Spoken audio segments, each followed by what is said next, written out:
Layup attempt by Crawley. He misses. And now getting a jump ball is going to be Bucks ball since, of course, Checkball did win the tip-off. Play 2 20-minute halves here for anyone new to the Checkball Summer League. Grandi driving on. And now a 3 ball here from O'Reilly. Another miss, but rebounded by the Bucks. Picked up this time by Taylor. Taylor inside. It's blocked. Checkball now. Bringing it up. Myers on the right wing. About passing. Drives inside. Goes up. Doesn't use the backboard. Misses. Now Grandi bring the ball up. Drives inside. Gets it blocked by Crawley. And it's going to be out of bounds. It's going to be Bucks ball.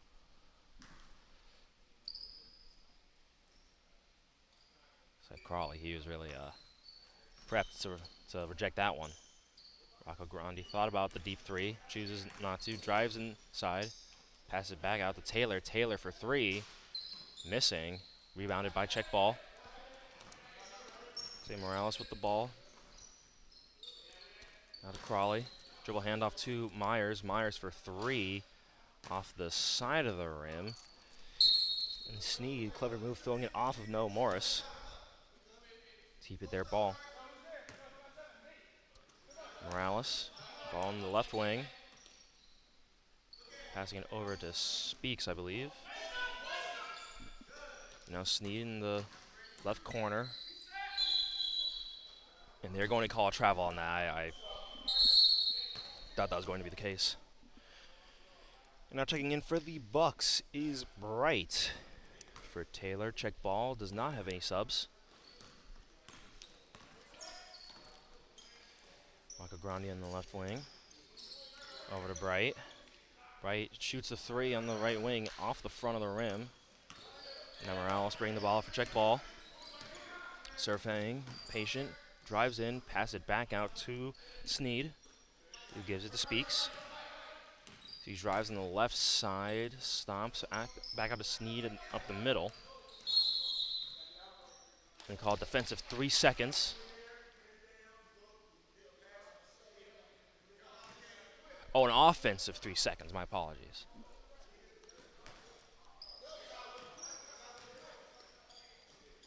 Noah Morris on the left wing. Rejects the screen. Back to Grandi at the top of the key. Back to Noah Morris. Almost had a 3. Drives in the middle. Back to Noah Morris. 3 ball. And he makes it. Second 3 of the game. Second made shot for the Bucks. Scores now 6-5. Sneed, or that is Speaks. Yeah, they keep off today. Myers with a good block. Still going to be Bucks ball. O'Reilly in the right corner shoots the 3, missing it. He does not have his touch today. We leave. Sneed with the ball. Morales with his first shot of 3, and it is good. 8-6 is now the score. A bit slower start, considering this league can get pretty high scoring. Grandi with a step back 3, and he makes that one. So far, the Bucks only scoring with 3s. Inside of Myers, over to Crawley, and Crawley with the dunk.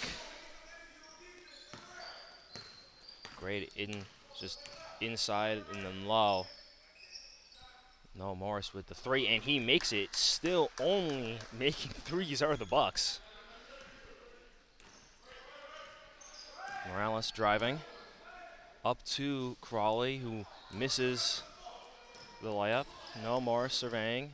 Step back, 3-pointer, and makes again. 5 for 5 is the Bucks so far. I think so far with this shot selection, I think even the Golden State Warriors would blush at this. Myers driving. Goes up for a layup, and he makes it. Again, using his height advantage, him and Crawley, 2 tallest people on the court. A foul is called. And a heat check there for Noah Morris. Now substitutions here. Washington in for O'Reilly.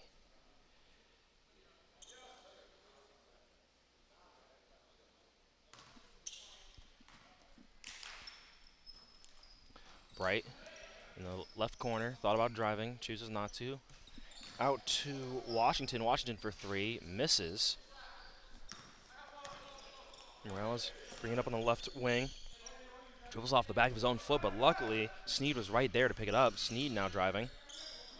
Looking for teammate Myers on the right wing now. Calling for a screen. Rejects the screen. Goes for a contested mid-range by two people, but gets fouled.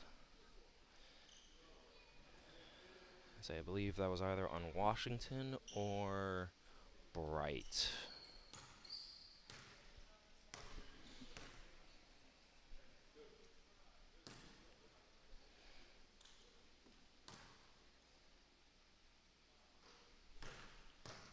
First free throws of the day, and of course made by Myers here.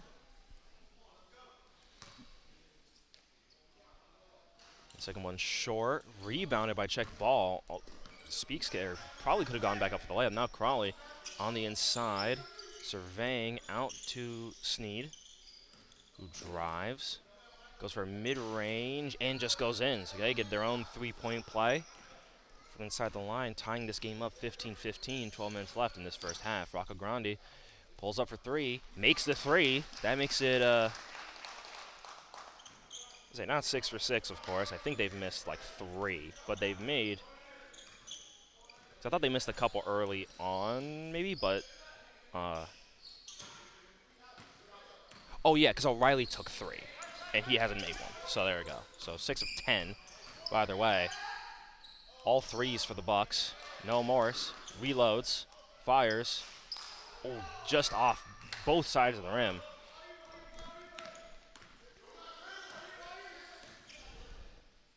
Myers thought about driving, chooses not to, and now Speaks to Sneed, or Sneed to Speaks. Now Morales, he pulls up for 3, gets blocked. No Morris, bring the ball up, looking for a teammate, finds Bright. Bright pulls up for 3, misses. Now Speaks, bring it up, slows it down.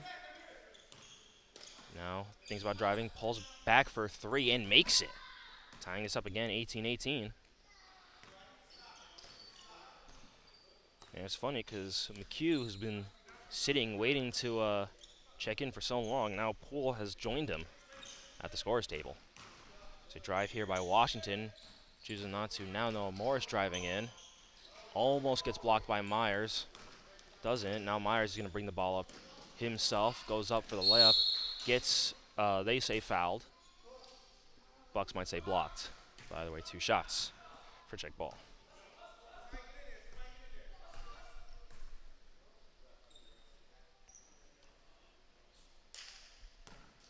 Looks like Noah Morris already knows he's getting checked out.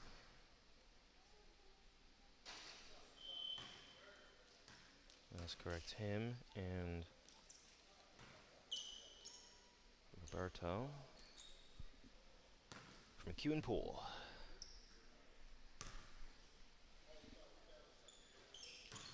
There's a 3 for 4 for Myers so far.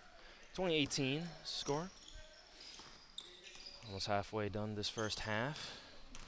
McHugh drives in, back out to Taylor. Taylor now drives from the right corner. And a little bit of delayed foul call. But it's going to be a foul on Speaks.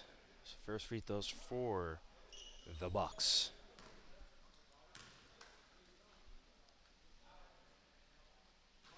Unfortunately, the first are missed.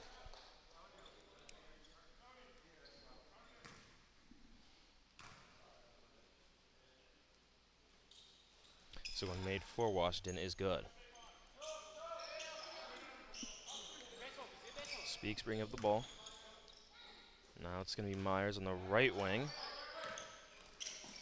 Myers to Crawley. Crawley out to, Morales. Now Crawley back in, goes up for the layup. They are going to call foul there on Bright. So let me free those for Checkball. As you can see, O'Reilly looking to check back in, probably for Bright or Rocco Grandi. I almost messed it up again. free throw made. Yep, for Groundy. It makes sense. I think he was the last guy for the starters to not be subbed out, so makes sense that he now getting a little bit of breather. Both free throws made. Makes it 5 for 6. Is check ball.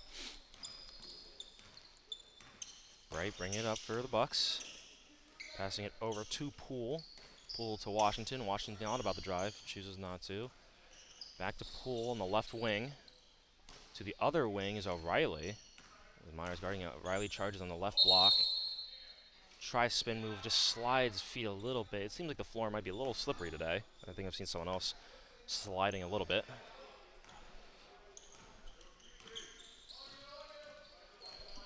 Sneed from the left wing goes into the middle, down to the left block is Crawley. Crawley goes up for the layup, misses, out to, I think that's Sneed again, who makes the three. Yes, that is Sneed. Largest lead of the game, I believe, being 25-19. Let's get a three-pointer here by Poole.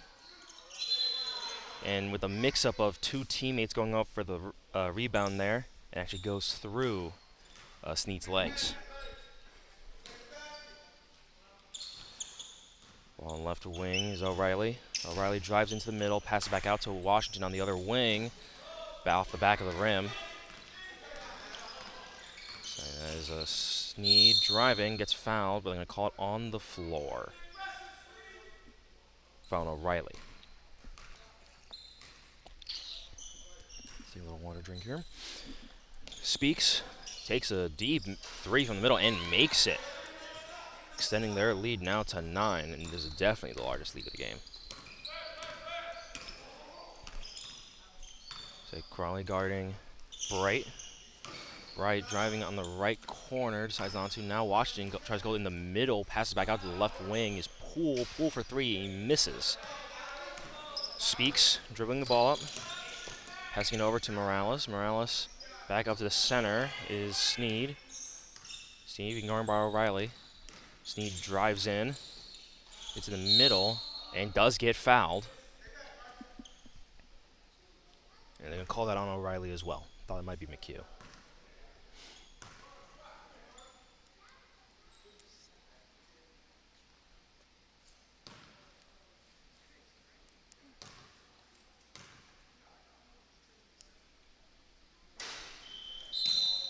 That's the second missed free throw for check ball as Roberto checks back in. No, excuse me, that is not who that is. That is Taylor checking back in. Second of the starters so far.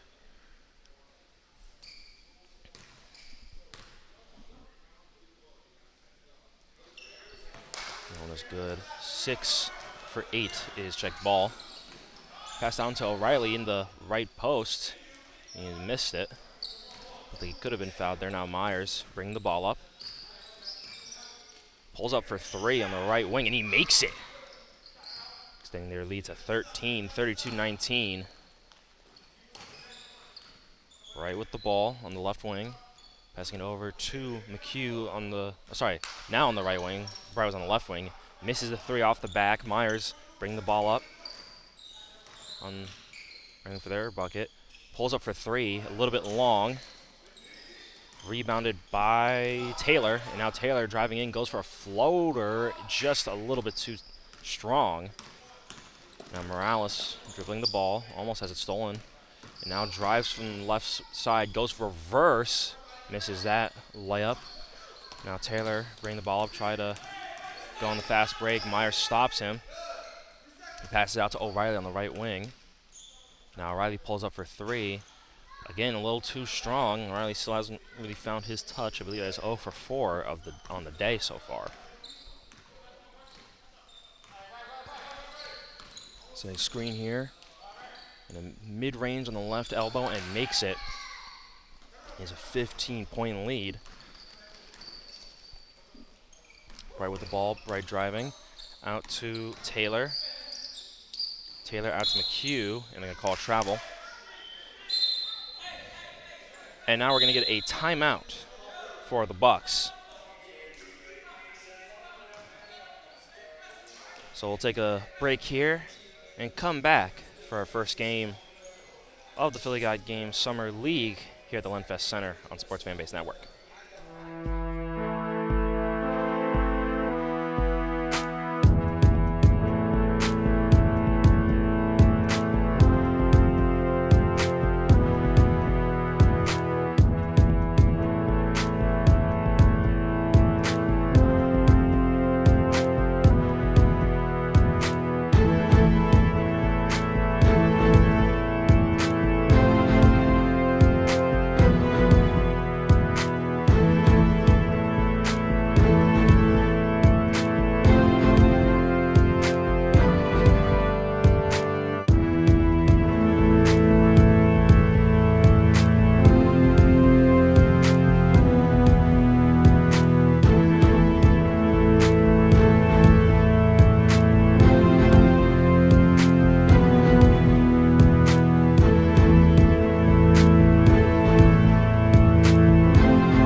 And welcome back to the Philly God Game Summer League here. 5 minutes left of this first half. Myers dribbling the ball on Taylor. They're going to call travel there. I thought that was fine. Maybe, long legs does sort of mess it up.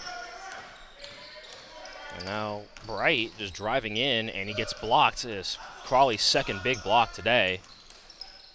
And now Sneed loses the ball. Now Bright going for three, and he makes the three.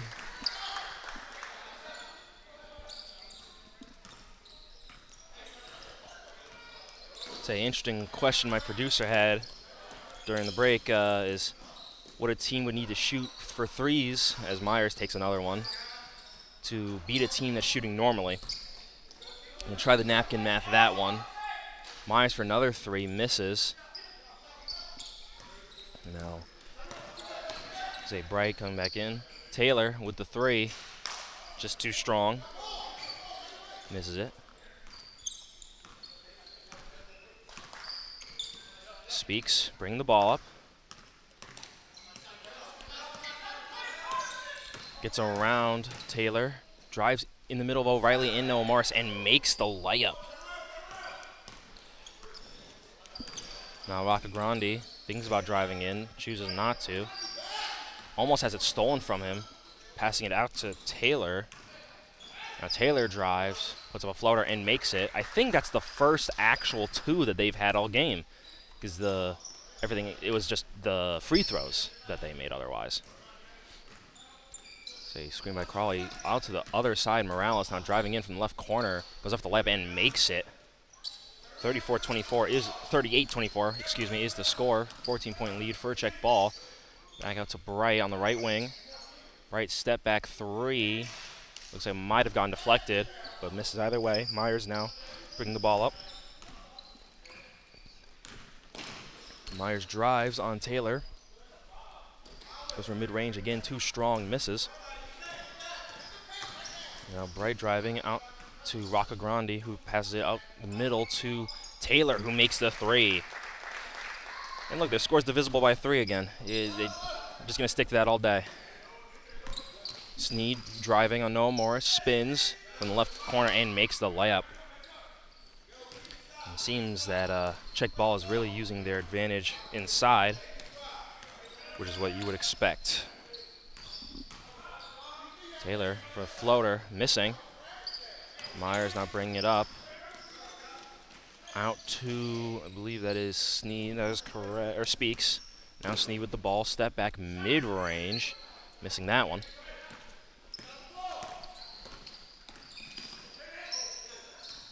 No Morris to O'Reilly. O'Reilly for three. Finally, he makes one. 1 for 5.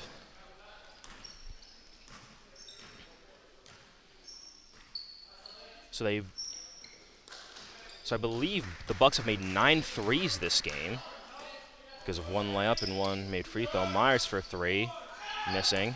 O'Reilly to Bright on the right wing. Bright to Roccagrande. Out to Noah Morris, who sets, fires, and hits. Make that 10 threes. And now another timeout here, which is great. I can do my napkin math on with 100 points, what a team would need to shoot. Because they make, yeah, they make 55% of their, I don't know, the 62s, and they make, yeah, I'm doing this wrong. So, but we'll take a break, and we'll come back when I'm done with this.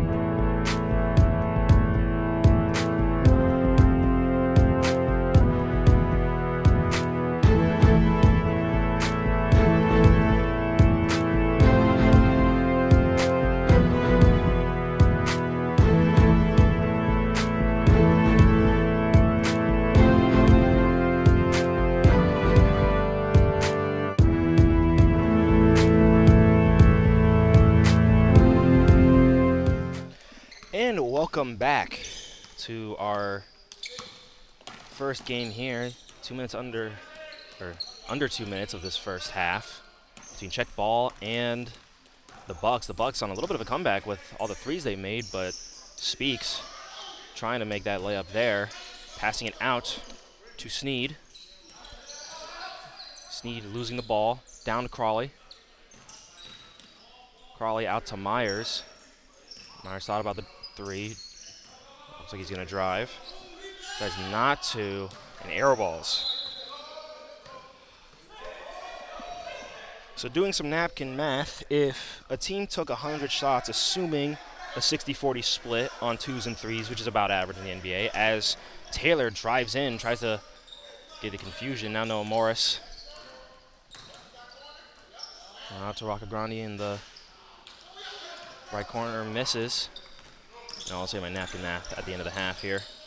Now a floater by Sneed, and it is good. Thought that might have been a little bit too strong.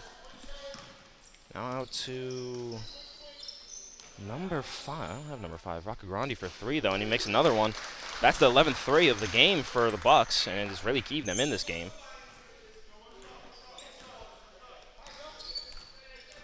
Looks like last shot here, with 14 seconds left. So Sneed with the ball. Gets a screen, rejects the screen actually. Now is driving into the middle, loses the ball. And the shot does not go from half court. So in this half, 42-36 is the score. Checkball, a 6-point lead. So after doing some napkin math here, if a normal shooting team takes 100 shots with the 60-40 split of 2s for 3s, 2s being the 60, the average-ish percentage being 55 and 37, they would make 33 2s and 14 3s, equating to 108 points, which is 36 3s that a team would have to make, which is the average, if I remember correctly, from either last season or a couple seasons ago. The team taking the most threes were the Boston Celtics per game with 42. So if the Celtics were taking 42 threes and they had to make 36 of them to win, that would be 85.7%.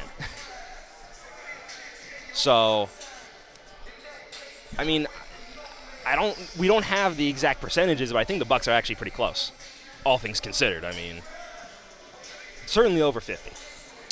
But anyway, we'll take a break here, come back with you for the second half.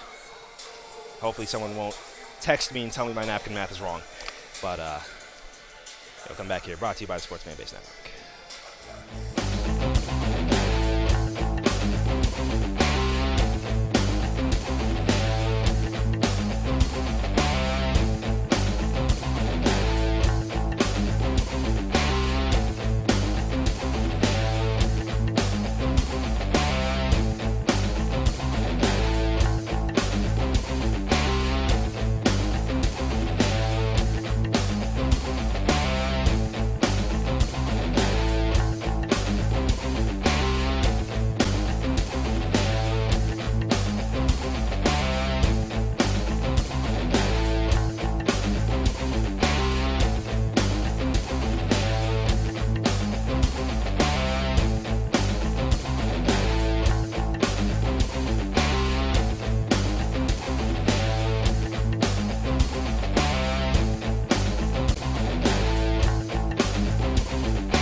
are back here in the Leadenfest Center for the Philly Got Game Summer League. Brought to you by the Sports Fan Base Network. I'm Tyson Maddox, your commentator for today. And Noah Morris with another three, and he makes another three.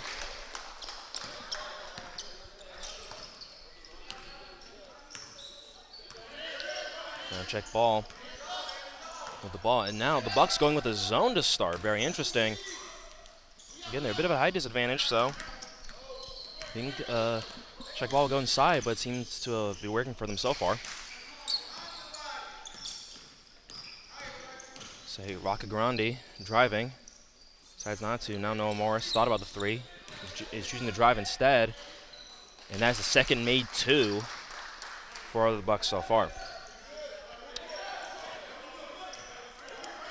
I'm going to slow dribble up here. My producer actually asked the question if a team only shot threes, in which then the average NBA team shoots about 90 shots. So if they only need to make 36, just going to do that real quick as Myers thought about mid-range.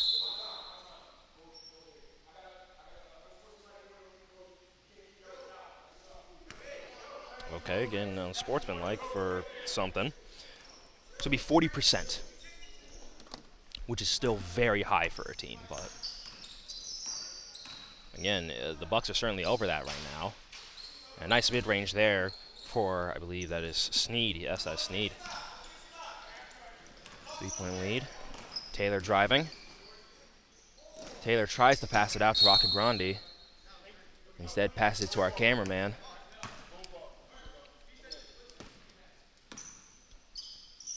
Myers bringing up the ball. Being guarded by Taylor. Taylor's actually done a very good job against the taller player. There's Mike Crawley off of the feet of Roberto, but doesn't get called. So Morales blocks it. Now to Noah Morris. Noah Morris turns, fires, and hits! I mean, he's about as hot as you can get right now. I know he's missed one. Is he only missed one? I'm pretty sure he's only missed one. And he's got to be one or two. Myers a good mid-range.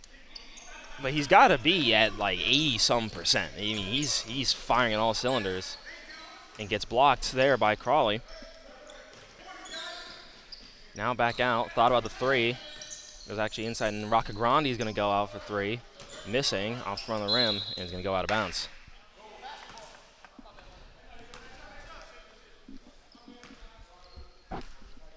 Yeah, Bucks really saying we're going to live by the three, die by the three. And right now they are living.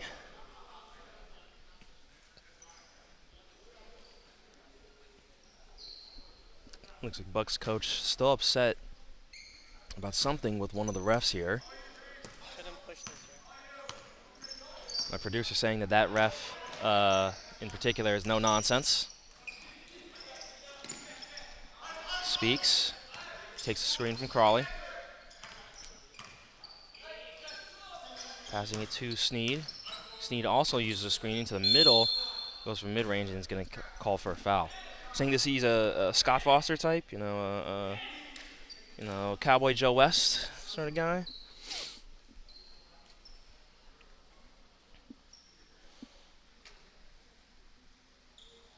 Another one. Or who's the guy who threw out Tim Duncan for laughing? Oh, which ref was that? I don't know his name, but everyone knows, like, 'cause I mean that's about as soft as it can get. I hate to say it. Another missed free throw here for Checkball. They've actually been doing well from the free throw line. I'm gonna say that, but I believe they are 6 for 10. I guess isn't great, but now driving here by Bright. And go to our mysterious number 5. It goes for mid-range, misses. Morales with the rebound. Joey Crawford, yes. Famously threw out Tim Duncan. I forget what the first tech was for. I'm because again it's Tim Duncan. Like Tim doesn't say anything. And I remember he goes to the bench, he laughs, and then gets thrown out, and everything broke loose. Bright driving in, Morales spins, and they're going to call a travel.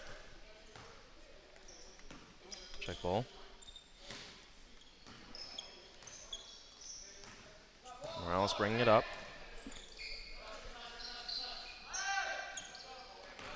Screen. Now into the corner. And 3 balls just short by Sneed.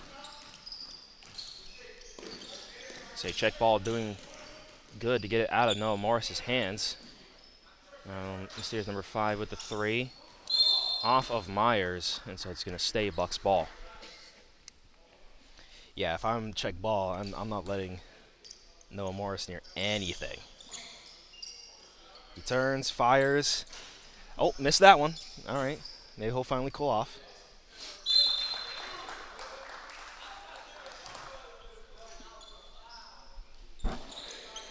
Noah Morris to Bright. Bright thinks about driving. Does drive into the middle, spins again. Little dream shake and ties the game up. 46-46. 14:30 left to go in this game. Excuse me, Crawley from Myers. Myers drives in. Does not have his layup touch. Now Crawley goes back up. He makes that one. I'm a little shocked that that's not really the game plan right now, considering the height difference. Noah Morris with the ball, dribbling, pulls up for 3, makes another one. One of my producers, he's getting fired up just seeing. I mean, I believe he's also. Oh, Myers for a deep 3 misses. I mean, he's the shortest guy on the court, but he's making it rain right now. And Noah Morris again with the ball, reloads, and another one.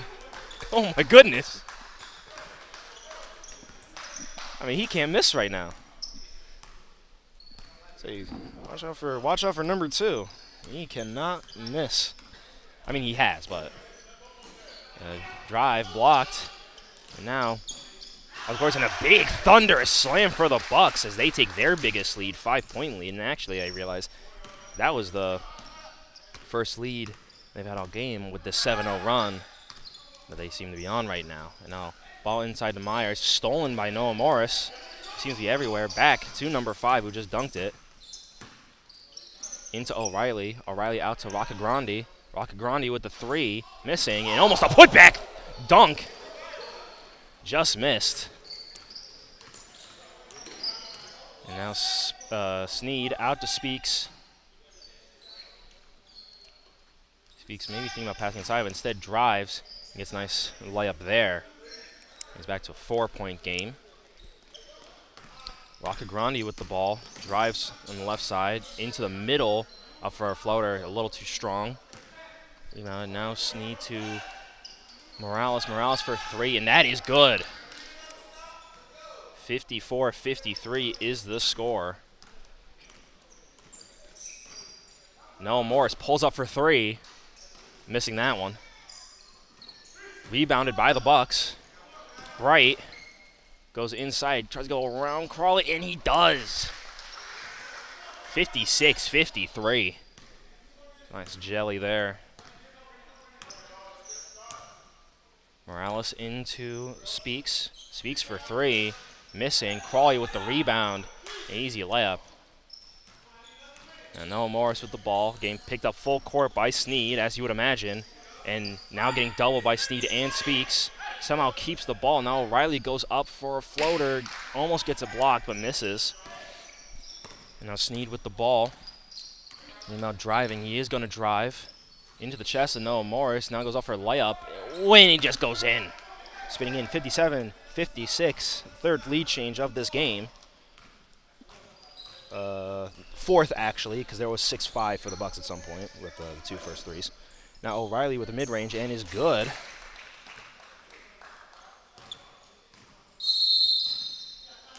And now a timeout basically called by Sneed, who's been the primary defender for Noah Morris. So he's probably gassed. Take a break here, come back to you after this timeout. You at the Lenfest Center for the Philly God Game League, brought to you by the Sports Fan Base Network.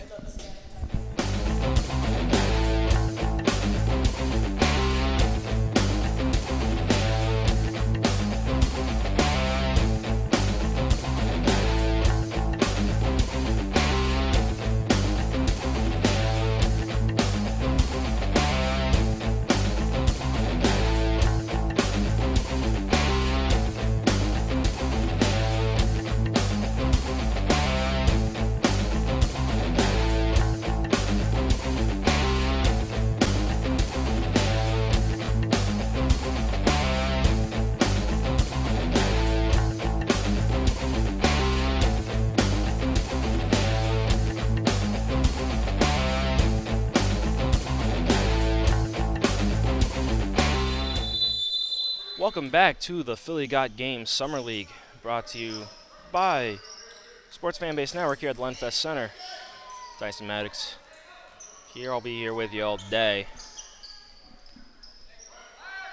Check ball with a 1-point deficit as it is their possession. Pass over to Sneed. Sneed driving, pass it inside. Unfortunately, it's off the hand of Speaks. It's going to be Bucks ball. I mean, if you're the Bucks, so you're going to do some elevator screens, go full, when Golden State, yesterday I actually watched, we get a turnover here. Speaks going up the layup, and it's good. Let's say yesterday I watched Klay Thompson's 37-point quarter, and I specifically remember Golden State using an elevator screen, and I don't think they ever used it again. Like, literally. And Noah Morris, another three, you're missing that one. Might be regressing to the mean, which would not be good for the Bucks. They Sneed with the ball, goes for the layup, misses. Rebounded by Roberto, and now Noah Morris bring the ball up.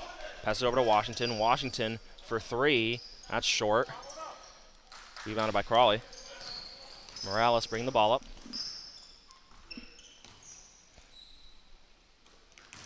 Yeah, if I'm check ball, it goes off the side of the backboard. If I'm check ball, I think you need some slow possessions here because get him mid-range. You need some long possessions here because Sneed is clearly gassed. He's very tired. You can see he's barely going up and down the court anymore. See, this is perfect. Like, this is exactly what I'm saying. Because now he can sit back, get a nice break. I mean, you can see from here, he is tired.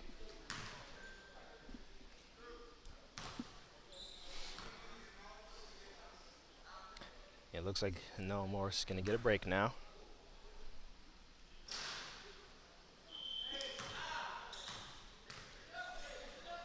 Along with our mysterious number 5.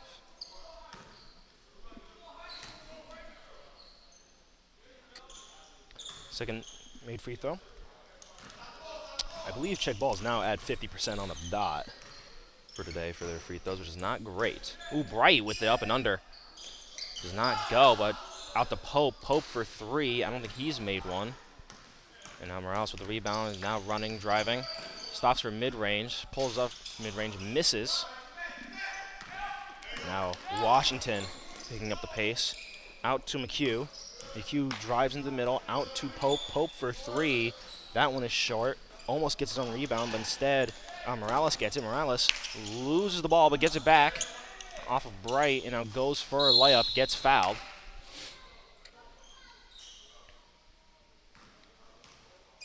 I'm going to say foul on the cue.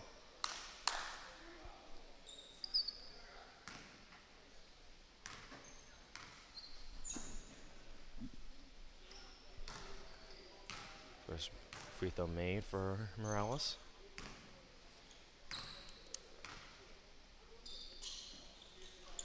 Second one made. I'm getting a substitution here. O'Reilly for Roberto.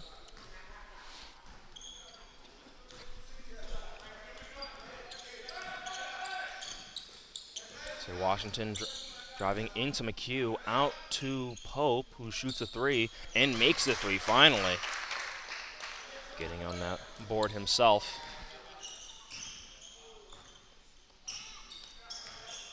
I think McHugh might be the only guy on the Bucks right now who hasn't made a three. Him and I think number 5, and maybe Roberto as well, but it feels like everyone on the team has made a three.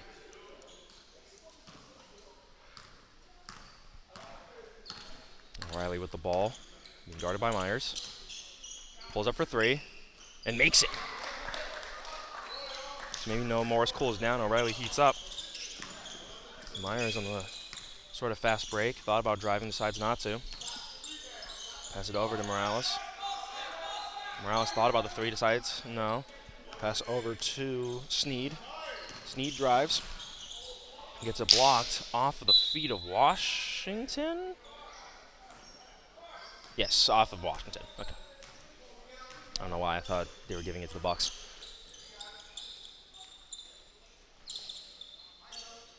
Morales asking for a screen. Dribbles it off the back of his own foot. And now going to call a foul with him getting pushed out of bounds. It looks like O'Reilly agrees.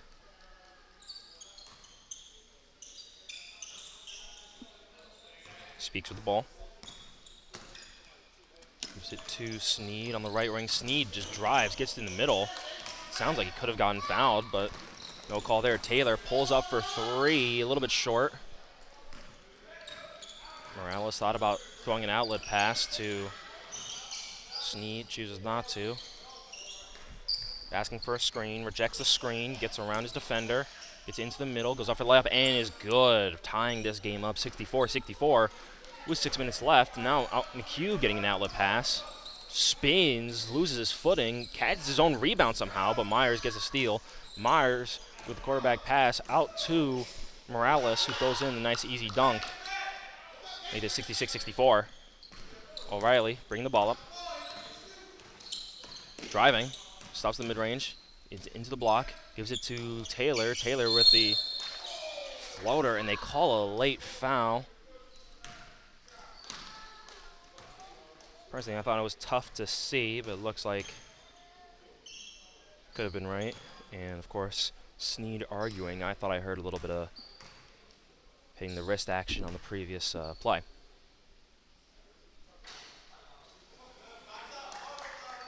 So missed free throw.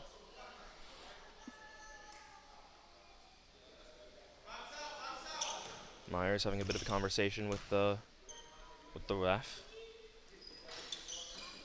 We said is less, I wouldn't say he's no nonsense, less nonsense that ref, but still.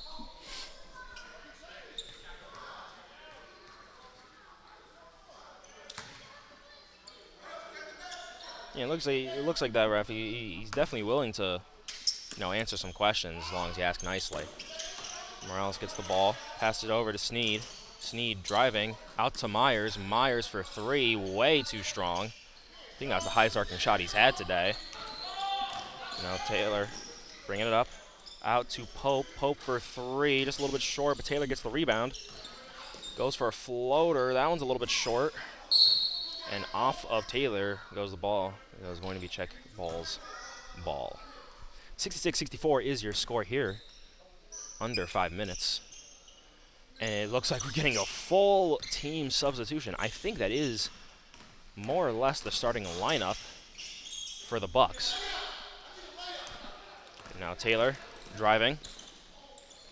Goes for the layup, misses. McHugh gets the ball. Now McHugh loses it. Now the ball's on the floor. Pope gets it back. Taylor goes for three, and he makes the three. Well, certainly a hectic possession. It still somehow gives a 1-point lead to the Bucks. Screen by Crawley. Now down inside. Crawley with the layup, misses, gets his own rebound, and then passes it to Pope on the Bucks. Pope bringing the ball up, gives it to Taylor. Taylor for a three, and he makes it. 70 points. I mean, we're getting an absolute shooting clinic here by the Bucks.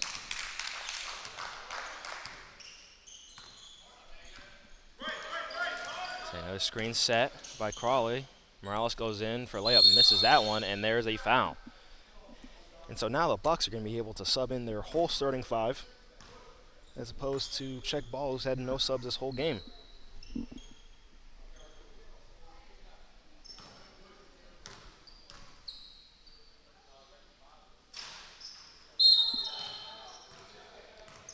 Never mind, Roberto's not checking in. So Taylor's going to stay, feeding the hot hand, as it were. But of course, the sniper here, Noah Morris, is back on.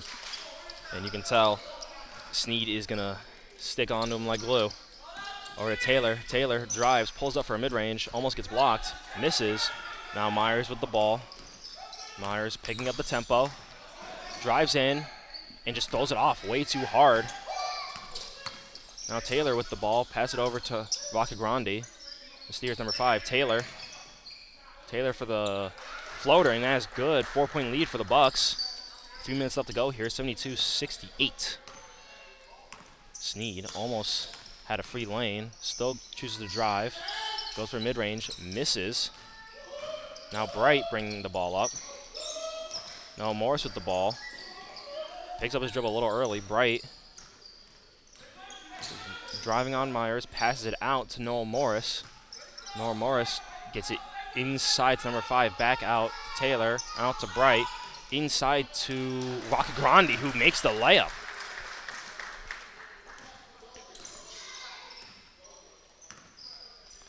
And Morales with the ball, rejects the screen, spins, takes 3, misses, and Grandi with the ball, now is picking up the pace, goes for a Euro, and that is being called for a block. Oh, can we get a replay on that? Because I thought he had his feet set.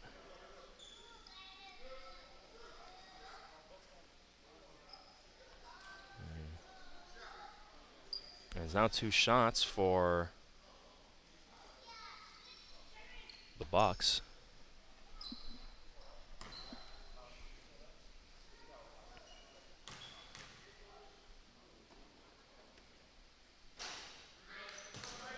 Missed free throw for Grandi. Yeah, I was hoping to double check that as the charge specialist myself, especially in that setting. And my producer looks at me with a funny face, like, "What are you talking about?" Everyone who knows me listening to this knows I am 52 charged in 3 years. It's not nothing, okay? I got 2 concussions because of it. I've earned it. 7-point lead here for the Bucks. One made free throw. And Checkball really needs to get something going right now. Myers in for another layup and makes that one. Now going to get a timeout for Checkball. So we'll take a break here and come back for the last 2 minutes of this first game.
Anyway, welcome back to the Philly God game.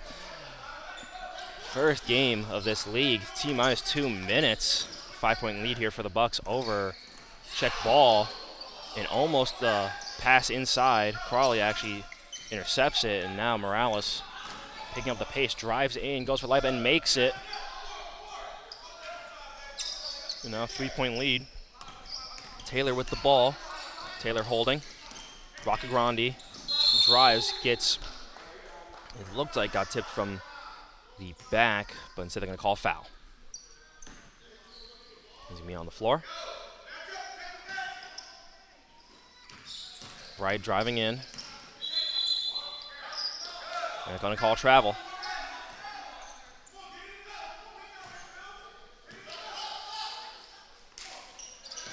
And now Myers looking to drive in. Does drive in, and one potential here to tie up this game.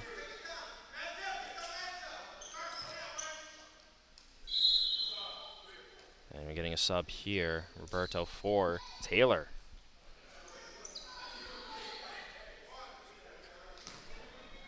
It's a big free throw here for Myers. just misses it. Grande, good, strong rebound there.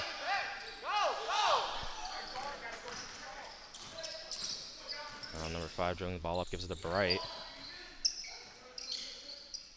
They're just being patient here, the Bucks, just being patient. Oh, and the ball gets stolen. It's Sneed driving in, gives it to Myers. Myers again goes up, misses. Oh, my apologies, that was Speaks who stole the ball. Myers now gets 2 free throws, gets to make up for that last one.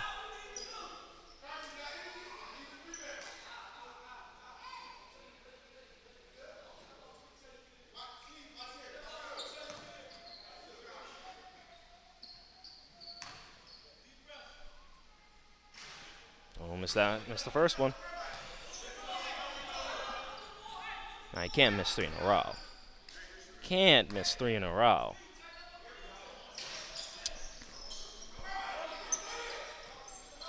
At this point, it almost feels like it's on purpose. And overthrown by Noah Morris. Checkball almost loses it themselves. Now Sneed over to Myers.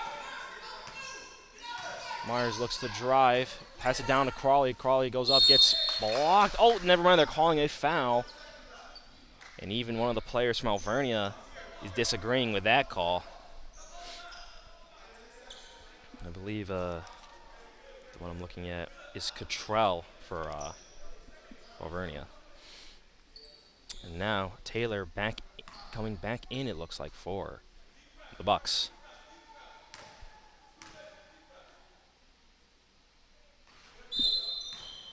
First one made by Crawley. Now O'Reilly. Oh, they're going to call a timeout instead. So, Bucks with a timeout. Take a break here, come back for the second free throw in the last 30 seconds of this first game of Philly Got Game League. Here brought to you by Sports Fanbase Network.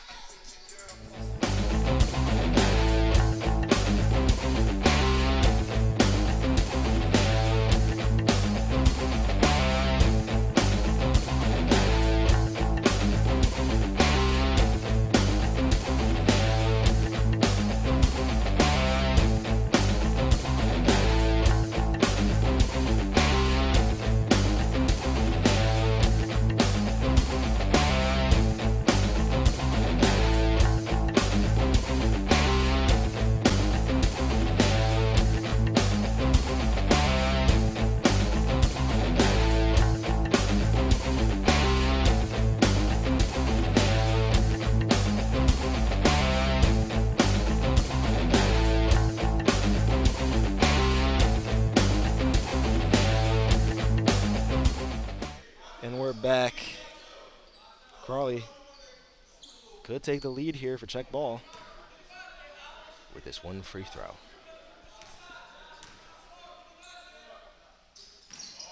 And he makes it. Okay, I was trying to see if it actually was on command, the curse, because I kind of did it for Myers. But anyway, Bright, bring it up.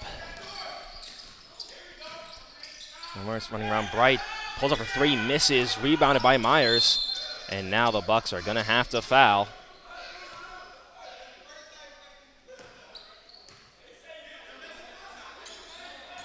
I think the Bucks might.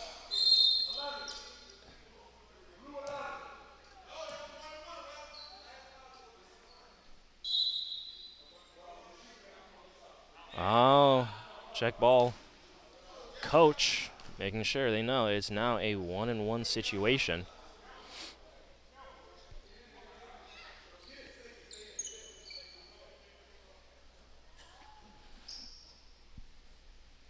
Checkball including some rebounders. I thought maybe they would have everyone back at this point, but as long as someone's on Noah Morris, which they do have, I guess they're going to feel safe. Myers making this free throw. Yeah, you can see Sneed. He is sticking to Morris like glue. And Myers making the second one. So 3-point gap between Bucks and Checkball. O'Reilly with a 3, missing. Rebounded by Noah Morris. Morris running around at Taylor. And Myers steals it. Intercepts the pass to Morris. And one more free throw will ice this game. It's another one-on-one situation, so it's not over yet, although it will be tough if they do get the rebound. And now the Bucks coach is arguing about the one-on-one.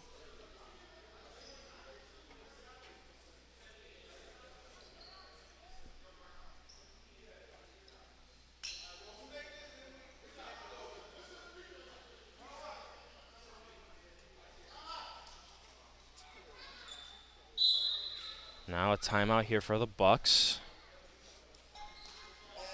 I think they're double checking if it's 2 shots or 1-on-1. So we'll take a break here, come back for the last 5 seconds, I guess, of this summer league game.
I believe it is 2 shots, not 1-on-1. So 1 free throw here. And that is almost certainly going to ice this game now with a 4-point lead, 5 seconds left.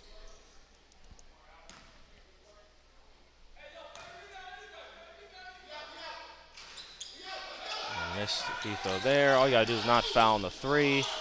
Rocket Grandi for 3, misses that, and that is going to be the end of the game.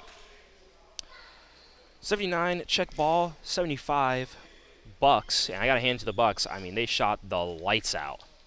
Unfortunately, just could not come up with a win with the physical advantages that Checkball had.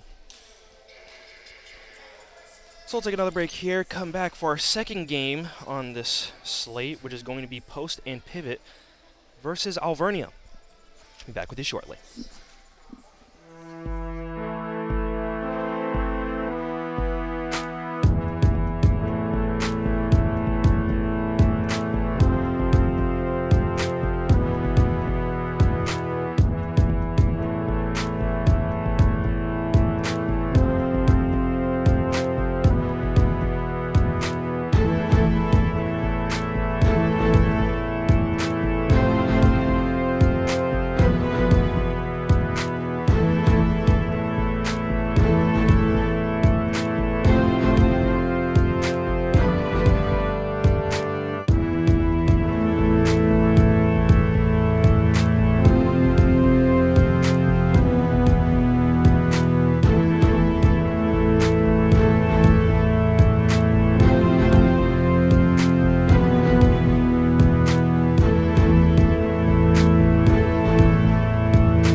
we are back here for the second game. Yeah, it still is the second game of this Summer League slate as we get a 3 here made by Horsey. For those wondering, the original second game between Post and Pivot and Alvernia was canceled. So now we have the South Philly Rebels going against Wilmington and Rodriguez for a 3. A little bit short.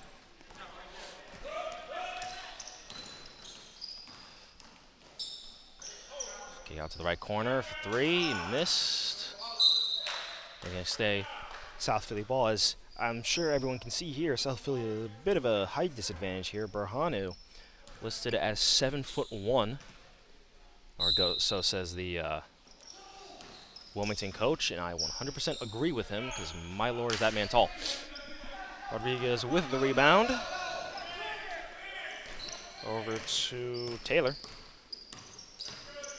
In mid-range on the right block, rebounded by Rodriguez. 12 people, goes up for layup, missing. This rebounded by Miller. Miller up to Myers. Myers back to Miller, goes for the layup, and he's good. Horsey with the ball. Gets a screen. Pulls up for 3, and makes it. Are we going to get another game of one team with just 3s? Because that would be surprising with the giant right there. 3 ball for Pope off the right side. Horsey bringing up the ball, passing it to Rodriguez. Rodriguez for 3. Miss airballing. Berhanu almost punching it to a teammate. Does not get to. Warren with the ball, passing it to Pope. To Griffin. Griffin for 3. And that is good. Thought Warren maybe stepped out a little bit. But I guess not. Oh, almost a steal there for South Philly. Rodriguez drives in. Gets fouled and 1. So I guess not only 3s for Delaware. I guess, to be fair. I say Delaware, it's Wilmington, but also the Bucks did not only shoot 3s either. I did have a conversation with South Philly's number 2, Warren. For those who may not have watched last week, he did lose his lunch during the middle of the game. I asked him kindly to not do that again. As so far, I'm 2 for 2 for Philly Got Game with someone vomiting. And don't need to be 3 for 3. 3 ball pull by Myers, and that is good. 10-9, opening up the score sheet quickly. 3 ball here, another one by Horsey, missing. Quick pass up to Warren. Warren goes up for the layup, gets blocked by Berhanu. As you would imagine, big man's going to do that. Rodriguez. And ball passing it over to Taylor for 3, and he makes it. And it looks like Warren took a spill there, fell for one reason or another. Screen set by Pope for Myers. Myers driving in. Loses the ball. And definitely traveled. I thought he jumped. I was going to be a little surprised if they did not call that one. It just at least looked awkward.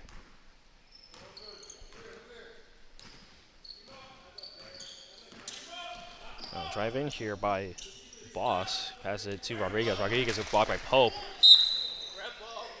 And now foul here by Taylor. Stick South Philly's ball. So in the backcourt.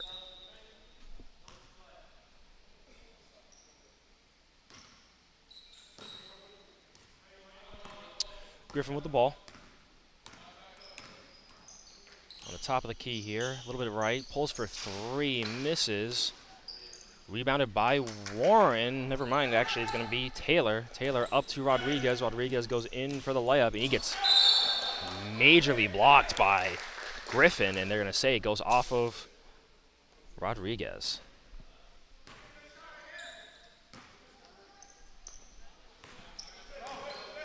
Now Pope driving in. Berhanu almost blocking it. No foul called. Boss bring it up. Pass over to Horsey. Horsey step back 3. Looks like could have been blocked, but it still goes in. Nice and clean.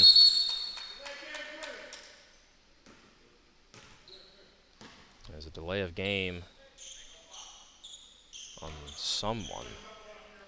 Could not tell if he said green or red. Okay, pull-up jumper here by Miller, and that is good. Wilmington up by 3, 15-12 so far here with 15. Taylor with the ball in the left wing, pass down to Berhanu. Berhanu with the mid-range. It's good. Did he like kick up his right leg? It looked like he really bent it kind of oddly. Whatever works. Warren now for 3, and that is good. Back to a 2-point game here. 17-15. Horsey with the ball in the right wing. He drives into the middle. And they're going to call a travel. It looked like someone poked at it, sort of lost control, and awkwardly stepped.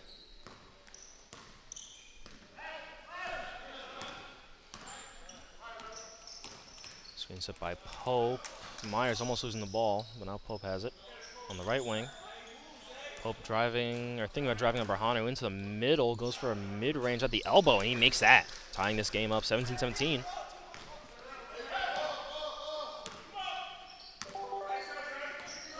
Rodriguez with the ball. And now he's just going to take a deep 3. Everyone left him, and that is good.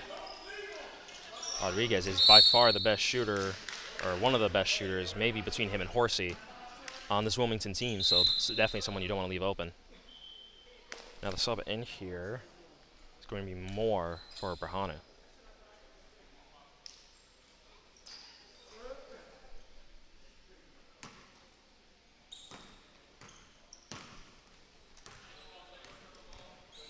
Myers bringing up the ball. Griffin trying to post up Rodriguez. Surprised there wasn't a 3-second call on him. But now Miller pull up mid-range, missing. Rebounded by Wilmington. He's going to wide open, missed dunk. Rodriguez gets it back. Pass back to Rodriguez in the right corner, driving. And they're going to say he steps out of bounds.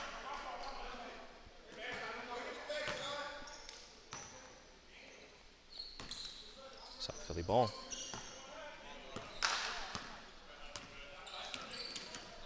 Say Griffin looking to drive on Rodriguez, almost has the ball poked away from him now. Myers with a deep 3. Does not get it. Rebounded by Moore. Now Taylor bringing up the ball over to Horsey. Horsey drives out to Boss, who takes a 3. He's close to making it, almost rebounded by Moore. And now Griffin driving, making a layup, missing it. Rebounds it over Rodriguez and goes back up and in. 1-point game between Wilmington. Oh, and a great cut by Rodriguez, extending their lead back out to 3. 19-22 is the score.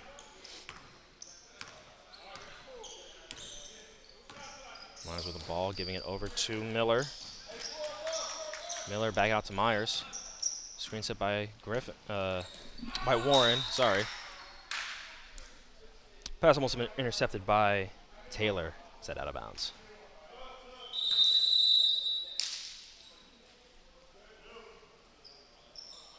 You get a couple of subs here by South Philly. Boswell in, along with number 8, that'd be Joyner. So Griffin pull up for a mid-range, and that is good. 21-22 is your score. Boss driving in, tries to get it to Moore, cannot, and now Myers for an easy layup, and that is good. Giving at least South Philly their second lead since the 2 threes they made early on. And now still here by Myers, up to Pope, the layup, and that is good. And now a timeout for South Philly.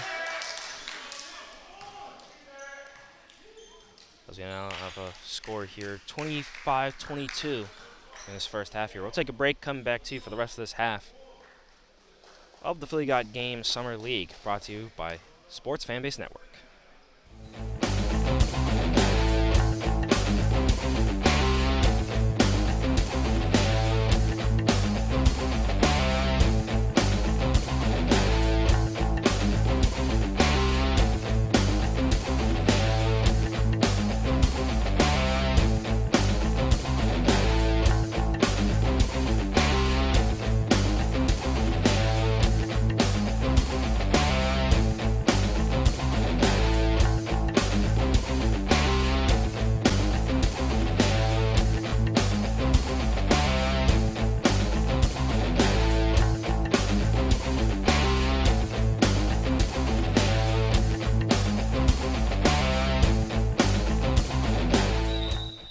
are back here on Sports Fan Base Network for the Philly God Game Summer League between the South Philly Rebels and Wilmington. South Philly up by 3 as Horsey goes in for the drive, gets it down 2 more, and gets the and 1. Take it for the free throw.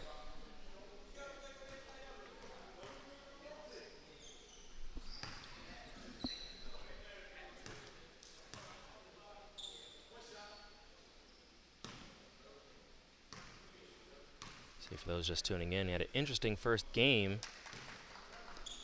between the Bucks and Checkball, where the Bucks, we believe, shot above 60% from 3 and made, I think, 20 plus. I mean, they were shooting the lights out of the ball, especially Noah Morris.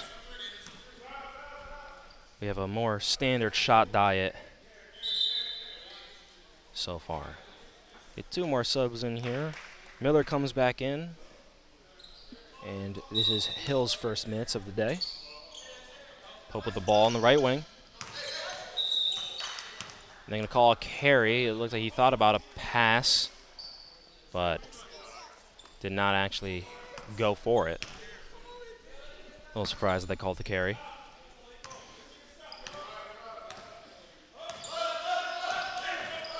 Taylor with the ball, and they're going to call blocking foul now on Miller.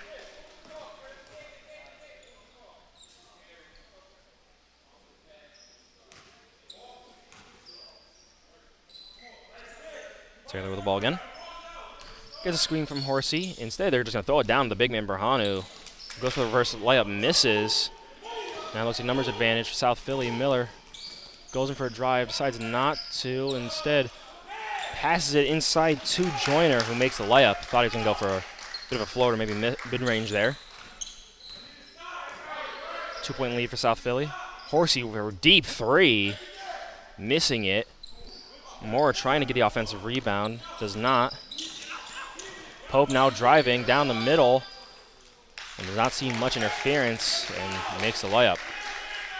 Rodriguez on the outlet. Passing out to Horsey. Horsey driving, spins. Out to Moore, out to Taylor. Taylor to Horsey. Horsey for 3.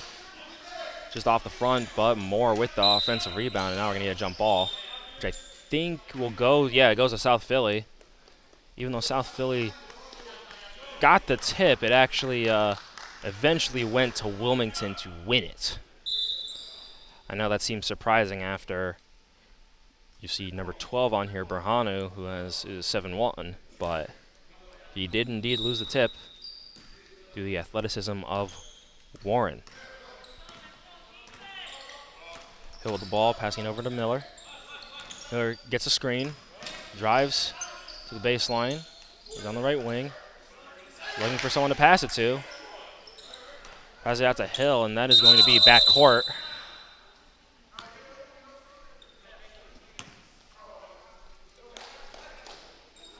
And now the question is, will Rodriguez keep shooting the ball well as he keeps doing? And he does not make a face. I was hoping he would as he was close to our desk.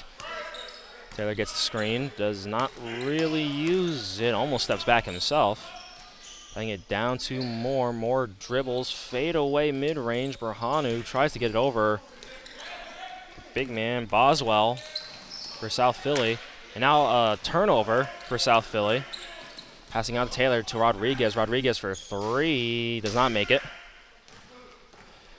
Now South Philly still bringing up the pace. And Joyner gets fouled.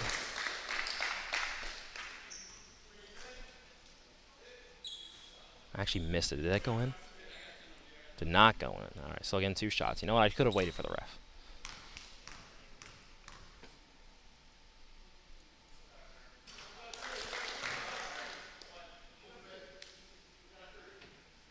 .6:45 on the clock, on their game clock. So, see what's going on there. We've never gotten a consistent answer on when they stop the clock versus when they don't. So, trust me, my producer is very good at his job. They are just a bit confusing here every once in a while. Rodriguez to Horsey. Horsey getting a screen from his big man. Gets around his defenders, out to Rodriguez. Rodriguez driving into the middle, goes for a floater and makes the floater. And is back to a 4-point game. Miller. Looks like he's looking to drive, getting a screen from Boswell. Rejects the screen, but Horsey's right there with him. And now gets around his defender, out to the corner. Is that Pope? Yes, that was Pope. Unfortunately, Miller out of bounds. Giving the ball back to Wilmington. 31-27, about 6 minutes left to go here in this first half. Horsey rejects the screen, drives into the middle, steps back for a mid-range, misses it. Pope with the rebound. Over to Hill. Hill drives, gets blocked by Taylor. Taylor up to Horsey. Horsey throws the lob just too far away from the basket, however, for Moore, but Moore does make the layup, bringing this down to 2 points. Joyner with the ball against Taylor. He's dribbling. The drive baseline, spins, goes for a hook shot, misses, gets his own rebound, gets blocked by Taylor. Now numbers advantage for Delaware. Pass out to Horsey on the corner. Horsey for 3, and he makes it, giving Wilmington back the lead, 32-29.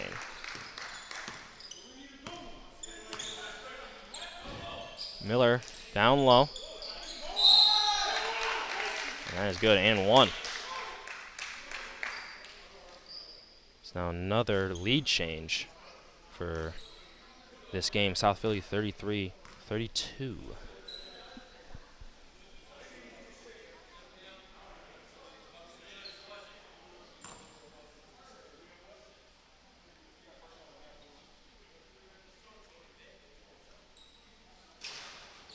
It's not convert the and one.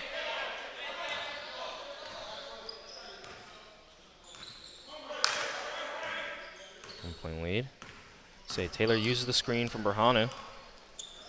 Boswell not up on him. Goes for mid-range and is good. Nice pull-up mid-range. Very simple, very effective. 34-33. Pope's just going to drive in. Looked like he lost the ball, but they are calling a foul on number 10. That will be Moore.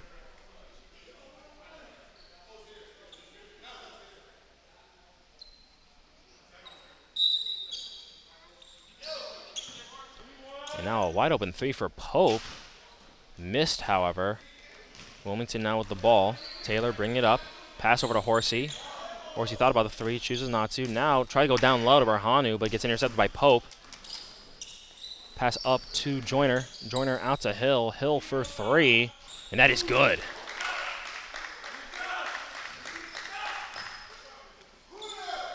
Now Taylor, pass over to Horsey. Horsey for a deep 3, missing. Rebounded by Hill. Hill bringing it back up. And driving, gives it to Pope. Pope driving on. Moore pulls up for mid-range and is good. Now 4-point lead for South Philly.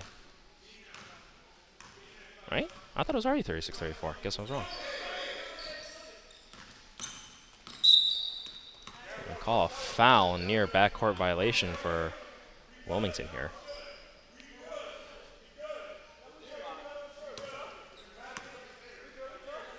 Horsey with the ball. The screen, rejects it, pulls up for 3, deep 3, missing. Rodriguez with the rebound, Rodriguez driving. Back out to Horsey. Looks to drive, loses the ball, goes out of bounds, and it's going to be South Philly ball.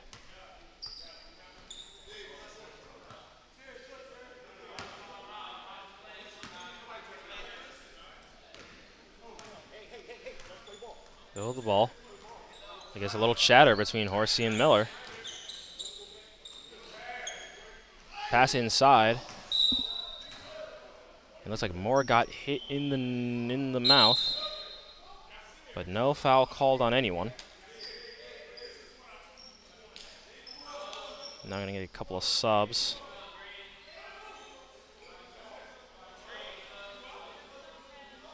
Warren and going to get an injury replacement as well. Looks like Moore bleeding on his top lip, and so he has to get subbed out. Sabasa back in. Another 3 here. This one from Myers, missing. Wilmington almost losing the ball. Saw keeping it.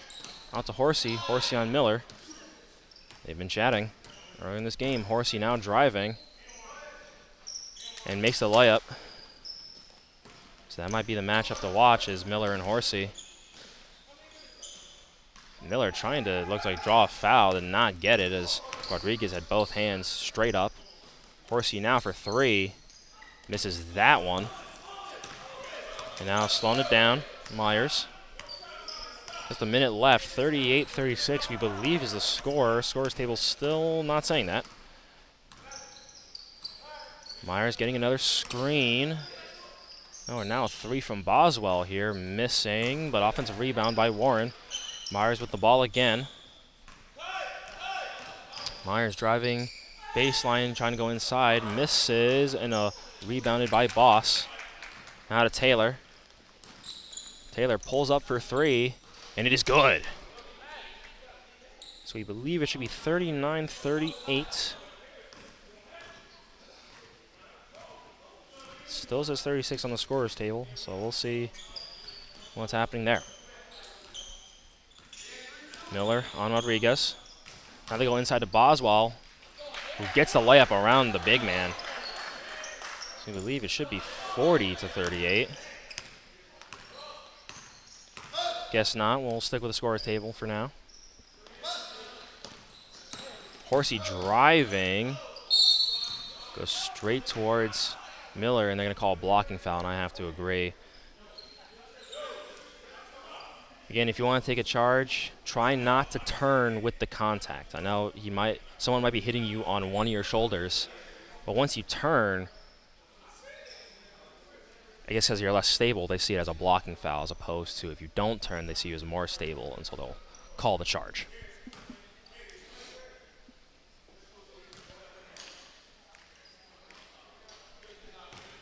First free throw made.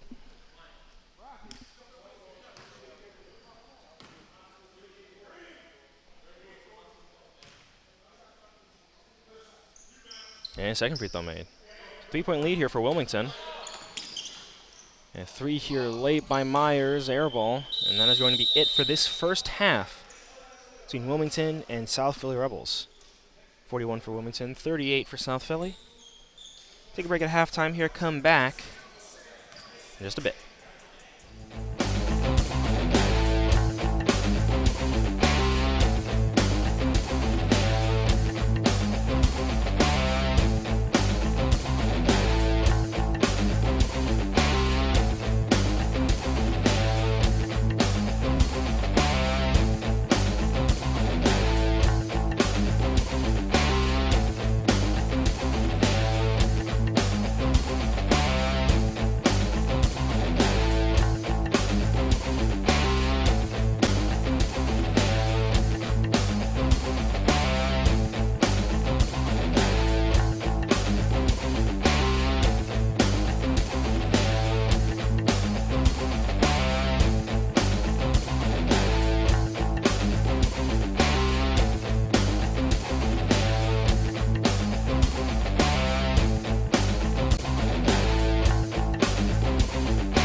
And welcome back to start this second half of our second game. Philly got game Summer League today, brought to you by Sports Fanbase Network.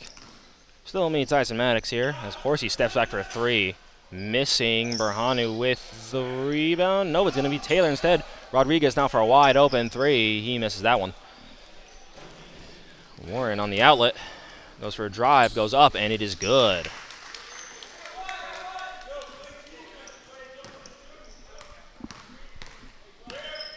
Saying, just speak of the devil.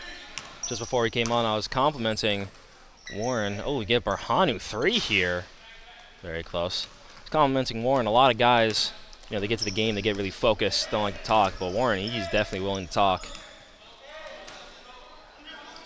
Actually, you get a three ball here from Griffin. It is good off the left wing. I was actually trying to give Miller for South Philly Rolls. I was trying to give him some tips for his charge. And I think Warren appreciated that. Taylor, now at the top of the key, gives it down to Berhanu. Berhanu, turnaround jumper. I mean, he's 7'1". You'd think just go to the paint, big fella. I don't want to sound a little old school. And Pope with a great layup gets around the big man. Said, yeah, don't want to sound older than I am, but at some point, you got an advantage. You got an advantage. Oh. Horsey loses Warren, but cannot convert the layup. Rebounded by Myers.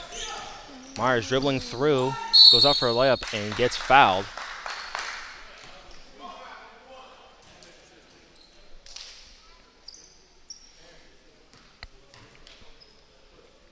Yeah, it seems like the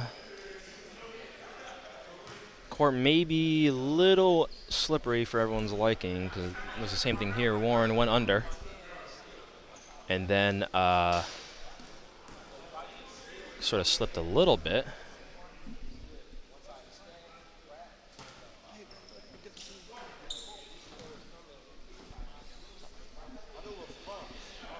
So, missed free throw here by Myers. Now Horsey with the ball. Out to Rodriguez. Rodriguez to Taylor to Boss. Back to Rodriguez, top of the key. Boss, open three, takes it, does not make it. Taylor tries to go for the rebound, goes over the back of the backboard. Now we're going to need a substitution here. Hill for Myers. I think two of the shortest guys on the court subbing in for each other. Griffin with the ball, right wing, dribbling against Rodriguez. Pulls up for three. Misses that one. Miller with the rebound. Passing in between the legs of Berhanu, but Berhanu with the block. They're going to call a foul.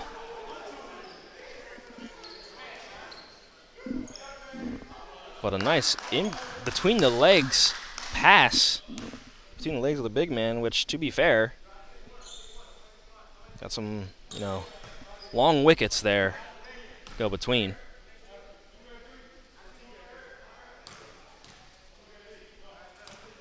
As they stop the clock now. And first free throw missed.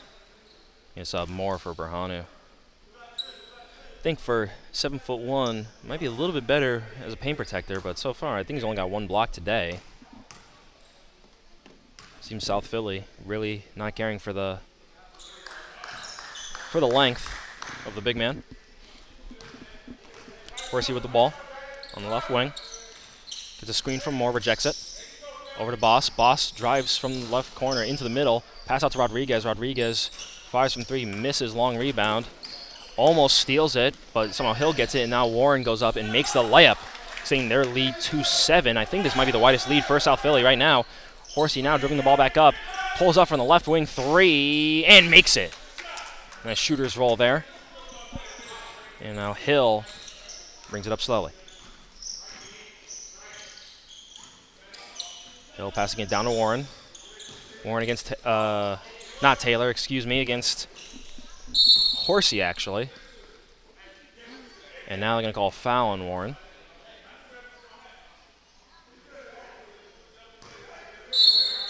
And it looks as though Wilmington might be on.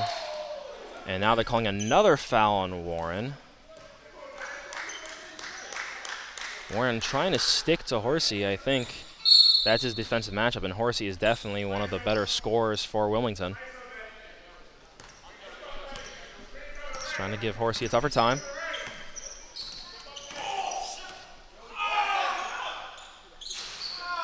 It looks like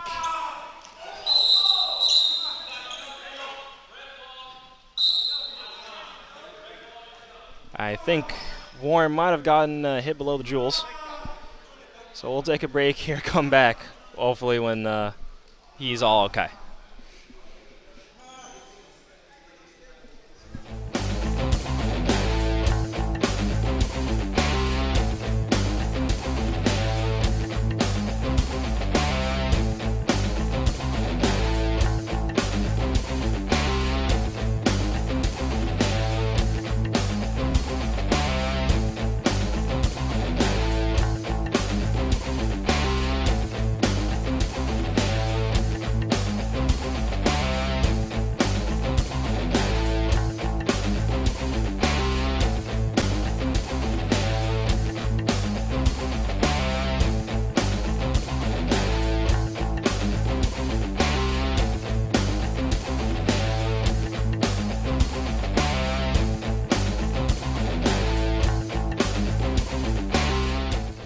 And we are back. It looks, Warren, it looks like he is not fully recovered. Well, the coach is coming to us. So Hill with the ball here. Hill dribbling on Boss. Passing it over to Joyner. Joyner dribbling on Rodriguez. Spins into the middle. Goes up for layup and one!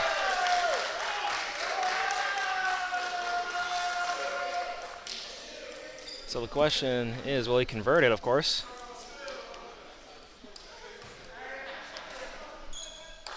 As you can probably see on the cameras, Warren's still in agonizing pain.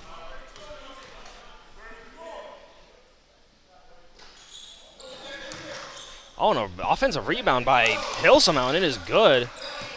Making a 4-point play instead of 3-point. And now layup here for Taylor. We missed. An 8-point lead for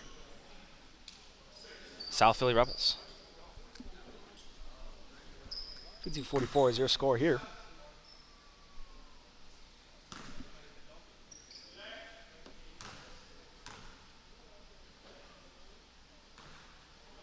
This free throw missed here by Taylor.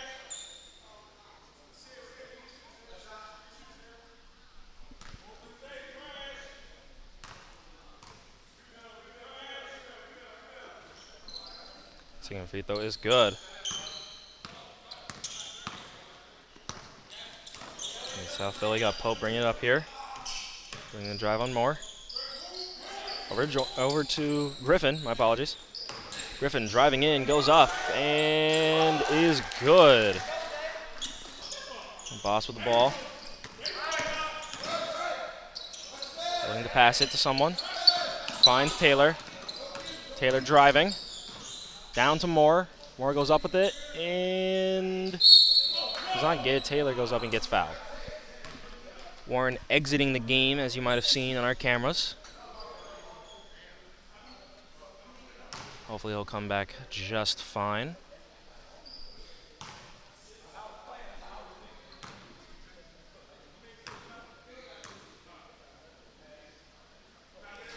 First free throw was good for Taylor.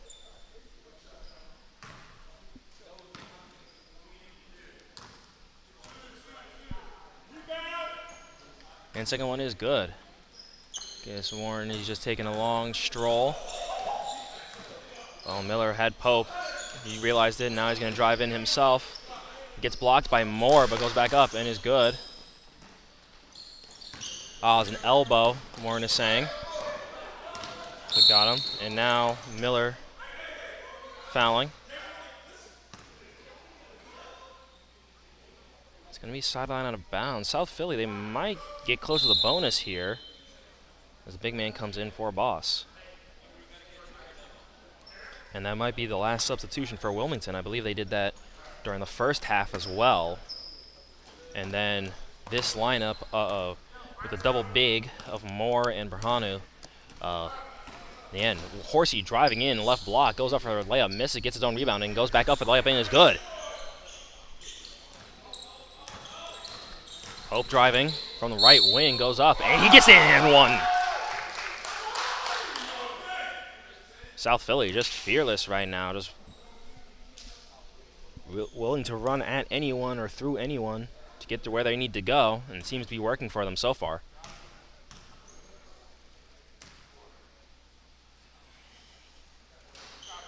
And Pope makes the free throw.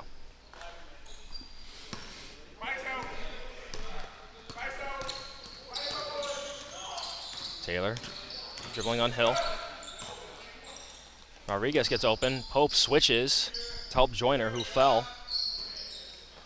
And now they switch back. Makes sense. Pope is a little bit taller. Can guard the 7-footer. Taylor goes in, misses his layup. So it's going to be South Philly ball.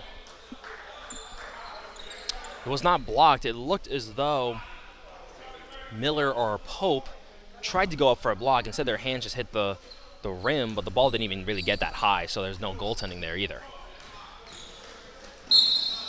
Griffin driving, but they're going to call a foul.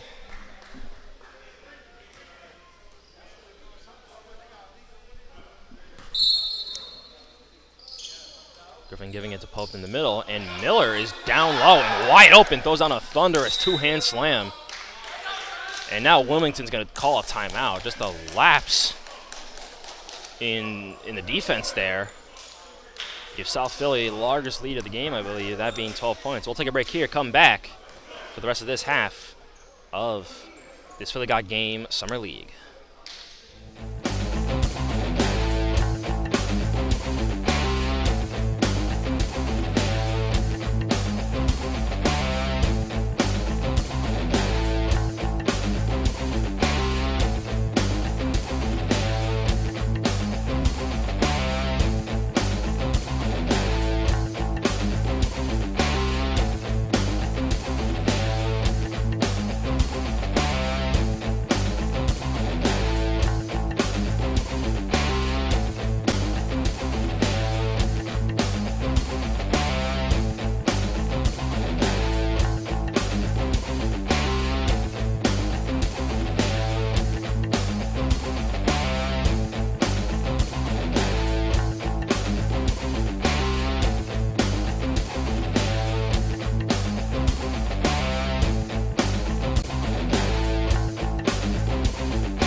And we are back here, just under 12 minutes for the rest of this half. Horsey with the ball on the right wing.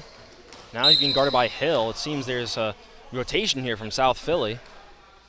Give him on a break for who guarding, I guess they had to figure something out since Warren was the primary defender. So now we have a person here interfering with the desk. There we go. Horsey asking for a screen, rejects the screen. Now goes with the screen. Drives, pulls up for a mid-range.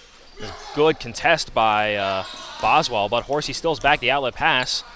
Out to Rodriguez. Rodriguez tries to drive, goes up, and is fouled.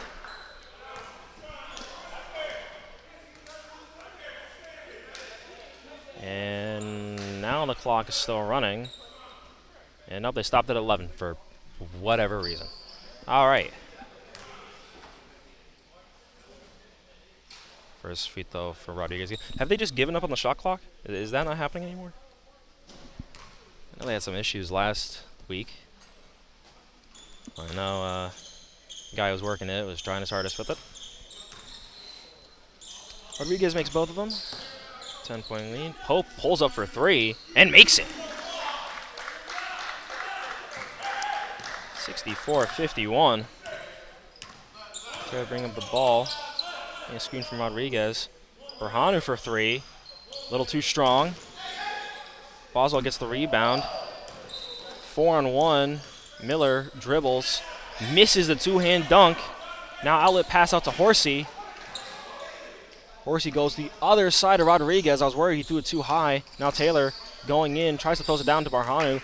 Gets intercepted by Pope. And now another 4-on-1 situation. And Pope goes up. Gets blocked by Taylor. And now Taylor out to Rodriguez. Rodriguez throwing it up for the big man, who misses it. And now out to Hill. Hill for three. Misses that. Rodriguez. Now to the big man. Big man drills it down to Moore. Moore gets fouled. And it's going to be 2 shots.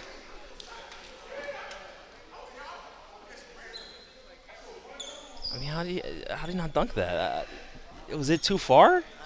I don't know how he missed it. Looking at someone with more basketball expertise behind me, and I thought this was an open and shut lob. I mean, it seems almost impossible to throw it up and have it not be in Berhanu's range, but I guess so. Myers subbing back in for Hill.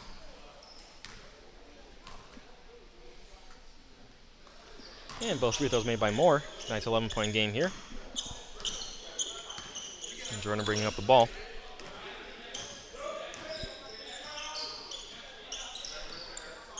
Jordan pulls up for 3. Does not get it. Taylor thought about the outlet. Wilmington steals the ball back. Jordan goes up for a layup, misses it. Now gets out to Horsey. Now he's got a 4-on-2 situation. Horsey pulls up for 3. He had Rodriguez on the other side, but he makes a 3 anyway. So I can shut the hell up. And here we go. 64-56. Pull up for Miller. Missing. Now Taylor on the fast break. Pass out to Rodriguez. Rodriguez for 3. It is good. And now timeout here for South Philly. Little 5-point run there. Or 6-point run, actually, I should say. We'll take a break. Come back after this quick, I think, 30-second timeout.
And we are back here. I believe it is South Philly ball, and it is. As you can see, 2 up-and-coming South Philly recruits with the ball near the Wilmington bench. Miller pulls up for 3. He's a bit short. Miller definitely has sort of a mid-range game, so 3 ball might be a little long for him. Taylor driving and posting up, goes for the mid-range, rolls off, rebounded by Pope.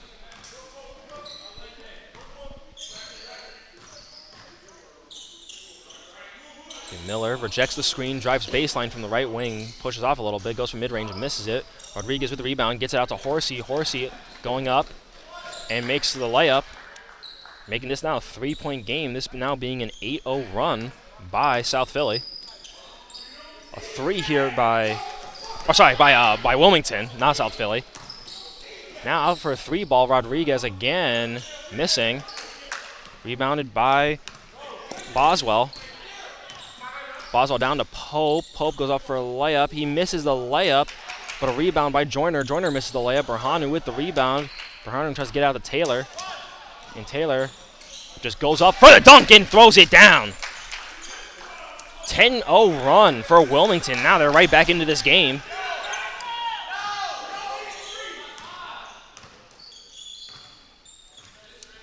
Myers with the ball. Sort of uses the screen, sort of rejects it, tries to drive in. Now Pope goes in, and he kind of it looked like it was going to be a dunk. And lays it up. Rodriguez now with the ball. Rodriguez just driving in, out to Moore. Moore for 3, and that is good.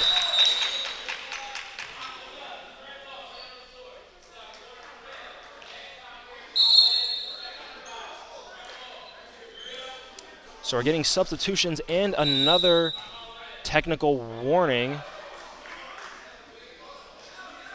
And now they're going to get a timeout, I guess, for South Philly. I think Warren was saying something. It feels like it could have just been Warren talking to his own teammates, but somehow it's a warning on them.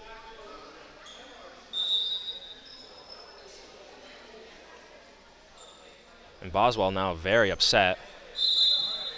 Something.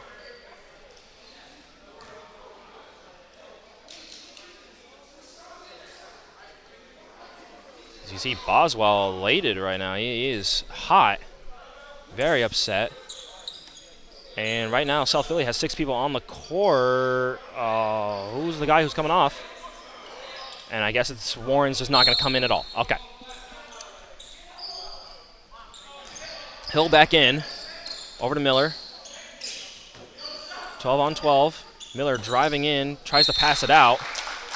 Turns it over. And now I got a tied ball game here.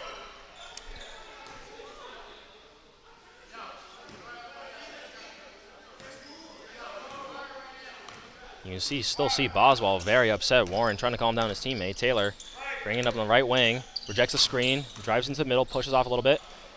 Goes for the up and under. And is good. And just continues to add to the 14-2 run, I believe, that Wilmington has. So tries to intercept the ball, or tries to pass it into the middle. It almost gets intercepted. Now 3 here from Hill, and Hill is good.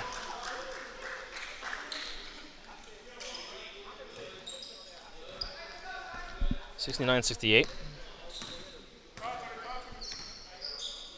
Now Horsey for 3, a deep 3, missing that one. Now he'll bring the ball up.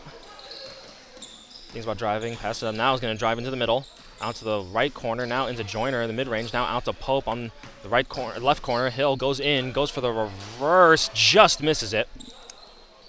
He gets around the rim. Now Horsey on the outlet in the right corner. Thinks about driving, chooses not to. He's sort of trapped. Now calls for travel. I think I also saw it sort of slid his left foot just the littlest bit. And now Moore is out and Boss is back in. Miller bringing the ball up. Miller for the mid-range. Missing that one. He's clearly a little bit upset about that. Rodriguez going to drive in. Pump fakes, gets him up in the air, and gets the layup. Now it looks like Boswell is going to come back in. Seems to be one of the more defensive players for South Philly.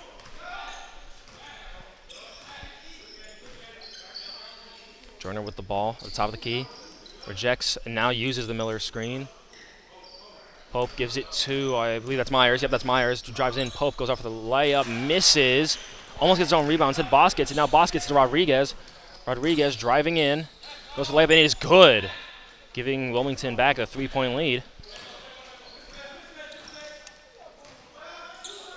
Now 3 ball here by Hill. Short. And now Rodriguez up on the outlet again, and he gets the layup again.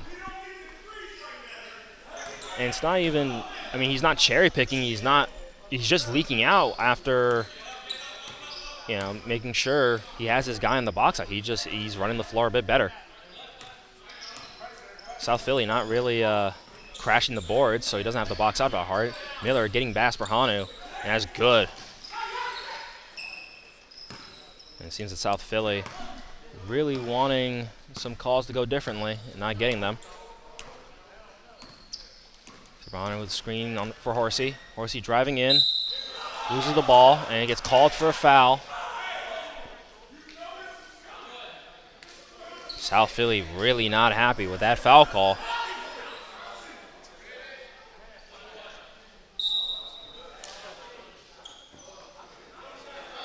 And now Boswell comes in.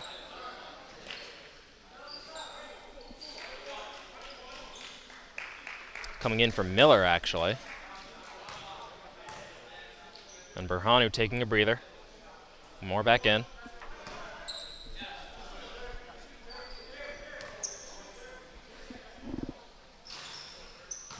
And the first free throw was good. I thought it was 2 shots. I was very confused on why guys were moving. It was not bonus.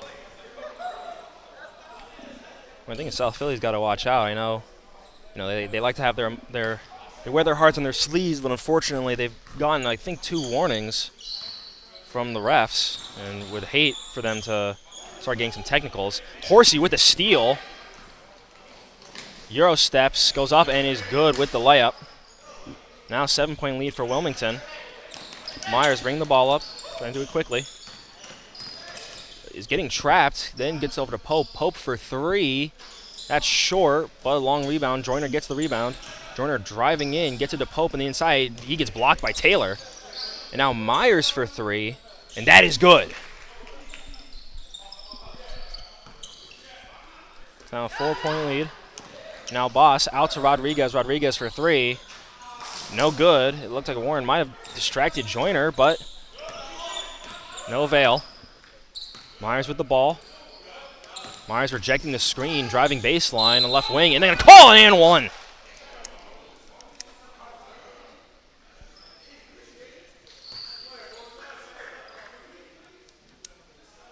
(76-78).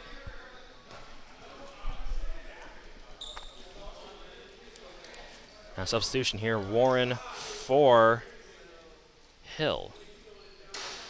A little size, a little athleticism.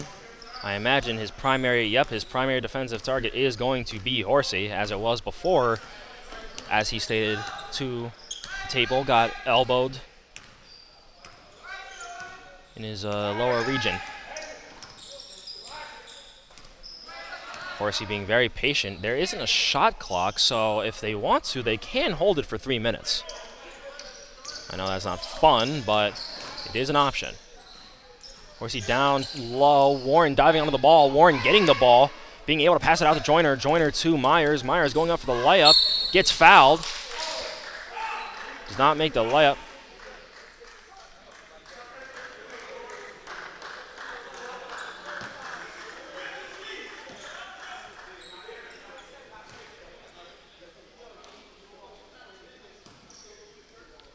And it looks as though Griffin is going to sub in for... Subbing in for Boswell, and Berhanu subbing in for Moore.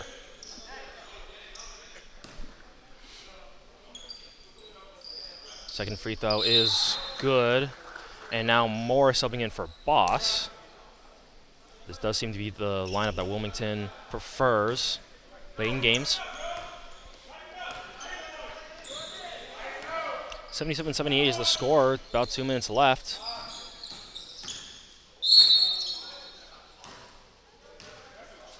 And they're calling a foul. I thought it'd be on the floor, but they're going to say with the layup, continuation. Not sure about that one. See, a little generous continuation there. Getting a nod here from the crowd behind me. It didn't feel like it was during the hop step. It felt like it was before the hop step. Yeah. If it was during the hop step, I definitely would agree. I thought it was a little bit before. First free throw for Horsey is good. Second one also good. Back to 3-point lead. Pope bringing the ball up quickly. Gets into their half court. Thinks about driving, loses the ball, gets it back actually. Tries to pass it to Warren, loses it again. And now they foul Horsey. And now we get into a one-on-one situation. Horsey's just going to maybe just shoot his team to victory here with the free throws.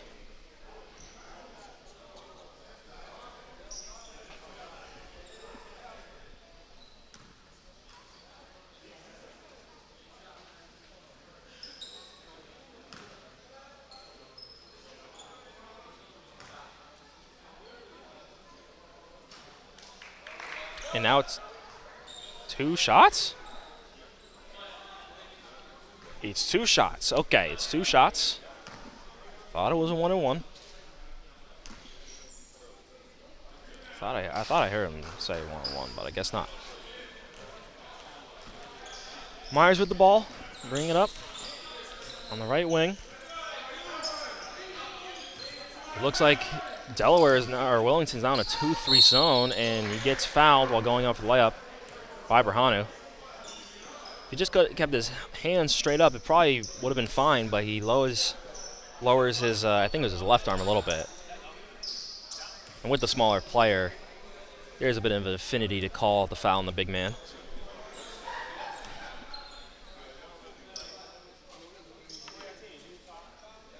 First free throw is missed by Myers. It's not shot well from the line so far.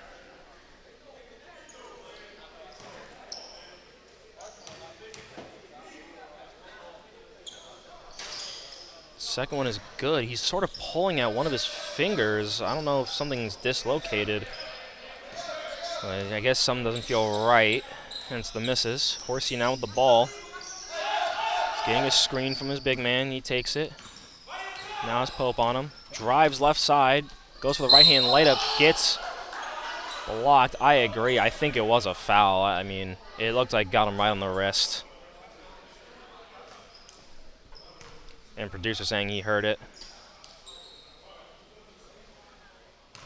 1:15 left. South Philly still in this game, only at most 2 possessions right now.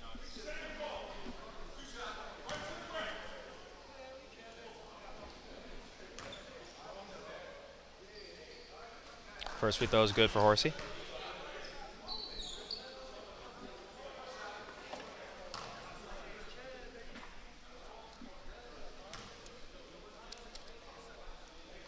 And second one was good as well. 5-point lead for Wilmington. Myers bringing up the ball. Dribbling on Horsey, gives it to Warren in the corner. Now Myers takes a 3, makes a 3. Warren ready for the putback, and now it's a 2-point game. Say no foul right now. I think they're just trying to get a stop. Myers trying to draw offensive foul. Now Horsey comes in for a layup. Is good. Still 44 seconds. Oh, look, almost 3-on-2 situation. Myers pulls up for 3 and makes the 3. Now it's a 1-point game. And now they foul.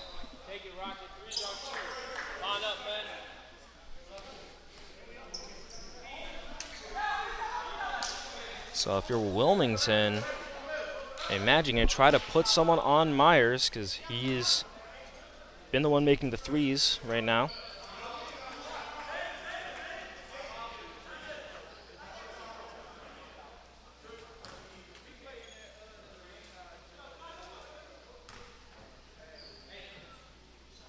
And first free throw is good for Horsey. I think since his first ones, he hasn't missed one since.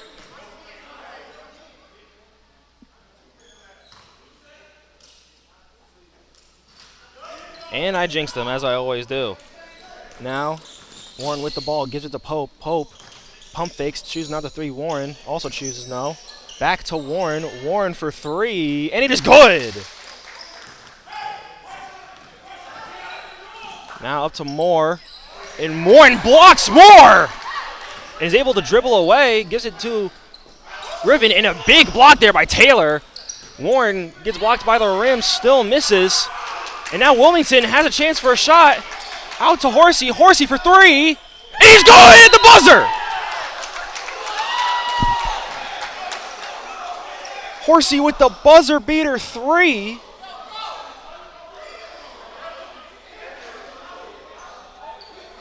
And it looks like South Philly, it looks like they're looking for a foul. And we're surprised that there was no foul in the paint. But because of all the discombobulation, it was an easy 3-on-2, and Horsey, one of the better shooters, makes the 3.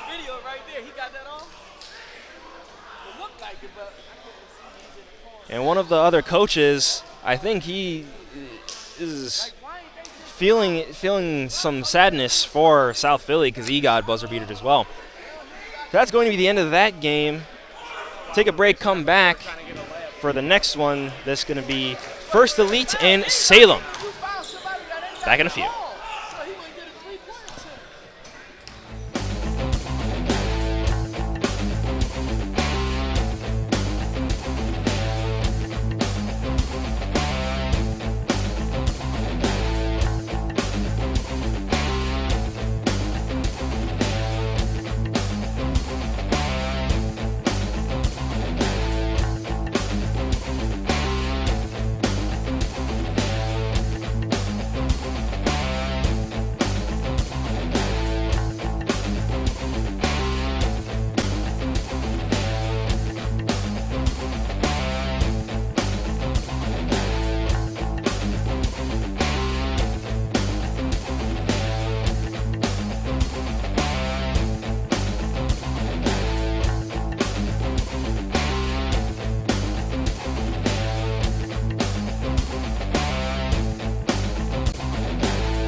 And welcome back to the Philly God Game Summer League here at the Lenfest Center in North Philly, brought to you by Sports Fanbase Network. I'm Tyson Maddox, and with me now is Ryan Straub. How you doing? Tyson, I'm doing well, man. So I got a good game here between First Elite, Team First Elite is their full name, I just call them First Elite, and Salem. And it gets hit out of bounds. I guess they're going to call Salem ball. All right. Yeah, happy to be here, Tyson. Ready for some good basketball today. Got a couple games left. Never Should have been mind, 3 down, but only 2 down. Only I two. heard about the unfortunate forfeit of a game earlier. Yep. Still got 3 more games left. Plenty of basketball to play. Plenty of basketball to get it down to, I believe that was Witherspoon who loses the ball, and now number 2. I don't have a number 2 for Salem. He's going to have to help me out with that one later. I'll figure it out. But still, a layup goes in. Williams thought about the 3 on the right wing, chooses not to. Right. Going up to guard him. Calling for a screen is Williams, and he gets fouled. So both teams, I think, going man-to-man to start here. It did look like man-to-man, yeah. So some going zone here. Of course, Johnson, one of the better players in this league. Guarded by Little. Pass it over to Sellers. Sellers drives in, gets it blocked. They're calling it off of his body, so it's going to be Salem ball.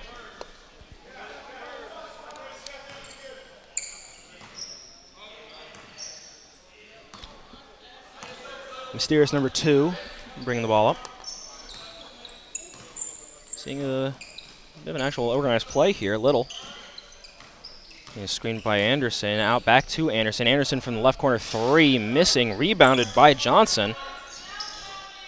But stolen by Williams. Now Williams bringing the ball up, looking to drive. Spins, gets it stolen from him by our mysterious number 2, and now Nassim Wright goes up for the dunk. Happy to see my younger cousin here getting on the score sheet. I will try not to be biased, I swear. I'll forgive you if you are a little biased, Tyson. So I should be allowed to. And probably be the easiest 2 he'll get all day, maybe all summer. That fast break dunk. I got to agree with that one. I don't think he's got anything that easy, at least in the first 3 weeks of this season.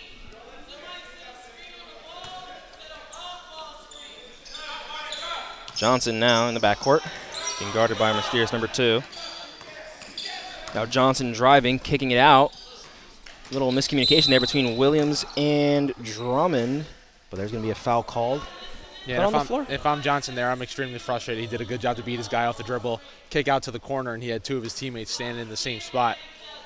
Yep. Not very good spacing early on here from First Elite. Nope.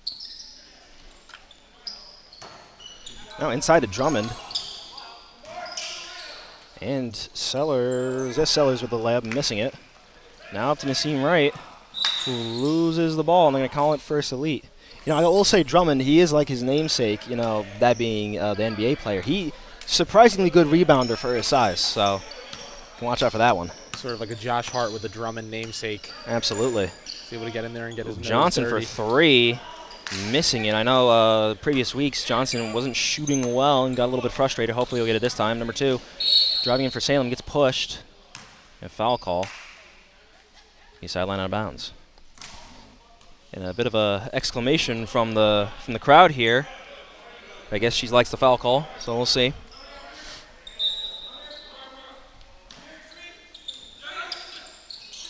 Now a ball into the middle somehow, and that is McAllister. Yeah, really nice baseline out of bounds there, set from Salem. Able to find a nice easy layup under the rim. Surprised First Elite is that open in the middle. Williams pulling up for 3. Doesn't get it. Now Witherspoon with the ball. Witherspoon driving. So the big man for First Elite, but a good mid-range by Sellers will go, and that's going to get First Elite finally on the board. I was just going to say First Elite finally able to lift the lid off their basket. So we get a 3-point attempt here from Salem, and that's good. So yeah, McAllister with another made 3. A bit of a, sorry, not McAllister. Anderson with a good 3. Wright falling for some reason. And now timeout from First Elite. So we'll take a break here, come back in a minute for the rest of this first half.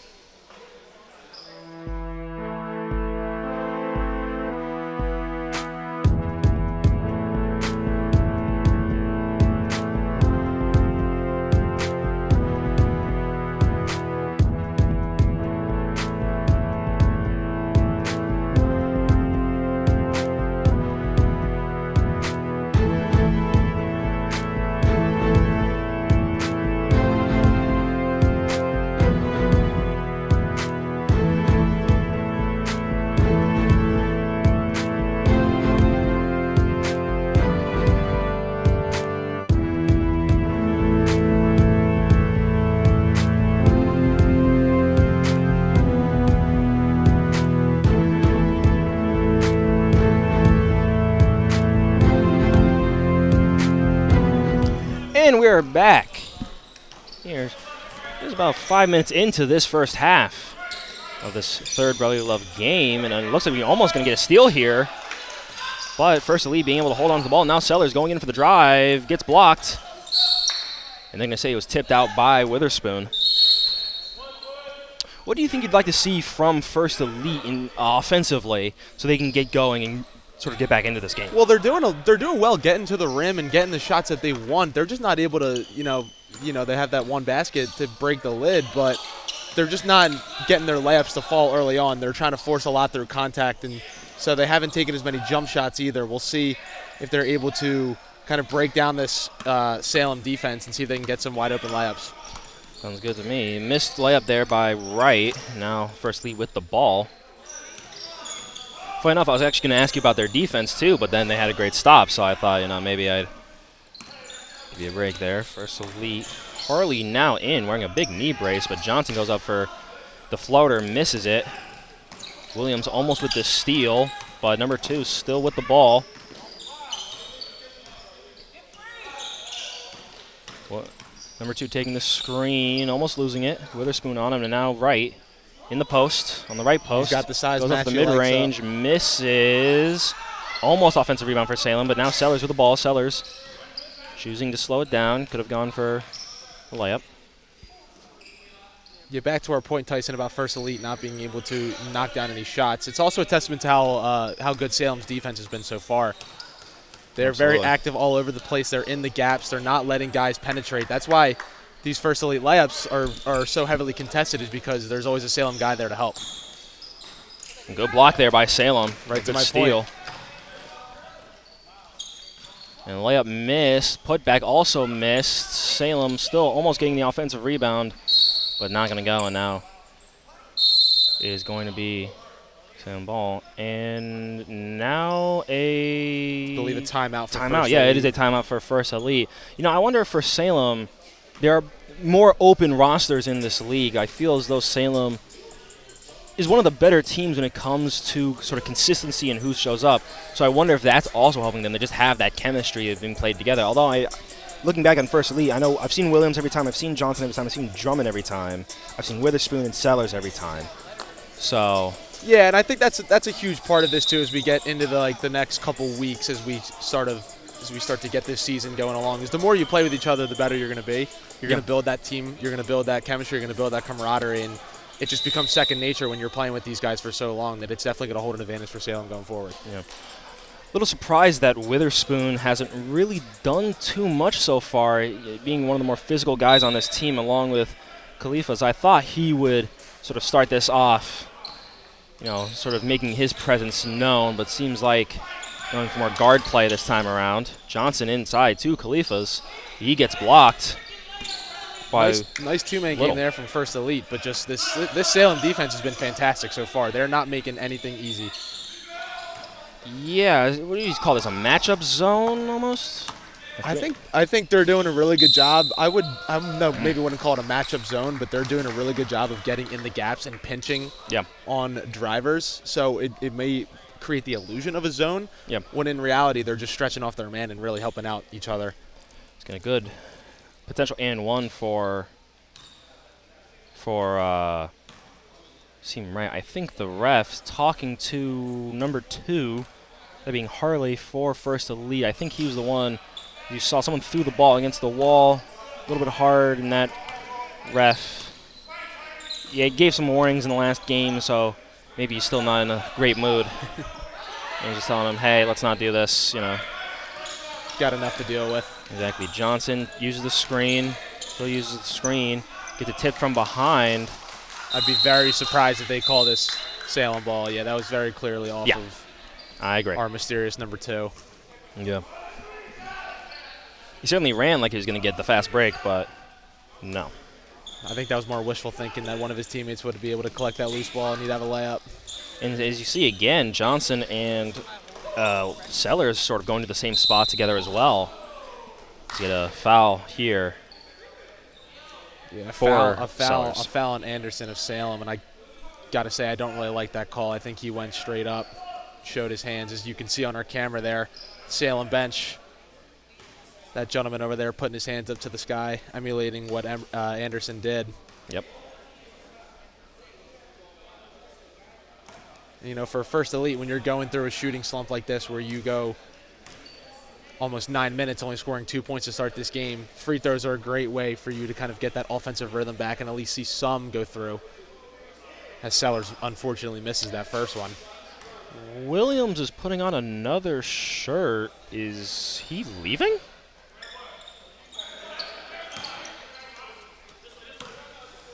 Right goes for the... No, that is a blocking foul. Okay, I know what they're thinking. He was set. He was ready. The problem is that he leaned first. He did. I agree. Okay, so Williams isn't leaving. He just put on another shirt. I don't know about 2 undershirts for basketball. But, yeah, if I believe that's Harley. If he just didn't lean back early, that would have been a free charge. I mean, it's a lot of energy to absorb, especially as a smaller guy, but you can certainly do it. And right, I mean, what is he, $140? I would guess say on his so, weight? yeah. Like, I mean, you should be able to. I think you can take that just fine. I certainly have. Taking a charge is a lot easier said than done, however. Oh, they're calling a moving screen on Sellers. Really, nothing going First Elite's way. Just for a quick background on us, you know, I call myself the charge expert here. I took 52 in 3 years in high school. You know what you're talking about. I know what I'm doing, especially when it comes to near the paint like that. And, of course, you play college basketball, so you know also what we're talking about here is you get a 3-ball here and a good offensive rebound by Wright. He goes right back up and is good. Yeah, fantastic athletic play from Wright there. Came flying in for that offensive rebound. Nice, easy putback. Salem looks fantastic early on here. They lead by 11. Yeah, at some point you wonder, you know, is First Elite going to be able to bring it back? Harley, good pull-up mid-range. Again, still they're getting their shots. Johnson not making that one. Now Khalifas goes back up. He gets blocked by Wright. And now a foul by Khalifas. Couple chances there for First Elite. They're just not able to knock down these shots. I think, you know how people were talking about with the Super Bowl, you know, the first couple of hits, it sort of speeds up the timing. I think that's also happening to Johnson. I feel as though when I've seen him previously, he usually takes a little bit longer for his shooting stroke, and that tends to work better for him, but he really tried to release that quickly, and as we saw, it did not go in. He traveled. And they're calling it out of bounds on him, It's going to be First Elite ball anyway. I think maybe they didn't call the travel because he didn't have clear possession, but... Yeah, it looked like he could have been bobbling it, but First Elite will take it. Hey, Tyson, 3 points in the first 11-plus in this game as a terrible turnover there from Johnson. Yeah. They are all out of sorts on offense right now. And I think that's why Witherspoon and Williams are looking to sub back in, sort of, again, get newer eyes. Harley down to Sellers, and Sellers gets blocked by Little. And it seems like Salem's just everywhere right now. Down to the big man, misses it, gets his own rebound. Going jump ball. He's going to stay here as First Elite got the first ball out of bounds. And yeah, Williams in for Johnson and Sellers. I think they certainly need a break, maybe just get fresh eyes. And that'll work out. Littles takes the 3, does not get it. Goes between 3 people, but now Drummond with the ball. Drummond with the spin. And a layup. All right. Nice move there from Drummond. Increasing their point total by 66%. Driving by mysterious number 2. He gets doubled. Now Drummond tips it away from him. And unfortunately, even though Anderson did get the ball, good hustle by him to lay out, but he laid out onto the line. And now timeout here by Salem. And that's a really nice sequence there from Drummond to First Elite to get that nice layup to cut that deficit to 7, and then that to 9, and then hounding defense to get possession back. He's certainly playing hard these last couple of possessions as First Elite tries to figure out these offensive woes. Yeah. So we'll take a break here, come back in a little bit after this timeout.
we are back here, 7:30 on the clock.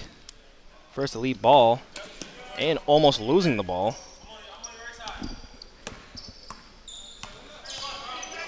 I believe the score is actually 14-5, but scores table not saying it.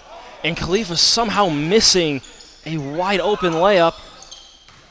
Gets his offensive rebound back, but misses another layup.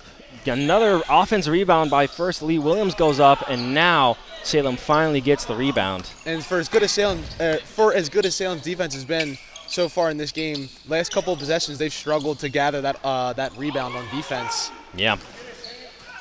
And I mean, that luckily is, for them, First Elite is just not doing themselves any favors either. now to be fair, Khalifa's, I mean, that is sort of his role. He is sort of their prototypical power forward center / big man, although only, probably being 6'3", but still, that is sort of his job. So I'm not surprised he's getting all the boards right now. Witherspoon, hop step, goes to the middle, goes up, and is good. Good possession there from First Elite. They got that high screen and roll at the top of the key and got the matchup they wanted with Salem switching. And Witherspoon able to take advantage of his matchup. Witherspoon is a very physical player in general, so I'm not surprised. As you get a nice block there, him guarding right very well, as you get a pickpocket by number 5 for Salem, and now a mid-range for Johnson of Salem. That is good. But yeah, Witherspoon is a very physical player, so I'm not surprised that this might be the way that they get back into this game, is sort of going inside to him instead of trying to shoot themselves back in. Williams driving, steps back, mid-range, just rolls off. Johnson passes it over to Little. Little will bring it up. Little thinking about the drive, instead gives it to Wright. Now Drummond's on Wright instead of Witherspoon this time. Almost a back court, and it's going to be a foul now on Harley. Yeah, I was waiting for that whistle. You could feel that one coming. Just a little too aggressive up by the timeline there at half court. Yep. Up by the equator there. Number 2 back in for Little. Anderson with the ball, who also sub back in. Now Wright for 3 from the left corner, way short. Easy rebound for First Elite. There are 3 of them there. Williams driving from the left wing, the left corner, down in the middle, out to Witherspoon. Witherspoon takes it back out. Now he's going to try to go back in on Anderson. Anderson, a big body in there. Imagine it's going to be hard to push, but able to get a steal. Now Nassim Wright going to go up and throws down the dunk. Well, Tyson, I stand corrected. Your cousin gets another easy bucket there. Another easy one. I don't know if that one was as easy, though, because before there was, no one even in the same part of the court with him, but still. And more of an impressive dunk, I'll tell you that for sure. 100%. And foul ball shooting is hardly, that's going to be 2 free throws? Yeah, that was a 2-pointer. Yeah, I say it looked like well, one-footed. well inside the line. And it looks like the scorer's table is correcting themselves, as I told the producer that they do that sometimes. And Harley with the first free throw. Johnson, it looks like he's subbing in for Harley.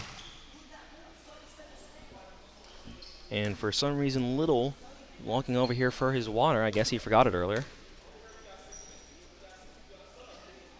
Second free throw is short. Lethos catches it. So still First Elite ball.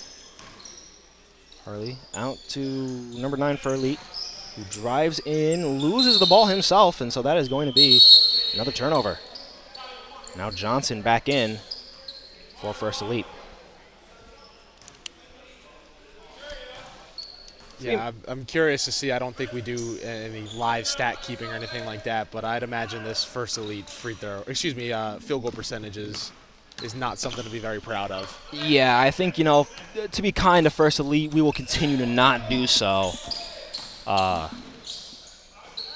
I'm sure their coach is going to yell at them about enough stuff as we get a sort of a Mon Shumpert side of the backboard from number 11. Now pull up mid-range from number 5 for Salem, and it is good. A 23-8 lead, just under 3 minutes here, to almost 2:30. He's number 9 with the ball against Anderson. He loses it. Another turnover. Now Anderson goes up for a dunk. 2-hand jam this time.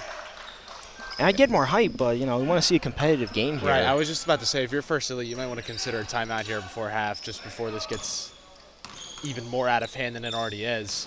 They're just way out of sorts on offense. 8 points in 18 minutes. Yep. And I get 1 substitution. Are we going to get 2? Hey, we are getting 2. So Littles is going to come in for Anderson. And, oh my God, Sellers goes in for Khalifa. Johnson for 3. Misses it, but Another offensive rebound offensive Seller. rebound. And then the thing is, every time Salem, they get those blocks. They do, yeah. Turns offense and defense there. I Does think right. that might be the most frustrating part for First Elite so far today is that they've actually my rebounded goodness. offensively extremely well as we see another turnover. And timeout. Timeout for Salem. But what I was saying is First Elite, the one thing they're doing well is they're actually crashing the offensive glass extremely well. But as you said, they go up for these putback layups, and Salem is just right there to contest them, and it doesn't make it any easier for First Elite. Yeah, somehow they just keep their positioning defensively so well. It's strange. They're not rebounding great well. IQ. Salem's not necessarily rebounding well defensively, but they're able to at least make up for it with these plays at the rim. I feel like Salem would be sort of like the antithesis of the type of team my grandfather would like. My grandfather always very big on the rebounds, boxing out all that. Salem not doing it. You could kind of think of the Sixers in the same way, but still doing great defensively. We can maybe see some slumped shoulders here already from First Elite, hopefully. It definitely is. It's a dejecting feeling when you know that it's sometimes just not your day, whether it's the matchup you got going against you or just one of those days where shots aren't falling. But you start to get that feeling around the end of the first half where you really start to get a feeling for the type of game it's going to be the rest of the way. Yep. And I think First Elite is maybe coming to that realization that it's going to be a long 21-plus minutes here. I think you're actually right, because I believe at least a couple of the first games I've seen with First Elite, usually they're the shorter team, they're the more agile team. As we get a nice steal here, hopefully they can turn this into offense. Sellers now with the ball, driving to the left paint, goes out to Johnson. Johnson on the left corner, down, goes to reverse, just misses it. Outlet pass going to be stolen by number 9 for First Elite. Back to Johnson, over to Williams. Williams for 3, and is good. And that's just the break First Elite needed right there. They're able to get the steal off the outlet pass from Salem. They're able to quickly turn it into a three-pointer of their own. Yeah, I feel like First Elite, I think almost get another steal there, but still going to stay with Salem. I feel like First Elite is usually the smaller, more agile team, and now you have Salem, who's sort of a similar build. Maybe not the same offense, but a similar build, and I think maybe that's why it's throwing them off, because there's a nice drive here. I'm going to say that's on the floor, I believe, before the gather. No, I don't know. Are they saying 11 for the foul or a 1? Yeah, they're saying number 11 for the foul. Yeah. When you put, as a ref, you put both index fingers up. I don't know if you're signaling for number 11 or for a 1-and-1. And in this league, it could be either one, as that does happen at the first bonus. Now foul here for Johnson. I mean, that could be another thing that First Elite just needs to do. They got to maybe get some fouls on these guys, make them take a seat. But I think 6 players showing up for Salem here today. They got the 1 sub on the bench, so you got to try everything you can. Yeah, I think First Elite. I think with this matchup, I think that is a part to it, is the fact that this is probably the most similar team to First Elite that First Elite has played. I know they played Controlled Behavior, who has a big man. And I think they might have played Post and Pivot, who also has some big men. And so such a similar team might be throwing them off, sort of trying to beat yourself. Or sometimes people are good at doing it and sometimes they're not. 8.3 seconds left to go here. Another trap here from First Elite. It seems to be working against Salem. A 3 ball here from Little, and not going. So you think that's another thing First Elite might take with them is, hey, these traps are somewhat working. You know, they can keep that defensively, take it with them in the second half? Sort of, yeah, create chaos on the defensive end and try to turn defense into offense. I think Salem has definitely led in transition points probably by a long shot. They've had a lot of easy buckets in transition, and we'll see if First Elite can kind of try to flip the script there and see if they can find something with these traps, because they definitely have caused these Salem ball handlers some trouble. Yep. They've gotten some turnovers out of them. They've gotten some kind of broken possessions from Salem. Yep. So as the guys from First Elite kind of take a break here and start shooting around, high-fiving each other, they're going to try to keep that morale high and know that there's still 20 minutes left to go in this ball game. Yep. And a 14-point lead is by no stretch of the imagination insurmountable. So even to a degree, I mean, yeah, they only scored 13. Not good. And you hope that turns around. At the same time, Salem, it felt like it had so many turnovers, had so many possessions. They also only scored 27. Right. You would think if you only scored 13 points in the first half, you'd be down by at least 20. Yeah. Probably closer to 25. But the fact that they've only given up 27 and only trailed by 14 is got to be something you got to look as kind of a glass half full rather than a glass half empty kind of mindset. Absolutely. I mean, Salem, they have some plays. I don't think their half court has been the cleanest, but at the same time, maybe they haven't really warmed up their half court since they've had so much transition. Because really the only person I can think of who's done well in the half court has been Wright, and even then, I believe he had the ball stolen away from him a couple times as well. So interesting here. You also wonder, I mean, will First Elite, maybe they make a change? Felt like the start of good times for them was with their big man number 10, Khalifa's, on the court. Do you think maybe they'll bring him in, lock down the center, and use Witherspoon, Williams, and Johnson to keep the offense going? We'll see here in a couple seconds as the clock ticks down to start the second half. We'll see if that prediction comes true. We'll see if, Khalifa is going to be out there to start. It looks like he might be. We've got 5 guys on the court. They're going to huddle up real quick. Yeah. The only starter I think that wasn't really taking shots was Sellers. Well, no, sorry, Sellers and Johnson. I think Johnson was more taking a break because he played the majority of that first half. Yeah. Sometimes you got to weigh your options at halftime of these summer leagues. And also maybe just trying to stay loose. It looks like trying to draw up something right now. I know for me, sometimes if I get too tight, I was actually complimenting one of the South Philly Rebels, Warren. I get too tight if I don't talk to people. That can mess up my game. So maybe he's just trying to sit back, relax, get back into his form. Because I've seen before, at least the first game, in the first week of this league, and he's a good shooter.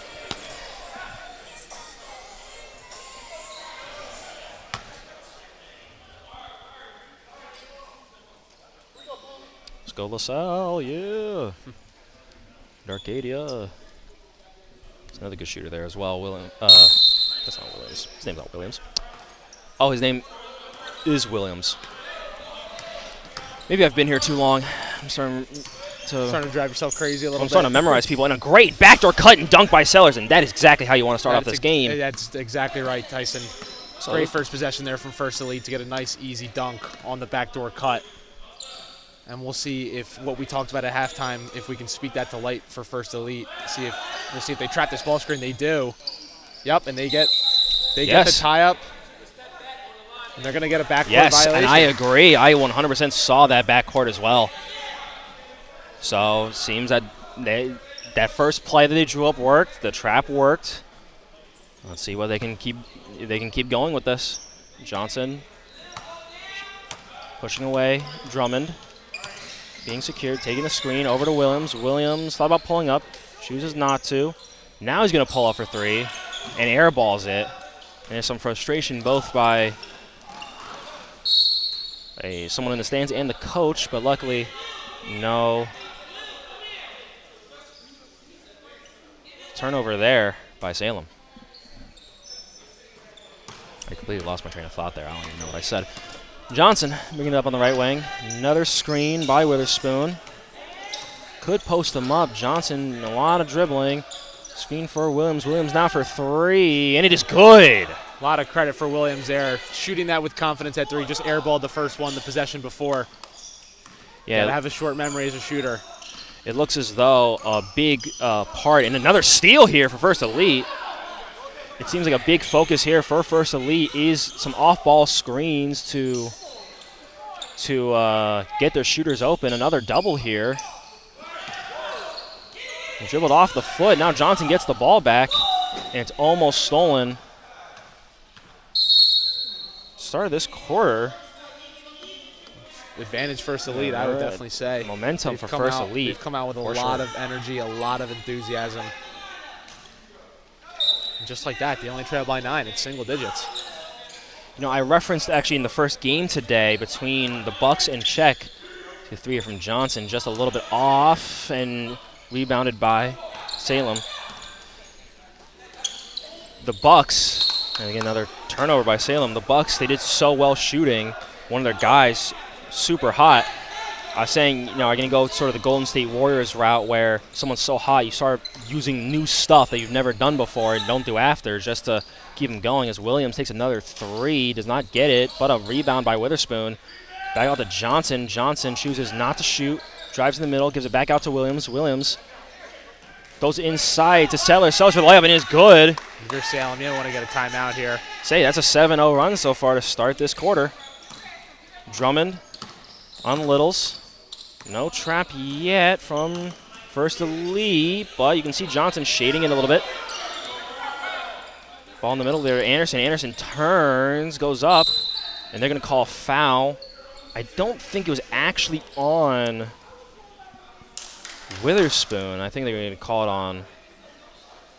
Nope, they're calling it. Nope, they're calling it on Witherspoon. They are yep. calling it on Witherspoon. And a shooting foul. I thought maybe he sort of waved his hand over it.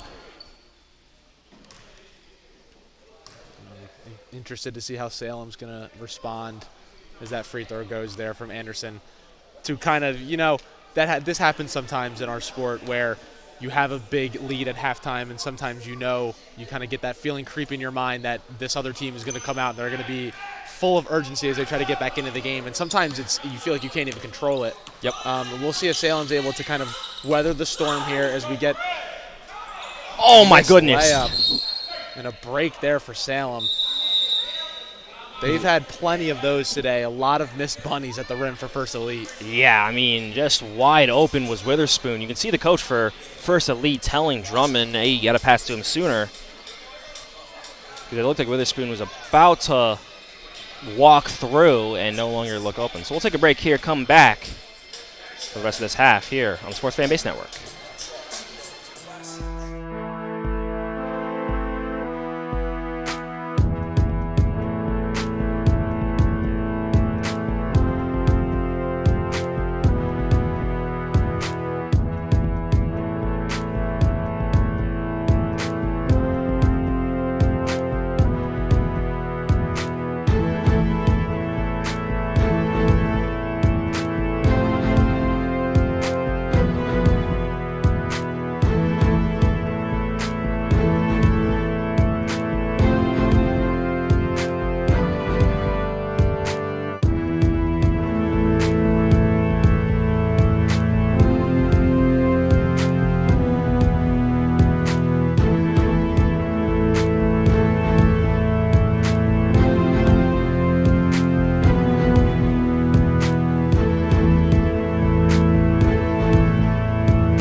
And we're back here on the Sports Fan Base Network. Still a good run here for First Elite, I believe 7-2. No, 7-1 actually. First Elite trying to run a play. Now Sellers setting a screen for Johnson. Johnson steps back, goes for 3. Oh, almost makes it, just rolls out. Now Williams for 3. Also almost make it, but Sellers gets the offensive rebound and goes back. Salem continuing to struggle grabbing that defensive rebound. They got to find a body and start boxing out, Absolutely. or else they're going to squander this lead as they already almost have. Right, asking for a screen from Anderson. Actually pushes him back. I think they're looking to go to Anderson down low. Instead, Littles takes a three, almost makes it. And that's not the shot you want if you're Salem struggling already in this half. Williams loses his glasses. I think he should get some goggles. Go full mid-range here from Johnson. That's good. Finally, he gets a shot to go down. There's a big guy, a 7-footer who wears goggles, isn't there? In the NBA? Yeah. He used to be on the Suns, and he was on the Pacers for a while. Jalen something. I'm drawing a blank. I know Taco Fall wore glasses. Yeah. But Taco Fall also got a concussion by hitting his head on the top of a bathroom door, so. I mean, I probably would too if I was that size. You'd think at some point you'd understand, oh yeah, I will hit my head on any doorway. I must duck every single time. It's a fair point. Like, because usually for guys like us, we're above average height. It's only when something is abnormally short to the rest of the house that we have this issue.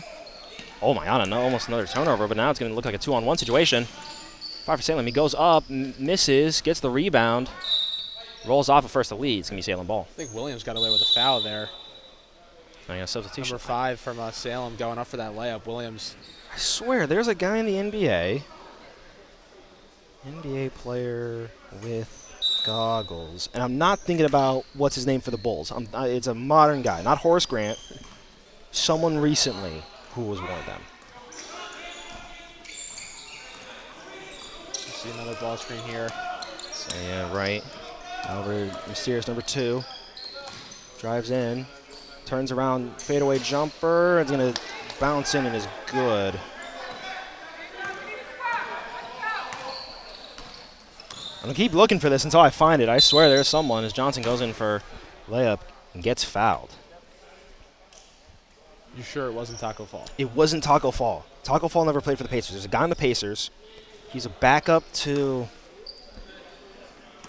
what's his name, who just left? Miles Turner. Pacers roster 2021. I'm going to find him. I promise you. He is real. I'm not making this up. I'll take your word for it, Tyson. There's another offensive rebound for First Elite. They take it right from Salem off the missed free throw. Just a miss there by Johnson. Now jump ball. Jalen Smith. That's who it was. Jalen Smith. Yeah, he was a backup for Sabonis.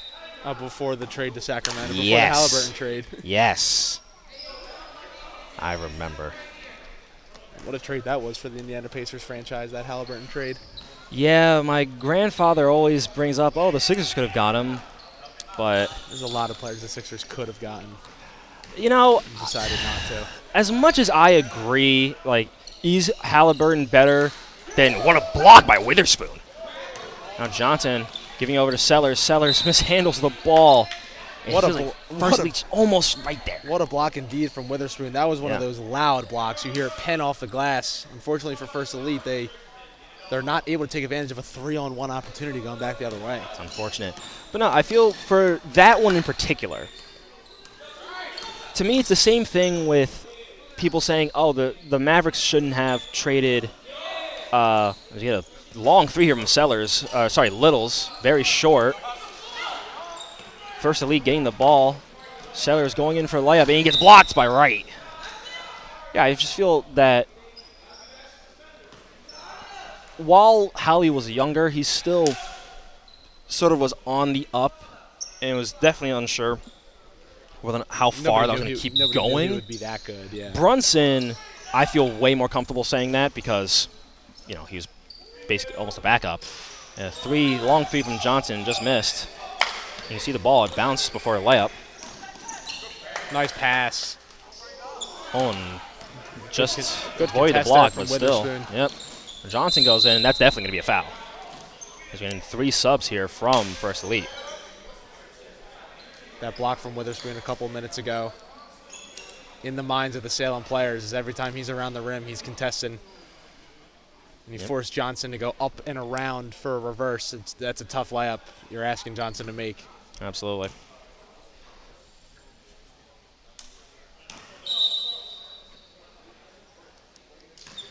So it looks like Drummond's out, Sellers out, and Williams is out. Yeah. It's hard to say the projection for a young guy when you're trying to make playoff and finals runs. Now, obviously, it didn't happen, right? But you can say for certain, oh, yeah, James Harden does this, as opposed to Halliburton, where At the time of the trade, At you the didn't time of the know trade, you what were- he would ah, be sure, able to yeah. do. It's a good point.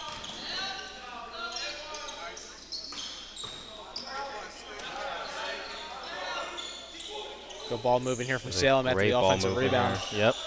Littles now with the ball. I think they're trying to get it down to Anderson. Choosing not to. Now Wright gets it down to Johnson. Johnson spins, but there's 4 or 5 guys around him.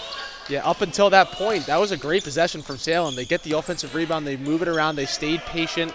They waited for the right angle for that post entry. They're able to get the ball to Johnson, and then he just takes not a great shot. And the thing is, even if there was a foul, is get a 3 ball here from Witherspoon. Even if there was a foul there, there's so many. Oh, and there's a missed dunk. Even if there was a foul, there are just too many guys. And you're sort of going to have the issue of, you know, can't call that. Witherspoon upset about something. He just hit the wall. Yeah, that caused me to kind of look over my shoulder and see what that noise was. He's holding his knee. I think he might be injured. I think that's why, you know, frustration. Johnson on right, goes up. Another foul called. It's a really nice move there from Johnson. He's able to get deep into the lane. I believe the foul was on right. Hopefully Witherspoon is okay, can return into this game.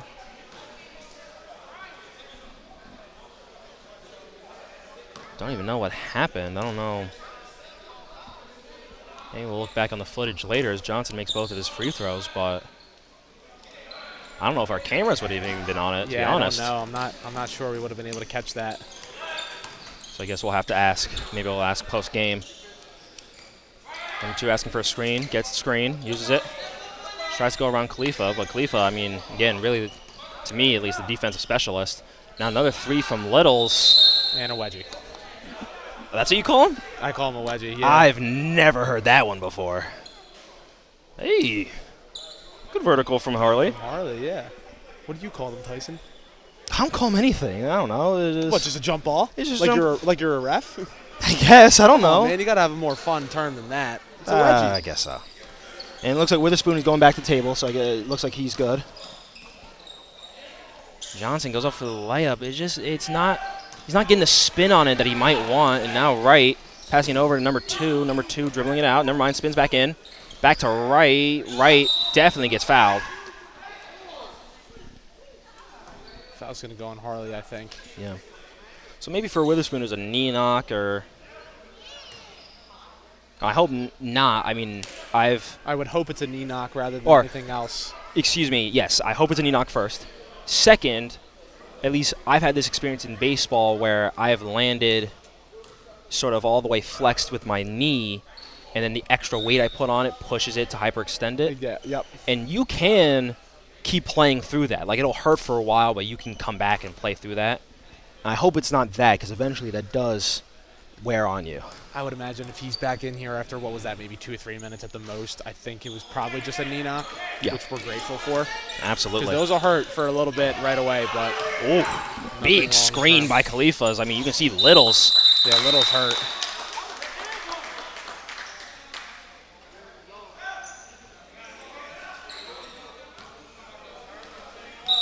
Yeah. That was a big time screen there, and Little's feeling it. I think they're calling an injury timeout.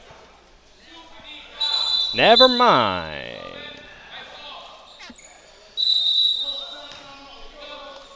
Calling Salem white? I mean, those jerseys are gray.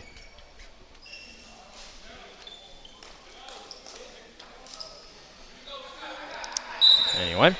Got to give a lot of credit to First Elite. They've come back in this second half. They only trail by 1 now after being down by 14 at halftime. And Yeah, like we made those points at the halftime break, they're able to turn this defense into offense. They found something at the end of the first half, and they've taken advantage of it here. Yeah, they're very clawed back into this game. Wide open three. Maybe right that jab in the gut was what he needed to make that three. And it seems like he's moving just fine. Johnson looking to drive, goes up. No foul called. Khalifa's almost getting it back, but Little ends up with it. Now, maybe some numbers advantage. And that is a charge, yes, sir. There it is. Finally.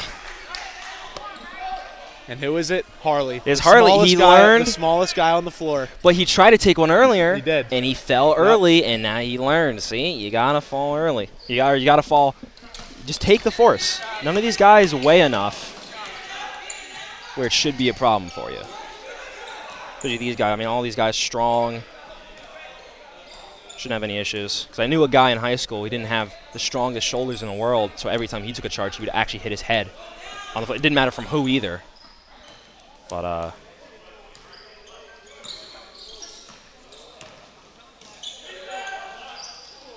oh, Khalifa's with the offensive rebound. Goes back up. Looks like he's blocked by right. Now Johnson with a rebound. Turn around mid-range, and he's good. Yeah, if anyone needs any advice on charges, take him off of someone like Wright, not off of Derek Lively. Absolutely not. Terrible idea. Yeah. Not speaking from experience at all. And that is a turnover for Salem. This could be a tie ball game. The pressure getting to him. Yeah, First Elite has absolutely flipped the script here in this game. Witherspoon screening for Johnson, but Wright really hedging the screen. Johnson keeping Wright at an arm's length. Goes in now. Khalifa for three. It is good! And now I think that's the first lead by First Elite for this entire game with just under 4 minutes left, and you can hear the bench now getting alive. Rolls for three. No good. And if you're First Elite, you push, you pressure here. Absolutely. You've got all the momentum in the world as Johnson is going to take advantage of it. What a second half from First Elite. And a timeout by Salem. And now Johnson and number 2 for Salem really getting into it. One of the parents from First Elite saying don't talk, and another parent from Salem being don't be mad at First Elite, be mad at yourselves. Yeah, frustration's starting to boil over here for Salem. They have been absolutely locked up in the second half. They've only got – we made a lot of comments in the first half about how First Elite was unable to put the ball in the basket. They only had 8 points with just 2 minutes left in the first half. And now we're looking at 3:30 left in the second half, and Salem only has 8 points in this half. So, and again, with the defense, I mean, we both agree 27 in this league for the first half is pretty good to keep a team on. And now they've only scored 8 so far. Yeah. Now it's literally flipping the script. Now, last couple of minutes, or 17 minutes into this second half, and First Elite has only scored 8. Or sorry, Salem's only scored 8. exactly, yeah. So, let's see what happens here. As now Johnson goes in for Anderson, and that might be the last sub for this game. For either team, honestly, because I imagine First Elite's going to keep this lineup that's working so well for them right now. Little's driving on Johnson. Continues to drive, misses, but they're going to call a foul. Johnson not a fan of it. I don't know. What did you think the contact there was? They're going to say they just called the foul on Harley, actually. Or did they call it on Harley? I'm not sure. Regardless, if you're First Elite, obviously you're praying Salem misses these free throws as that first one goes from Little. But keep your composure. Keep doing what you've been doing throughout this game. And know that you have Salem's number when you're in the half court on defense. I don't think Salem's half court offense has been very good today. Yep. We made the point in the first half, a lot of those 27 first half points were in transition. They didn't really have to work for too many in the half court. And so if you're First Elite, if that jumper doesn't go, nope. Now one-point game here. Keep trusting your half court defense. I would definitely agree with that. It seems like they found some of their good matchups, and they just get a steal from Wright, and now Johnson going the other way. And they're calling no foul there in Salem ball. Wow. Johnson is irate. I thought that must have, I thought it hit the wrists of Johnson, hence why it'd be Salem ball, but then it'd be a foul. We have Johnson here kind of slapping his own wrists. Yeah. Saying that he got fouled. And that's one of those where it's a 2-on-1 and the player with the ball who doesn't pass it. When that ball usually gets knocked out of bounds, you assume he either got fouled or the defender knocked it out. Yeah. It's very rare that you see that call go back the other way. Yeah. And after even a discussion between two of the referees, it's Salem ball here. And Johnson just gets the steal. And now they're calling a foul on Little, saying Little tripped him. I am surprised by that one as well, actually, just because it looked like Johnson was kind of just losing his balance. Yeah, that sort of happens in the sort of loose ball situations. So I thought they would just let it play out. Guess not. Johnson being extra aggressive. Wide open. Witherspoon is about to block, and they're calling a foul on that. Wow. It's weird. It feels like sometimes they want to let him play, sometimes. But the one thing I'm kind of curious is we're not seeing much of an argument from Johnson. And sometimes that can be an admission of guilt. Sometimes.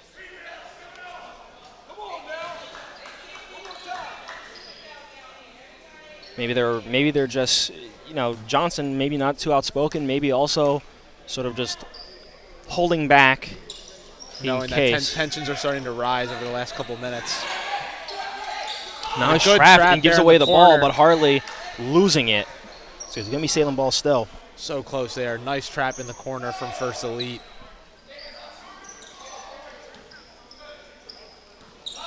We get another one here. Now I also realize Salem, with very little subs, they might just be tired. So 100% might straight up be gassed. Fatigue factor coming in here the last 2 minutes. Right in the corner, back to Little. And if you're First Elite, you're fine with this. Play your half-court defense. Get in the gaps. Saying Johnson has done very well on defense, as does Witherspoon and Khalifa. All of them have done so well. Right, no three. Now a drive from number 2. Inside 2. He missed. But rebounded by Anderson. And they're calling it. They're going to call a travel on Harley. I'm sorry, I was missing it, just making sure I got my names right. Did he just get on the other shoulder? I believe so, yeah. A lot of confusion going on right here. Certainly don't want Anderson found himself wide open under the basket. Misses the layup, got his own rebound, and then it was just pure chaos from there. Right now driving, going from mid-range pull-up, missing, rebounded by Johnson. It could have been rebounded on the other Johnson too, funny enough. And that's a big give it away to Harley. Yeah, there from Johnson or First Elite. They hold this 2-point lead. They're able to take some time off the clock. We get a trap here. Yep. Now I'm holding the basketball. I'm going to give it to the referee right here. And a timeout from First Elite. So let's take a break here. Coming back right after this little break. Stall time.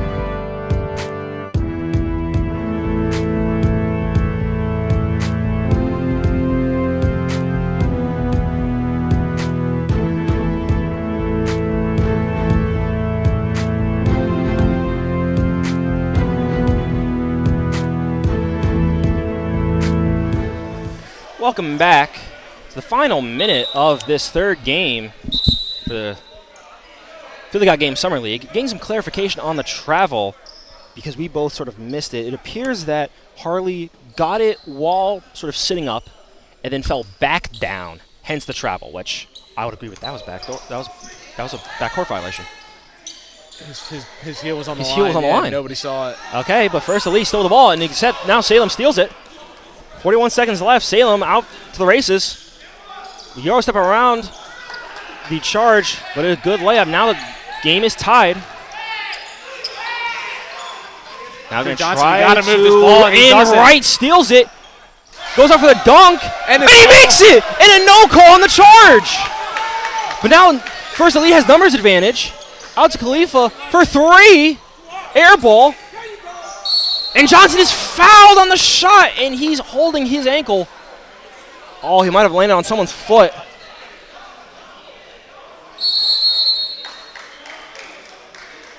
Oh, no. Right, he's walking a little gingerly as well. That might be it. The major concern here is for Johnson, though. Absolutely. He's yet to even stand up and try to put any weight on that ankle. Again, timeout First Elite. He's standing up. He's walking. He's walking a little gingerly, but it looks like it's not too bad. Tyson, what a sequence there, though. Absolutely. I can't believe that. I guess you could still technically call it a dunk. Can't believe that fell. Yeah, I don't know what else you would call it. I mean, yeah, he missed up front, but it still went up and in. I don't know. Do you have anyone else got a word for that? Not sure anyone else is watching. Not sure. I was looking for one of our other cameramen or other producers, but they're off in their own world, I guess. So for First Elite, I mean, you got 2 free throws now. And I guess just hope for good defense, right? I mean, Yeah, yeah, imagine Salem could try to take the last the shot. first plan of action here for Johnson is absolutely to knock down both of these, and then 17.7 left on the clock. You've got to play great defense to see if you can push this game into overtime. I'm curious to see if they make the second free throw, if they will continue to do that trap on the first pass on the inbound or not. One thing I'm curious about is whether or not they might think to sub out Johnson, only because nope, they're subbing out our mysterious number 9. My only thought with that was just that, Johnson, if he's not able to move at full capacity, it would be harder for him to play defense. But he makes both. Nothing changes. Full court pressure from First Elite. Yep, Drummond. No trap. And they're calling a block. Wow. Yeah, our mysterious number 2 from Salem there. They're going to call it on the floor. Yep, I agree with that. Risky play there from our mysterious number 2 there, though. That could have gone either way. I thought that was going to be an easy charge. You could see, I mean, Drummond was getting pushed off pretty consistently every time. And now, wow, a quick 2 there. And now another timeout for First Elite. Makes perfect sense. They out of timeouts? Technical foul. Technical foul, out of timeouts. Wow. That's a killer. Is that going to be 2 shots on the ball for Salem? I think it's only 1. 1 shot on the ball. Is it 1 or 2 shots for the in-ball? Guess we'll find out. Either way, that's a killer for First Elite. Absolutely. Ooh, bit short there. So it is 2. It is 2. But again, if they get the ball, then now they got a foul, right? Absolutely, yeah. Make or miss.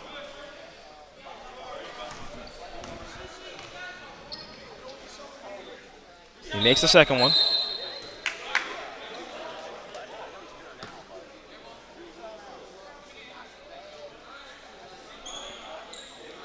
So Okay, Salem it's basketball Salem's here. ball. First Elite going to have to foul on the inbound. Yep. Only 7 seconds left. You don't have time to try to risk getting a steal on the inbound. I guess you try to foul Anderson. I don't really know who is going to be available to foul. First Elite needs the foul. They're not doing so. Not They're doing trying it. to go Yeah, for the wow. steal. And that's going to, Say 1 free throw, that ices the game. yeah, and with only 0.8 seconds left, First Elite just took away any chance they had of a potential missed free throw from Salem and going down and trying to tie the game. Very surprised there that First Elite didn't foul right on the inbound. Little just made his last free throw, so can he make this one? He does. believe it is 2 shots today, not 1 and 1. And I also believe that should ice this game. I don't know how you're going to get 4 or 5 points in 0.8 seconds, but I guess it is possible. I mean, Now maybe? now you can't get 5 points, however. Yeah. That's gonna And be a steal. it. Wow. So kind of an anticlimactic last couple seconds there to what really was a great game, though, Tyson. I say incredible. I mean, a great comeback by First Elite. And you can certainly see their frustrations. I mean, they started off about as bad as they could and were able to at least make it competitive. So up next now we have Arcadia with more than 5 players for once, which I'm genuinely shocked by. A lot more than 5 players. It might be 8 or 9. I say, against Philly Got Game, their own team. And so we'll come back at the start of that one.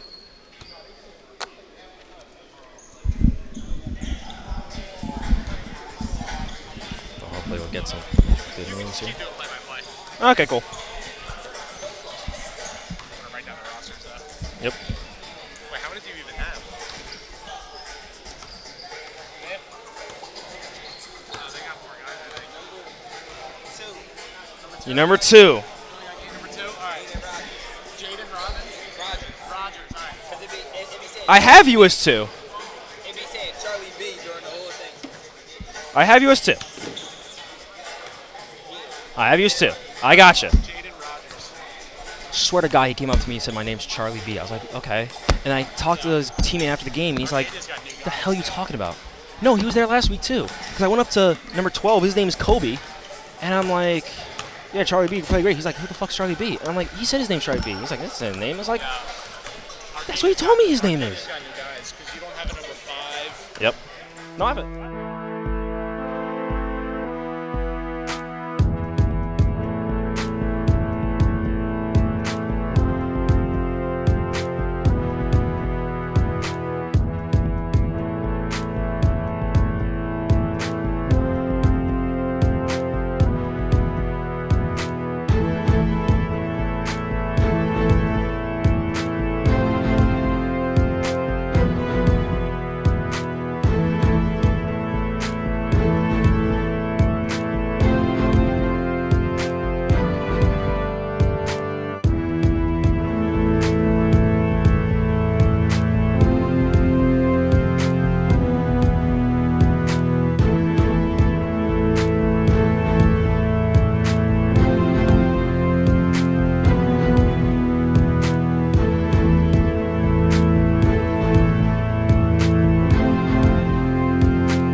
welcome to our fourth and penultimate game of the Philly Got Game Summer League slate today, brought to you by Sports Fanbase Network. This game between Arcadia and Philly Got Game team. Still with you, Tyson Maddox and Ryan.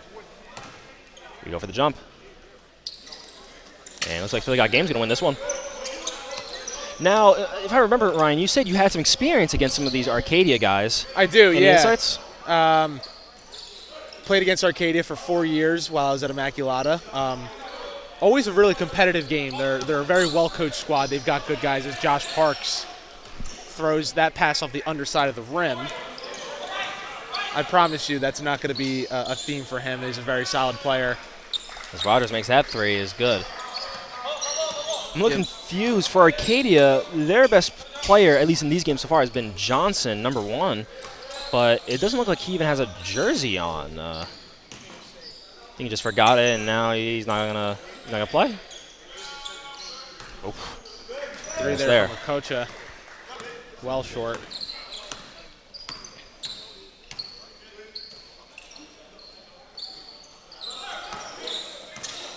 Yeah, that's the thing. There's as McNeil takes this three and makes this three.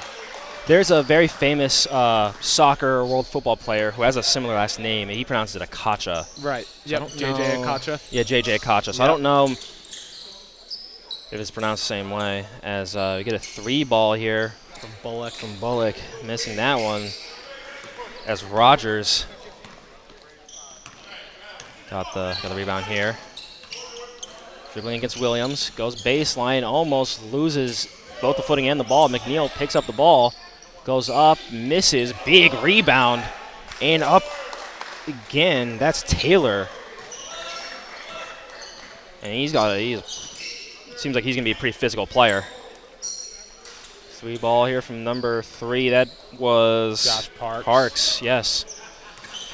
Now, you say you personally guarded Parks. I have, yes. I've matched up against Parks a couple of times, and he's a good player. Arcadia usually very well coached. They usually play well as a team. They haven't started off great here, so they're going to get an open 3 from Williams. Saying Williams is good. also usually a good shooter. Yeah, so And not nothing off so far. Arcadia not off to the greatest start, but as we saw in our last game, it's not necessarily how you start, it's how you finish, and it's a long 40 minutes over the course of these games. So I think Arcadia just needs to settle down, get a stop, get a bucket, and they'll be right back into this. Yeah, my only worry for Arcadia is just that they might not have the time to get back into it if the lead gets too big, as McNeil goes for another 3 and makes another 3. 100% so far, I believe, for Got Game as they take an 11-0 lead. And if you're Arcadia here, you might be looking at a timeout soon if you don't get anything after this possession. And they're getting a charge, yeah, from Taylor, the big man. And that's exactly how you do it. You know, if it's a lot of guard play, you can just sit in the paint and wait for it. That's exactly what he did. Again, don't ask me how I know.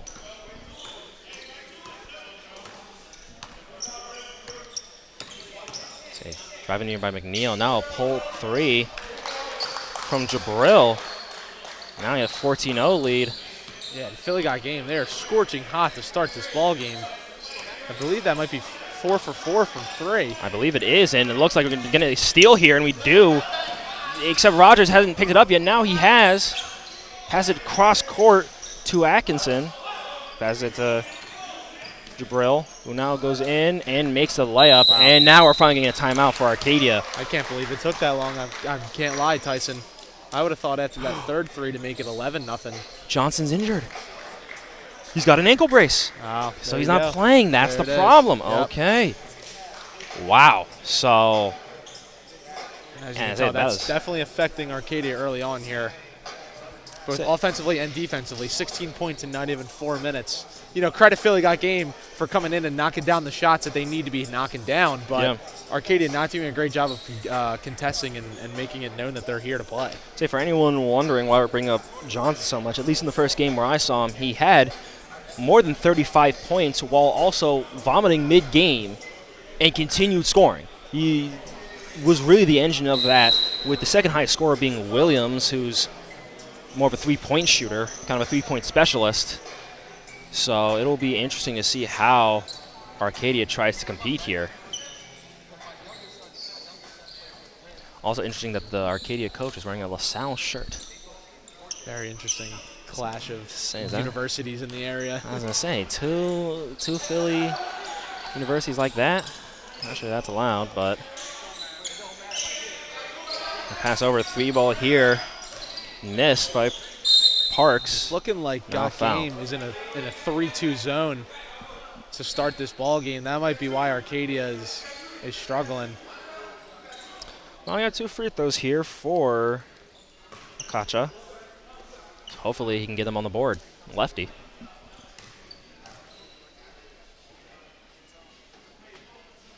A little short. I forgot, are you lefty? I'm not lefty. I'm You're a not righty. lefty. I don't No. know why I thought you were lefty for some reason. Must be mixing some people up.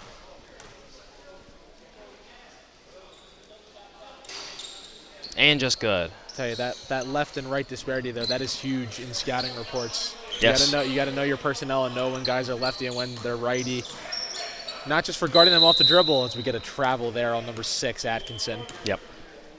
Not just for guarding a ball handler, but for shooters as well. You want to be able to contest with the opposite hand of the hand that the shooter is. Yep. And so for a left-handed shooter, you know, you want to be contesting with your right hand up if you're the defender. Yep. So you got to know as Arcadia misses the layup. And unfortunately, the travel there by Atkinson, and then the classic travel to immediate sub. To get a deep 3 here by Got Game, and they're going to call a foul on the floor. Looks like some competition there between Taylor and Carr. I think they're going to call the foul on Carr there for kind of undercutting Taylor as he went up for that offensive rebound. I mean, got some big bodies here. A little bit of pushing and shoving. I don't know, but if I'm Taylor or Carr, you know, this is what I want. Someone sort of my height, similar strength. You know, you want to go out there and prove, you know, I'm the stronger one, I'm the bigger one, even if, you know, you're sort of undersized for your position. And I got to tell you, it's advantage Taylor right now. That's 2 quick fouls on Carr back-to-back on that offensive rebound, and then right there on the shooting foul. As Taylor is also a lefty. That's news to me. Yes. Yeah, but 2 quick fouls there for Carr, and he's that matchup for Taylor. So we'll see if Taylor can keep trying to exploit that and see if Carr can pick up his 3rd. Yeah, maybe on the bench there, Norman, he could be someone to come in, maybe try to fill in the gap for a Carr. Let's get a drive here by Kacha, and then out to Williams. Williams for 3, just off the back. Royce West to get that. Now Parks bring the ball up on the right wing. It appears Arcadia's also in his zone. And a 3 by Parks. That's another one. No, that's Dennison, actually. Nice That's 3 from Dennison there. That's Dennison? Am I insane? I must be. Yes, by Dennison. Oh my goodness. Then no, you got your number 3s mixed up. I did. I was the wrong team. And there's Royce West for 3. A little bit of an air ball there. Long outlet. A coach has got position. He has a layup if he hurries. And he sure does. Still 20-5 so far. It looks like Arcadia might be figuring some stuff out. Norman looks to come in.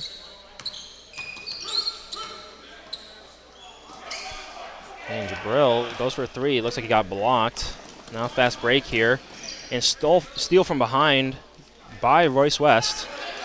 And now steal by Williams, and Williams goes up and gets the layup. Nice heads-up play from Williams there in the front court. Just kind of lurk around and not be seen. He's able to jump that pass. And McNeil now bringing the ball up. Goes for a layup, gets fouled. Now getting a couple of substitutions here. Is he calling it shooting? No, they're not. So we have coming in, we have Kobe. We have Belcher, I think is what it said on the board. It's tough to read other people's handwriting. We also have coming in is number 10, Norman, and number 9, that being Clark for Arcadia. Now Rogers driving in, goes for a mid-range sort of floater. That can go. Philly Got Game stays hot. Their shooting percentage. Williams, deep 3. Looked like he got fouled. No call. I think he did. It's hard when you're shooting from so deep. Clark was definitely off on that one. You're shooting from so deep, I feel as though there's just no one ready to watch for the foul. Arcadia getting some offensive rebounds and getting the putback. Yeah, nice job there from Clark there. to hustle and grab that rebound on the Okocha miss. So now Jabril goes up for the 3 and bounces in. Is that 3? Was that 2? That's a 2. That was a 2, yeah. Little shooter's roll there. But yeah, Williams, I remember from previous games, he's not exactly someone you want to take deep threes. He's someone you want right at the line. And so hopefully he won't get pushed out as far. He's going to miss mid-range there by Arcadia. Rogers, bring up the ball. Driving into the middle, gets his defender in the air, looking to pass it to someone. Pass it to Jabril. He's dribbling, driving, out to the corner to Kobe. Kobe driving in, goes for a mid-range sort of fadeaway shot, much like the Mamba, and now has to tie his own. And now he ties his shoe.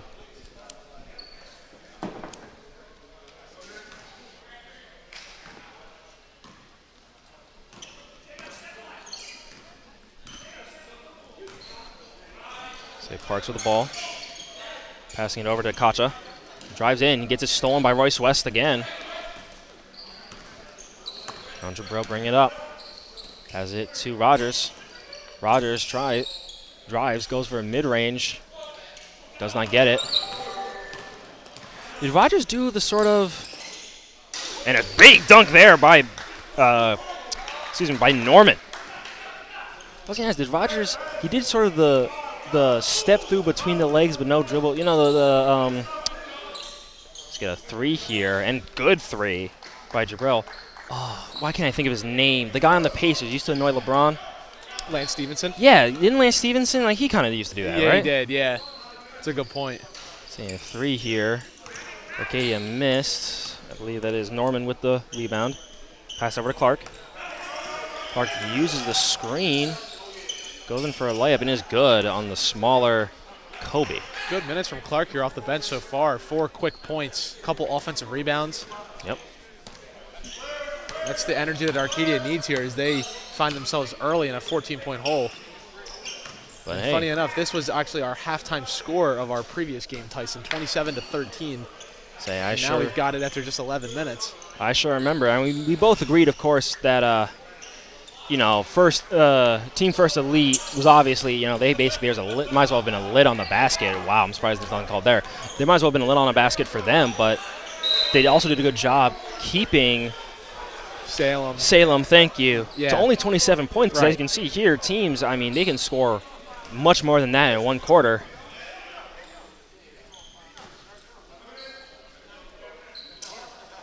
Now Rogers takes a seat. And for Arcadia, the key to getting back into this game is just to remain calm. They're doing some good things on offense. Is get a nice ball movement here. They're going to get a foul call. Norman will go to the line to shoot 2.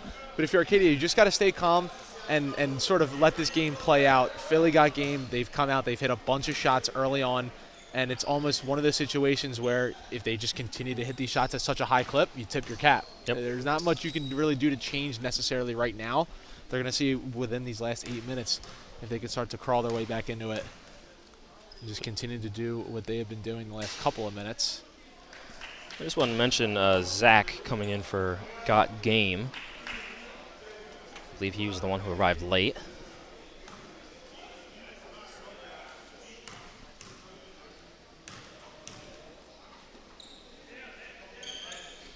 Yeah, for Got Game, it's interesting to see where they got the offense from, considering their 3 leading scorers, that being McNeil, Rogers, and of course Jabril, are now all off the court. I know Kobe can score, I know Zach can score. And of course, Taylor has done some good work against the other big men as we get a steal here. A lot of contact. Yeah. And there's the foul call. The coach is going to be upset he didn't finish that for the N1, but Arcadia doing a nice job slowly crawling their way back into this. And certainly that was a foul. I know Kobe's a little upset about it, but pretty cut and dry there.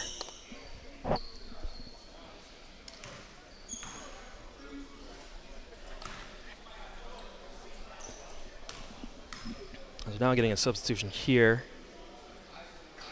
For Arcadia, it's going to be Bullock for Williams.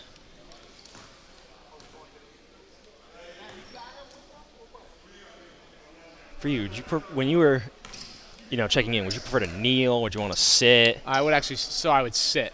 Yeah. I would kind of like not lay down in a way, but I'd sit kind of right in front of the table. Yeah. Kind of wrap my arms around my knees. Yeah. No, I agree with that idea. Zach now with a 3, way short. Maybe missing the warm-ups. He doesn't have his legs under him yet. Nakacha passing over to Clark. Clark with sort of Euro reverse, and it's good. It is true that those right-hand reverses are really hard to block without goaltending, right? Absolutely, yeah, because you got to make your defender go essentially around the rim and through the rim to try to contest that shot. You're able to use the rim when you reverse as protection almost from the shot blocker. So that's an air ball from Kobe. Yeah, him heaving one, certainly.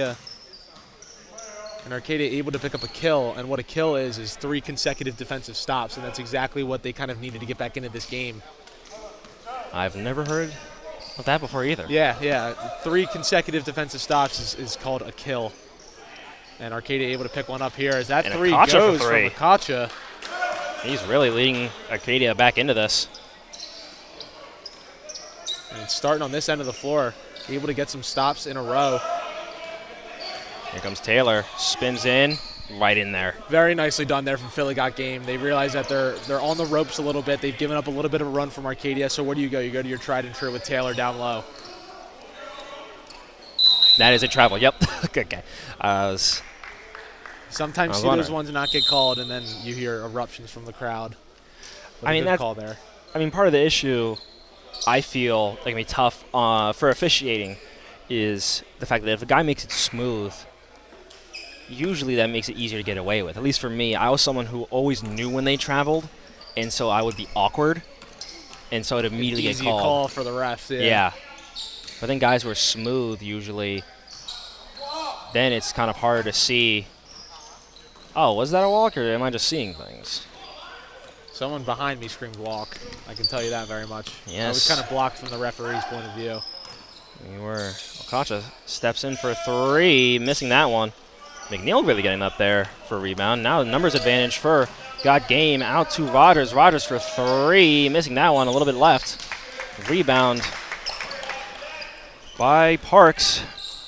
Now down number 10, and that's a good, easy layup. Back to a 7-point game. Yeah, nice job by Arcadia there in transition. Recognizing when they had numbers and when they can hustle. Easy layup for Norman. Roger Jabril on the left wing. Gets a screen by Taylor. Down to Taylor. Taylor goes to the rim and 1. It looked like it wasn't even touched.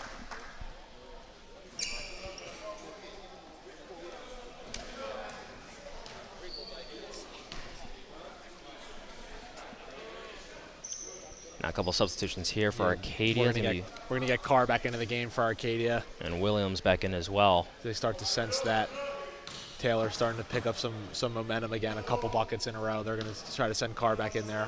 Fresh off those 2 fouls. See if he can put a stop to it.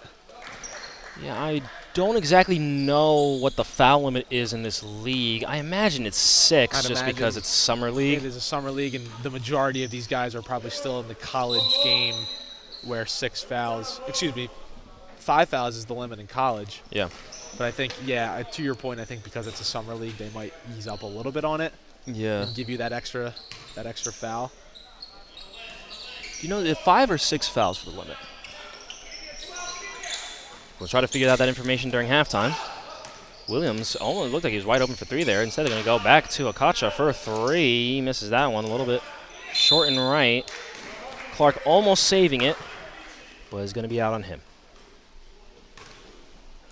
We'll definitely try to figure out what the foul limit situation is. Not that we really have had too much of a concern with it so far.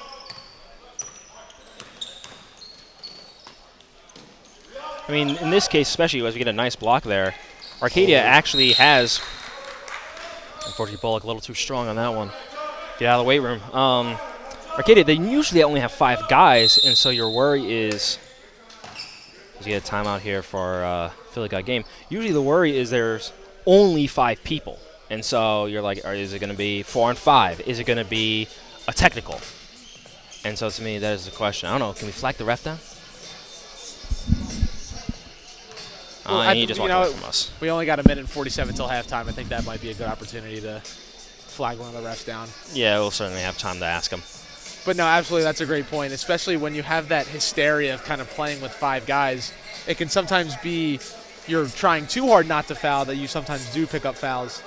We'll ask at halftime. Don't worry. Producers being very kind, wanting to ask for us, but with 2 minutes left, we decided. Yeah, and at the same time, it can kind of throw you off if you're someone, especially if you're someone who likes to go to the basket, who draws a lot of fouls. I know in my experience, it does get a little weird when it's like, oh, we finally got 5 fouls on him, and it's like, right, it's 6. Right. Yep. Taylor's sweating. We'll figure out that, of course, Taylor's sweating. He's been playing really hard so far today. I was saying, he feels like more than anyone else. He got that nice, Joel Embiid type of sheen, They're looking to try to get it into him. Yeah.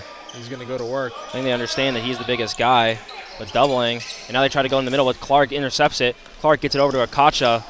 And Arcadia goes up for the layup, and it's good. Really nice sequence there from Arcadia. Now back over to Taylor. Taylor looking to drive, looking to post up. He's going to have to get it back out to Zach. Over to to Jabril. Jabril back down to Taylor. Taylor trying to figure out where to go. Goes up, and he's good. Sort of exclaiming that he after that one. believes he was fouled. Yeah. I mean, he is getting another 3 from Okacha, very short. I mean, he is, seeing 2 guys on him every time, and he's fighting through it. So I'm sure, to a degree, yeah, he thought he was fouled. As we get a step back here from Rogers, and he's good. I'm sure it's also frustration, sort of in a sense, or maybe not frustration, but what's the word I'm looking for? I'll figure it out in a second. You get a short mid-range here from, not from Norman, by Carr. The 3 ball here from Taylor. Guess he's feeling himself. That's 20 seconds, 37-24. Clark thought about driving. Actually goes back out. Now it takes the 3, misses. McNeil with another rebound. And over to Zach. Pressing the pace. Zach What gets a blocked. block from Carr. Number Now, for Arcadia. 3-on-2 situation. Arcadia going to go for the 3 by Clark. It's long, and that's going to be the end of this game. Not end of this game, end of this half. What am I saying? 5 games in, that's how it goes. Furious pace there to end that first half. Philly got game jumping out to a 13-point lead. What I was mentioning, that fast break layup from Okocha, that was a really nice defensive possession from defense to offense. The ball went into Taylor down low, and they were able to stunt at him and force him to pass it off. I forget who it was to. It might have been to Atkinson. I thought it was to Rogers. Rogers tried to throw it in to someone else. Yeah. Rogers tried to throw it in. Arcadia was able to get the steal and the fast break for Okocha, but unfortunately they weren't able to string a couple good possessions together in a row. Philly got game with that step-back 3 from Rogers, and then another layup from Taylor, able to finish the half out strong. Absolutely. Yeah, I'm trying to think of the word. It's just sort of, again, we were talking about, you got similar bodies between Okocha and Norman and Carr to Taylor, and it's kind of Taylor getting to, show that proof of, yeah, I'm that guy, I'm bigger. You guys are trying to double me, trying to get physical, and it's not working. Yeah, Philly got game. They definitely have their identity identified today, Absolutely. I should say. That they're going to look to try to get into their big guy and make plays out of that. I'm going to try to run over real quick, find out that foul limit.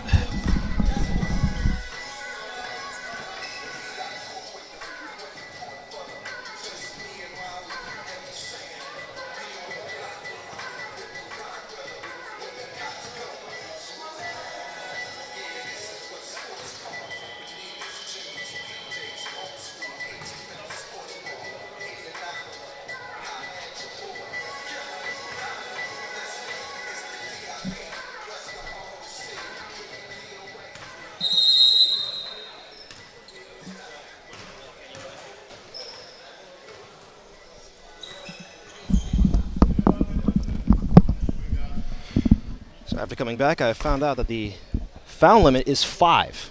It is 5. Good to know.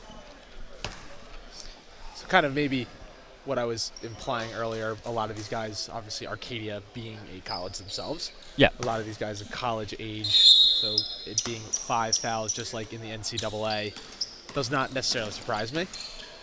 Things at the same time, you know, I know for high school, you know, it's also almost always 5 fouls, but certainly in my high school summer league, where we played, it was 6. So Williams unfortunately missing another 3.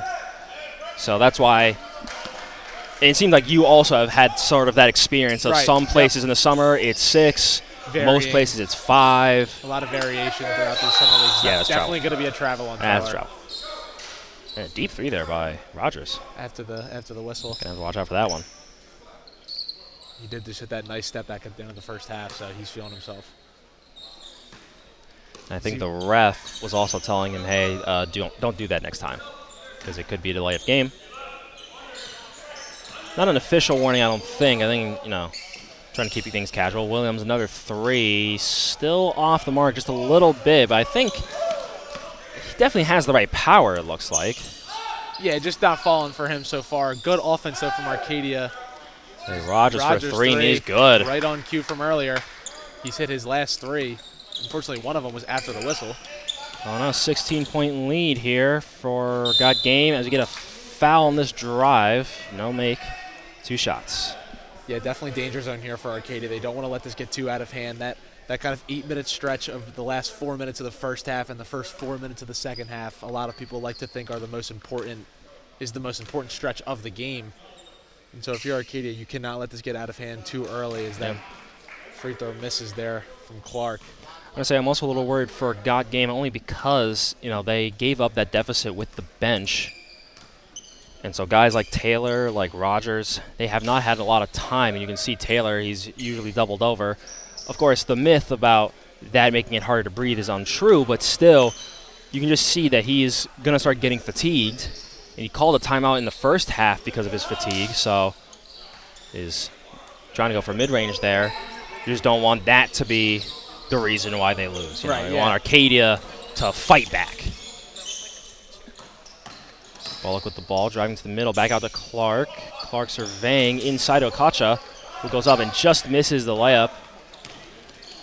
Now out to McNeil. McNeil drives middle, back out to Rogers. Rogers for 3, and yeah, very short. That one, you could tell it was short off his hand. I think he knew it too. Yeah.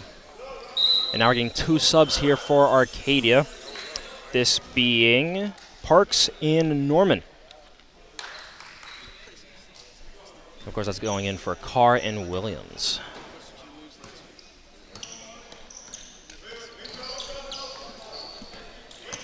Bullock bringing up the ball. Akacha thought about the 3, goes inside instead, loses it, but somehow the pass gets to Carr. Not Carr, to Parks, my apologies. And it stays Arcadia ball. Yeah, Arcadia getting good looks here. They had the 2 corner 3s from Williams to start the half, and then that corner 3 from Parks there. They're just not able to knock down these open shots. Oh, now Akacha goes for another 3. Misses it. Now Rogers looking to drive. Goes back out, loses it. Now Norman spins on McNeil and makes the layup. Do you think Akacha is taking too many jump shots? You think, I mean, he is one of the bigger, stronger guys. And a steal here by Clark, but he misses the layup because he had so much momentum. And now a quick 3 by Jabril. Goes nowhere. Yeah, you think Akacha, maybe he should continue to try to fight inside. I know he's being guarded by, or he was being guarded by Taylor, yeah. But now he's got someone else. Yeah, your initial question is he shooting too many 3s. I don't necessarily think he's shooting too many 3s, but I think these kind of no ball movement type of 3s with Taylor closing out, as we see here, although that wasn't Akacha with the ball. I don't think he's taking too many 3s, but maybe the 3s where Taylor's getting a hand up and contesting aren't necessarily the greatest shots you want if you're Arcadia and you're trying to get back into this game. Say, great backdoor cut there by Norman. Interesting sort of give and go. And now layup trying to be taken by Atkinson. He gets fouled. He gets 2 shots. Really nice job there from McNeil. A nice pass in there to Atkinson. 2 free throws for Philly got game.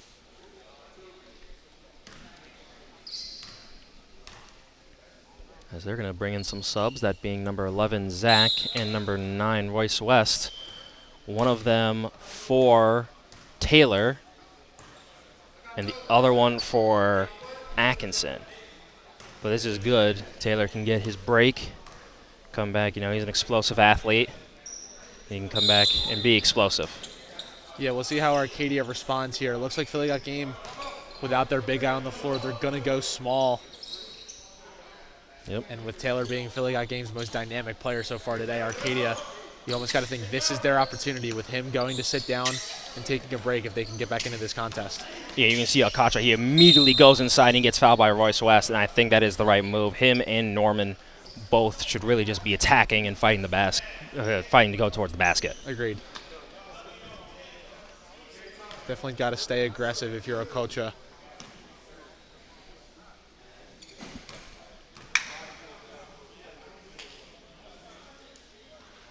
You know, for Arcadia, I also want to shout out Bullock. I mean, he's been the primary, at least, ball handler when it comes to from the backcourt to the front court, and he has done well in, you know, keeping the ball in safe hands. So we have not said his name much for other things, but just want to, you know, make sure he gets noted.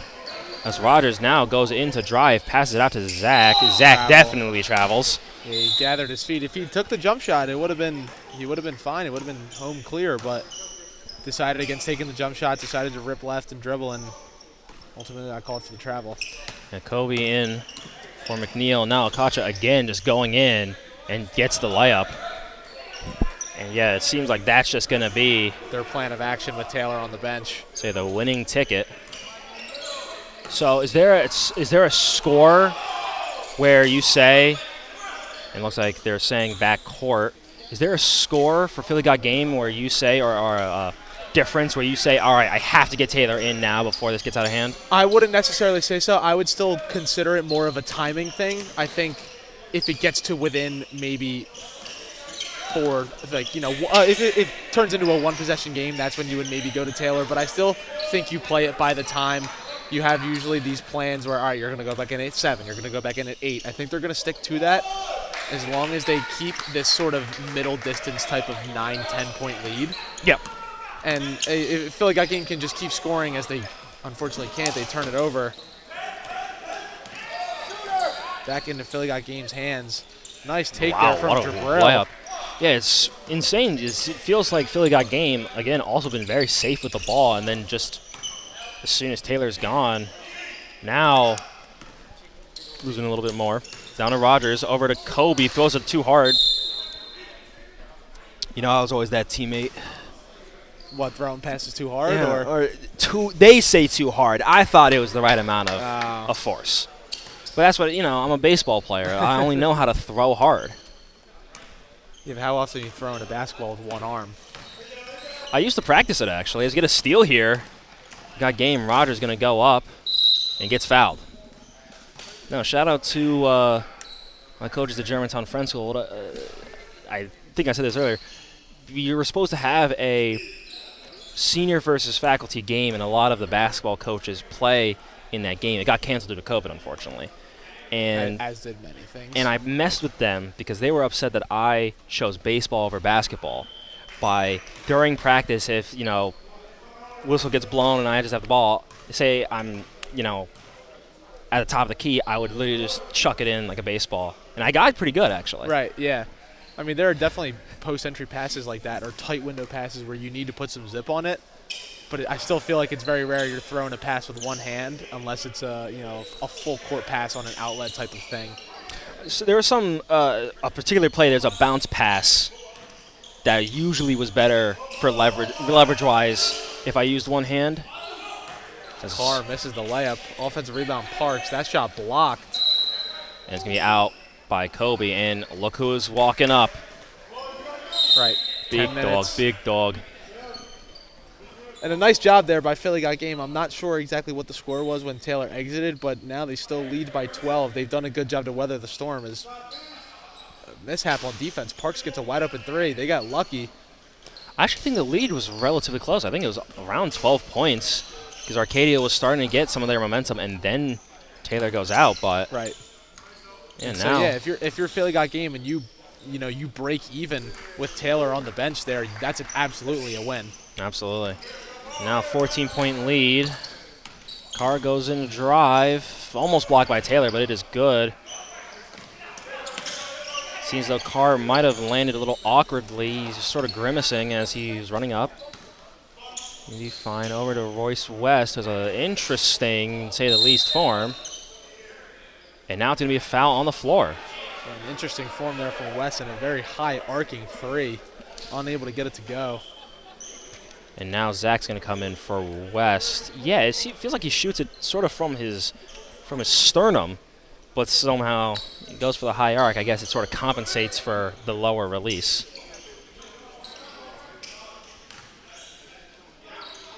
Kobe with the ball. They're trying to get a post-entry look for Taylor here. Trying to get position. Yep, Taylor not really getting perfect position, but Kobe goes up for the floater and it's good. Back to 14 points. 50-36 with 9 minutes left in this half. And that's obviously a nice floater there from Kobe, but Taylor's gravity down on that low block is causing all the difference for this Arcadia defense. They're so keyed in on trying to avoid him getting a touch down low that it kind of takes your mind, if you're a perimeter defender, off of someone guarding Kobe. You're so worried about him not getting that pass into Taylor that, 1-2 dribbles to your left, and all of a sudden he's got a floater up and in. Kacha drives in, gets fouled on the pass, so it's going to be sideline out of bounds. At the same time, he also had Rogers sort of go around him, so maybe Rogers also pulled a little bit from his defender, which made it a bit easier for him. But no, that was a pass. And Philly got game trying to argue because it was a pass, but ref saying 2 shots. basically shut up. We are correct. Yeah, that referee over by the scores table, that's essentially what he said. I feel like I had him during high school, and he's definitely a guy who doesn't like taking a lot of nonsense. But to be fair, I was also someone who did not argue with the ref very often. So, going to trap here from Arcadia, and they're going to call a foul on Akacha. That's a tough one there. That's a kind of a iffy call if you ask me. I guess they're going to say that Akacha didn't get to the spot first. Yep.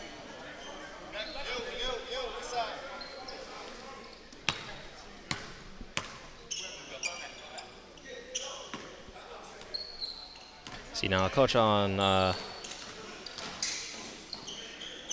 He was on Rogers, but they switched him off. Yeah, again, it looked sort of some weird matchup. Now down to big man, but Akocha cleans it up, and it's gonna be an and one. And Carr missing by a little bit. It's gonna be an and one. And Taylor from Philly got game there, late getting down the floor on defense, sort of shaking his head. Now a timeout here by Arcadia. So we'll take a break here, come back for the rest of this half of this second to last Philly got game summer league game.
Back here, the second free throw by Okacha, and he makes it.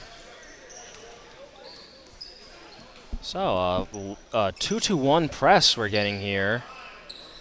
by Arcadia. This looks more of a token. I think it's more just, oh, they might want to trap him here. Yep.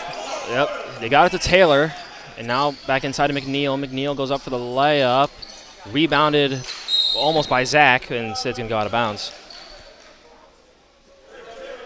Yeah, and the purpose of this 2-2-1 press here that they're putting in late in this game is something just to speed up the game a little bit and try to force the issue onto Philly Got Game to see if they can kind of, shoot themselves in their own foot in a way and start to make mistakes and see if Arcadia can create more possessions for themselves. It's not necessarily for the point of trying to trap and create a turnover right away, but it's more to pressure Philly Got Game into thinking that they're maybe going to be trapped, and then they can force their own issues. A nice look there. Layup goes for Norman. Parks Norman. They're going to get right back into it. Looks like now just a man-to-man. They're going to trap the first pass. Staying off Arcadia. Yeah, for the 2-2-1, I mean, isn't a sort of big killer for that. You throw someone sort of in the middle, in the right where basically half court is, and then you can really quickly turn and pass to someone else. Yes, absolutely. We'll see how Philly Got Game is able to manage it. If they look up, Taylor's wide open under the rim. Yep. Not able to get it to him. Nice pass there. So a 3-ball for probably Jabril. Not going to get it. Nolan Kacha looks for a 3 off fast break. Rebounded by, I think, it's Norman. And so this is exactly what I'm saying. Philly Got Game starting to speed up, starting to feel the pressure of that token press. They take that quick 3 in the corner. Arcadia able to get that defensive rebound and push the pace in transition. That's all they're trying to do is just speed this game up and try to make Philly Got Game and force the issue upon them. Mm-hmm. First free throw is good by Norman. Now, if you're Philly Got Game, do you also think, hey, I got my big man down low? As Arcadia gets the offensive rebound, Norman looks like he's going to go back up, missing. But now Philly Got Game, if you can get the break going, you could have an easy post-up for Taylor. Or right there in the middle. Again, wide open under the rim, yeah. Two-hand dunk. Sometimes all it takes is you just got to look up and see the floor ahead of you when you're playing against the press. And Kacha goes in. They're going to call a foul on the floor, which I also agree with. A lot of times so many mistakes that guys make when they're bringing the ball up against the press that they have to go full speed to try to be a hero and try to get through it right away. When no, a lot of the times you have more time than you think. I'd imagine in this league, just like in the NCAA, you get 10 seconds to get the ball across half court. It's a lot more time than you realize when you're out there. Sometimes you've got to take a step back, retreat dribble, get your eyes up the floor, and look at all your options. Yeah, it is 10 seconds because when they have used a shot clock, it's been a 30-second shot clock. And it's always a third of the shot clock, it seems. So, and here's some family members or someone in the stands, some of their feet a little bit upset. And the clock keeps ticking for Philly Got Game. Sort of anything's causing a stoppage that doesn't equate into points for Arcadia is to their advantage, and that's going to be a travel. Yeah, good trap there from Williams and Akacha. They got to do everything they can to try to get the ball back in their hands with this running clock. Say Parks now trying to drive, gets trapped, gives it over to Norman, and they're going to call a foul on Taylor, who is stood there like a statue, unmoved. I say brick-walled Norman there. I understand it is a foul. There is enough contact. It just feels, Taylor's just strong. To say the least. That's a big miss there from Arcadia. Big miss. Now Royce West and Belcher is coming in. So, even if Norman makes this free throw here, it's going to remain a 3-possession game. He needed both of these to turn it into a 2-possession game. So now they're stopping the clock. So going to get it over to Rogers. It looks like they're trying to trap it. Rogers is just going to sprint through, get it to Belcher, who throws it off his own foot. And that's exactly the point I'm making. Even though Rogers is able to do a nice job to get through, they still feel so sped up by this press when in reality they just need to take their time. And that's the thing, I'm not sure. As you get a 3 from Parks here, not going to go. And now a 3 from Clark. That's also not going to go. And it's going to be an offensive foul. Williams pushing into the back of, I believe that was Jabril. I mean, it's tough. It feels as though maybe there aren't enough confident ball handlers for Philly Got Game for what the press is going for.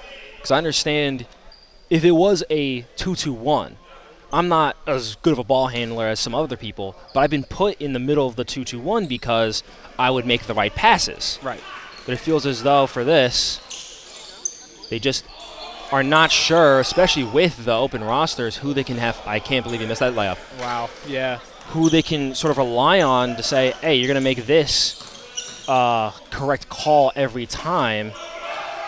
And Norman gets that to go. I love Taylor. He just shrugged his shoulders like, there's nothing else I could do, and which is true. He literally just stood there. He had his hands up. Guy made the layup. Good take. Not much more you can ask for on the defensive side if you're Taylor. And now it's going to be sideline out of bounds, I think, right? They're trying to figure out how many fouls Arcadia has to see if they're in the bonus or not, and they are. Yep. Yeah, but Rogers got fouled on the inbound. He kind of got grabbed from behind.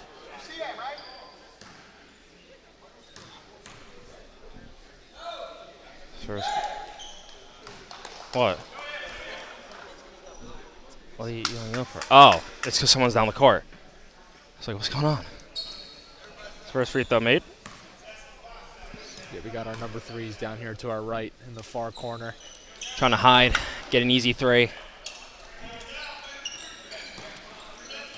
So 3-possession game here for Philly Got Game. 2 huge free throws. Yeah, honestly, if I'm McCutcheon, I'm just thinking a drive. I mean, I would just drive on Royce West, your bigger body. That wasn't off of Taylor? That's going to be Arcadia Wow. ball somehow, or Philly Got Game ball somehow. That looked very clearly off of Taylor to me. I thought that was off of Taylor. Yep, and that's the easy way to break that press. And Taylor inside, almost stolen by Clark. Sorry if we missed some stuff. There are some players for the next game, that being between Controlled Behavior and Monco. And they're walking right in front of the table here, so we might miss a thing or two. High pass there. Too far. Clutch able Akacha, to the track it athlete, down. he gets it. He gets there. Foul by Royce West.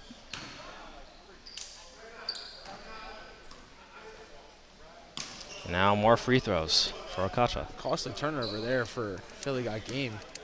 Inbounding the ball under their own basket, up 7 points, and you turn it over. Yep. And you turn it over in a way where it's quick points, or in this case, a quick free throw opportunity for Arcadia. And the free throw's missed. Akacha gets the rebound. Tries to go up against Taylor. Gets blocked by, it looked like Taylor and Royce West. Now trying to drive again. And they're calling a foul on Royce West, which might have been correct. I mean, he got absolutely clobbered by someone on Arcadia.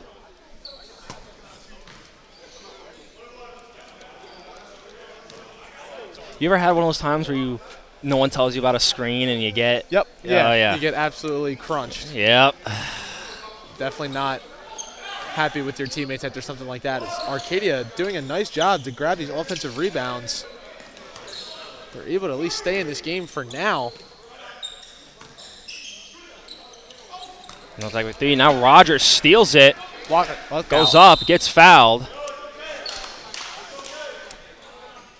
It might be it for them. I think that was the first time I got some favor from my head coach, was I got crunched. I was very vocal. And they were all like, guys, don't let Tyson die out there. Please help him. Yeah, it's the ones you're not expecting to get hit on that hurt the most. Yep. Actually, I got a coach thrown out because of screens. How so? He kept saying that I was moving too late, and they wouldn't call moving screen. He kept shouting. Eventually, Eventually got ejected. He eventually got ejected for it. It was like in the middle of the third quarter too. It was wild. It was weird because someone got fouled normally, And then the text came in, so it got all weird of who takes what free throws when. And oh, wow, Taylor almost getting up there to block it, but a missed layup. Now out to Zach. No, foul. And looks like Rogers got hit in the eye. Yeah, and for Of course, first, Clark. for the first time today at the Philly Got Game League, we have a player who kind of takes the ball and doesn't force a layup or force the issue, knowing the clock and knowing the time to score situation. Yep. Zach trying to take the air out of the ball, and he was eventually fouled. Yeah. That's not a very common sight you see in this league. A lot of guys play until the very end, trying to force the issue no matter the time and the score.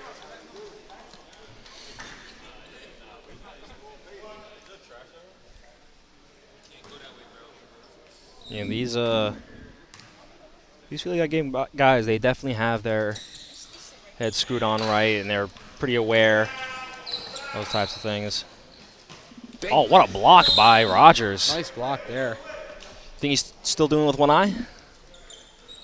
Might be. And I say he's kind of blinking still, so. Regardless. Nice block there. Parks had no idea he'd be able to get there. Now Parks goes up for a three, and it rolls in. What a roll.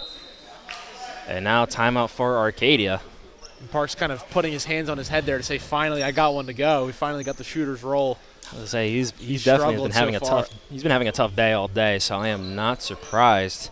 As we mentioned, the final game for today is going to be between Controlled Behavior and Montgomery County. Love Monco. You're a Monco guy? I mean, I used to live. Yeah, I used to at least be in their leagues for stuff. Right. So I was close enough to Monco. I don't know how. I don't really ever know how those things work. It's always confusing. me. Yeah. So I guess you know who you'll be pulling for then? I don't care. A little homerism. No, not really. It's not like I know anyone on the team. It was just like, oh, It's Monco. it's Monco. You know, like if it was Mount Airy, then I would be pulling, but it is not. So after timeout here, see what Philly Got Game is going to do. Is there anyone you think Arcadia, if they have a chance, they'd want to foul? You know, I'd probably say Taylor, only because I know that he has missed a couple so far in this game. But also, you kind of tip your hand if you're inbounding the ball up. You put your worst free throw shooter as Yep. the inbounder. Yep. So then they know that, you know, there's a low chance that the ball comes back to the inbounder. And so for that reason, I would probably say Taylor would be the one. That's the thing. I feel like Taylor, though, when he's on and he makes his free throws, it looks really good. How is that not a foul? Yeah, that's a He just pushed him very aside. obvious foul call. Norman there pushing Taylor all the way through that layup. What a shot to make after the whistle, by the way. I mean, now it all works because got a game. You know, they intercepted the ball, and now they get their free throws. And it looked like Taylor's having a nice talk with that one referee we said doesn't necessarily like too much conversation, but I think the referee's basically saying, "Hey, you're a big, strong lad. You can take a push." Right, and you guys are up 7 points with only a handful of seconds left. Yeah. I think maybe Taylor agreeing. I think he's happy his squad just got the W. Yep.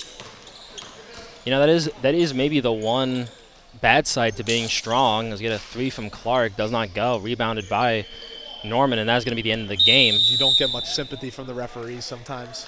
Yeah, I mean, it's twofold sort of. Yeah, certainly no sympathy if you do get hit, but also sometimes if you're strong enough where, I mean, we saw sometimes with Taylor where he'd get hit, it looks like nothing really happened to him.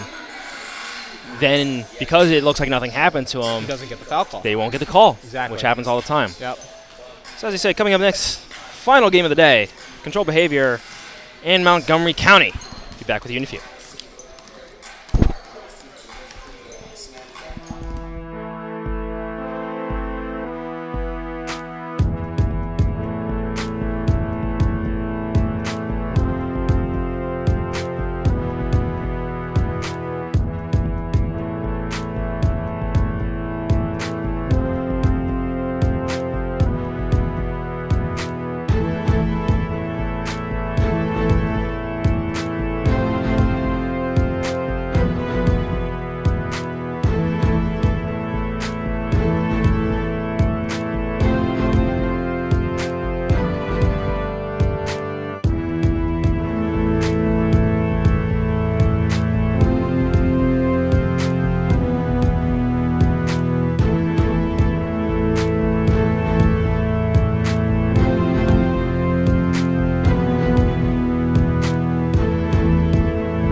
And welcome back to our final game of the Philly Got Game Summer League slate. Here brought to you by Sports Fanbase Network. This is me, Tyson Maddox. I'm play-by-play here with Ryan for color analysis. Whatever doesn't count as play-by-play, because I feel like I've seen 3 different options for that. Yep. We're going to analyze this last game here between Controlled Behavior and Monco. Monco in the yellow, Controlled Behavior in the black, and Monco winning the tip. Rodriguez over to Hill. Julius for a deep 3, and he makes it. Quite the start there for Monco. Deep 3 there from Julius, setting the tone early. So especially, he has a rather interesting form. So, and you see that. Now I get a steal here by Rodriguez, who goes up for the layup, and it is good to go. And I think Monco, they had a little bit of a disappointing loss to South Philly Rebels last week, and so now they're looking to push up the pace. Another steal here, another layup for Rodriguez. 7 quick points for Monco. That's the first thing I'm noticing is the disparity in the numbers for both teams. We get a corner 3 here. That doesn't go. Yep. Monco pushing the pace yet again. Julius, step back 3, missing on that one. Yeah, I mean, there's the disparity only in the 5 amount of guys showing up. Yeah, we've got 5 guys for Controlled Behavior and then a full bench for Monco. Looks like, what's that? 6, 7, 8, 10, 11 guys. Yeah, Monco. So yeah, one side you got a full team, other side you got some burgers and fries. Yep. As we get a layup here, first score by Controlled Behavior. Driving that was that I believe that was Carson. Is that Littles? Oh, it was Littles, my bad. Now intercepted, now steal for Controlled Behavior. Bounce pass inside, almost gets intercepted, and now steal for Monco. Dribbling in, chooses to go out. Interesting, did you see Brown? He went up to the Monco guy with his hands out, like asking for a pass. Yep, yeah, tried to fool him almost. I don't think I've ever seen that one before. Have you seen that against? Has Arcadia done that against you, maybe? Arcadia did not do that against us, no.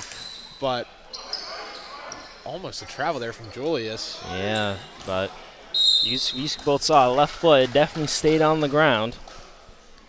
Yeah, I've never seen someone try to fool a guy like that. Listen, you got to try to pull out all the stops sometimes when you got 5 guys. Drive here. That's a nice take there, Woods. Yes, Cassius Woods. You know, I was almost named Cassius. That was the other choice for my parents. Really? Yeah, it was Cassius and Tyson. Okay. Nothing to do with, like, it wasn't specifically 2 boxers. As we get a 3 ball here from, I believe that's number 7, and that is Beirete. Knocking down the 3. Hopefully that is how you say your name, sir.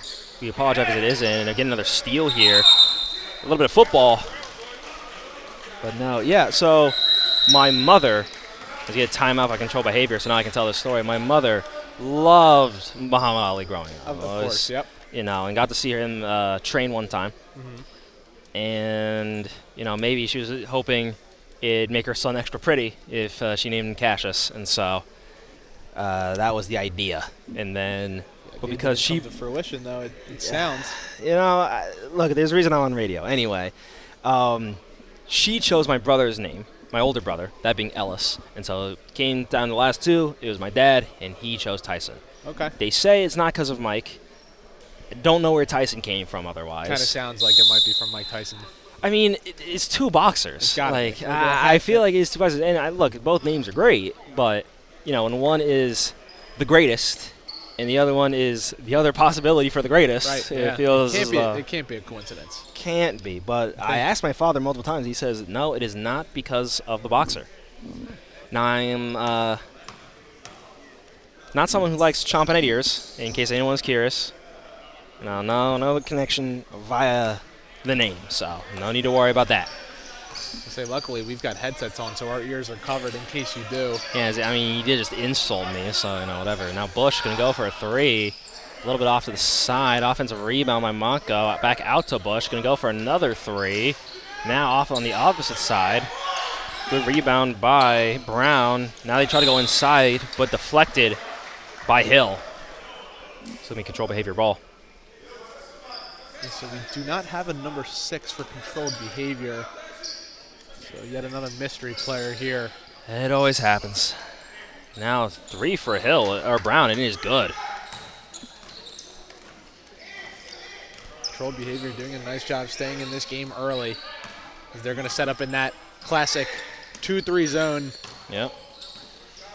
And I say, what a top take. I say classic in the sense that I've been a part of many of summer league games, only having 5-6 guys at the most. And if you play man-to-man zone, or excuse me, man-to-man defense with only 5 guys, you will get tired very, very quickly. And so the thought process here from controlled behavior, not having any subs, it is unfortunate to kind of sit in that 2-3 and give yourself a little bit of a break on the defensive side, because it is a long, long 40 minutes when you have no subs. Absolutely, and I am right there with you. I've done exactly the same thing as Woods. Goes up for a 3 and just misses. Going to go off control behavior, going to go back for Monco. I've definitely done the same thing. But then at the same time, my coach, he'd have us do motion offense with 5 guys in summer league. Interesting. And I'm sure you weren't very appreciative of that. Well, I was appreciative. I was in 8th grade. I had learned the play. I barely learned the play, and then they accidentally made the wrong subs, and I happened to do the right thing, and so he then continued to make those subs, and so that made my coach happy. But yeah, I was in better shape back then, and so I certainly didn't mind getting some runaround. There's another 3 here for Brown, and it is good. Control behavior, getting it going. Yeah, it's definitely the one positive of only playing with 5 guys is when you sit back in that 2-3 zone, you almost get to feel like you get to relax a little bit. It's much less, it's more mentally demanding having to know is that 3 there is good from Beirete. Yep. When you sit in a zone defense, it's much more mental and knowing where you have to be and where everyone else is on the floor, whereas man-to-man defense is much more physically challenging, having to keep your man in front of you. Yeah. I will say, since I was, you get a fadeaway jumper blocked. Now fast break here for Monco. Pass out to the corner. Beirete driving in and calling a block. We're going to get a block on Morabito. Yep. Although it looked like Beirete was lowering his shoulder a lot there. It's a little bit of elbow as well. Surprised by that call. As we get some 2 subs here, Brandon Williams and Dawson. Now, I will say, in high school, I was undersized center. I loved the 2-3 zone. Yep. Just to sit back there, great. Wonderful time for me. Now Dawson. We hear the controlled behavior coach telling his guys to get their hands up. That's the one thing you have to do if you're going to sit in a zone defense. Have to have your hands up constantly to make yourselves bigger and close those passing lanes. Yeah, we get a floater here. Sort of interesting one set. And Hill yelling at someone on control behavior. I think he thought it was fouled. A little upset.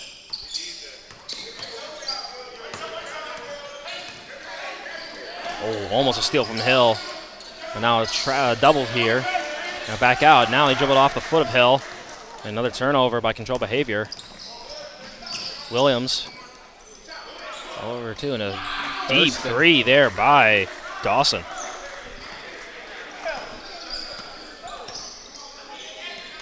Oh, it's Thurston. My apologies. I got my numbers all mixed up today. And up and under. Morabito.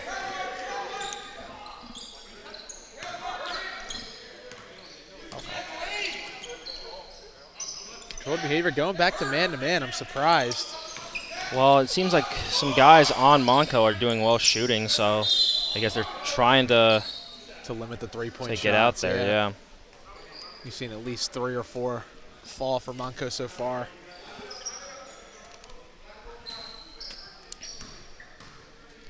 Thing is, it hasn't been consistently one person either, so you can't make someone sort of the sacrificial lamb in a box and 1.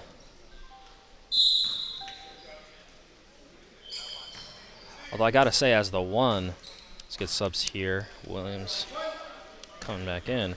As being the one, I feel like if you do lock down the player, almost no better feeling in basketball. And keeping your guy in front of you and locking him down. Addison, A sort lot of just taking him out. A lot of defensive-minded guys like to think that way. And it's a huge part of the game, obviously. I think, I don't know how often you've been in a box-and-one situation. It looks like number 6 might be open in the corner. Now go out to Littles, who tries to drive in, goes to reverse, and is going to get fouled.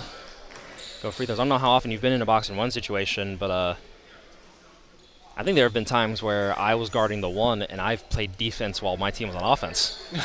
Yeah, that's how it goes sometimes if you have to face guard someone who's having a spectacular game, or maybe that's the game plan going into it. Maybe you look at the scout and someone is on a bit of a heater. I think that's what my team did is that they looked at the scout and yeah. said, Tyson, you got it. And I was like, Yep. Yes, sir. Yeah. And I, that happens a lot. You got guys that come in hot, and you do anything you can to kind of throw off their rhythm and maybe start the game in a box-and-one situation just to see how he would react. So, although we probably won't get any box-and-one action here today. I don't even know if it was a box-and-one. I think it was actually man. You might have just been face guarding, yeah. And we just said man, but it's like no matter what, I was always going in for one person, and we were always guarding the same person. He's getting another 3 here, almost in by Bush. Now our mysterious number 6 pulls up for a 3 himself, just rattles out. And certainly, if you control behavior, you don't want a lot of fast breaks here. Missed 3 there by Thurston. Now Woods thought about taking the 3, loses the ball a little bit. Now Woods sets the screen. Number 6 trying to get around his defender. Goes up for a layup and is good. Yeah, good strong take there from number 6. Able to get around his defender and find the glass. And pull up 3 there by Williams. Does not make it. And now Little's driving in on number 6. And gets called for a travel. I gotta say, I felt it was a little much by the control behavior coach yelling back after his guy makes a layup, getting knocked to the floor. I mean, you can get up as fast as ever you can, but there's not much you can do. Not too much you can do, no. A lot of coaches just like to have that mindset in them of get back at all costs. It seems the coach isn't happy about something. It feels as though Monco does not have too much of a 2-3 offense. I know this is a recently created team, so they might not have been able to practice much. And unfortunately, just a little miss there by Thurston. Now Littles for 3, just off to the side a little bit. Now I'm going to call travel there on Tavares. Yeah, and if you're Monco, in the event that you know you're probably going to struggle against this 2-3 zone from controlled behavior, sequences we just saw right there, unfortunately, before that travel is you got to push the pace and you get a defensive rebound, you got to go, and don't give controlled behavior a chance to get back and get set up in that zone. Absolutely. I think maybe at halftime, coach might try to draw up something simple, see if they can get these guys to do something.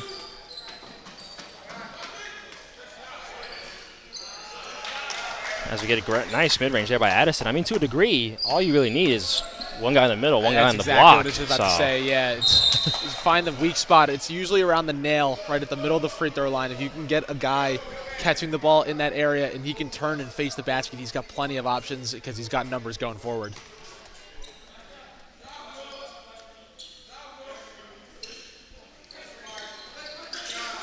Number 6 inside to Morbito, who tries to pass to the referee, it looks like.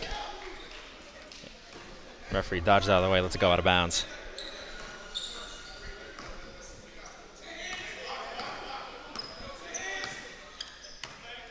Yeah, they know 1-3-1 now. Now they're going to switch it up. I was just about to say a 1-3-1 here with a mysterious number 6 at the point. Now 3 taken here by, I believe that is Williams.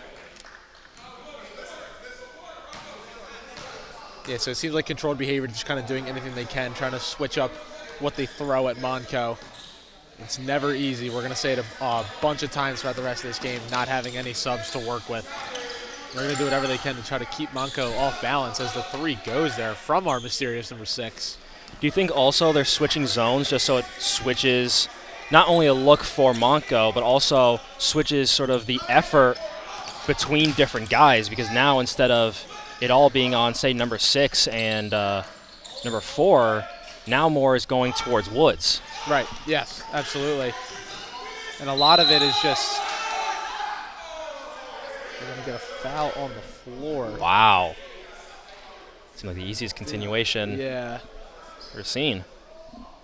Get robbed of a basket there if you're controlled behavior. But back to my point, yeah, controlled behavior, just trying to do whatever they can to throw different zones and try to keep Monco off balance. They started to find something with that 2-3. See if they could switch it up. You know, I will get another 3 here from Woods, just short. I will say, well, I was the middle of the 2-3. I was also the back of the 1-3-1, and I hated my 1-3-1. Yeah, because you got to cover corner to corner on that. Yeah.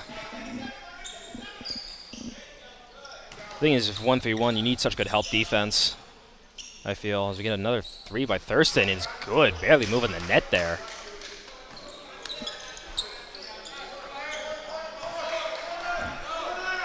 And now, Bad transition defense from Monco. Wide open 3 goes. yeah, for more Bito.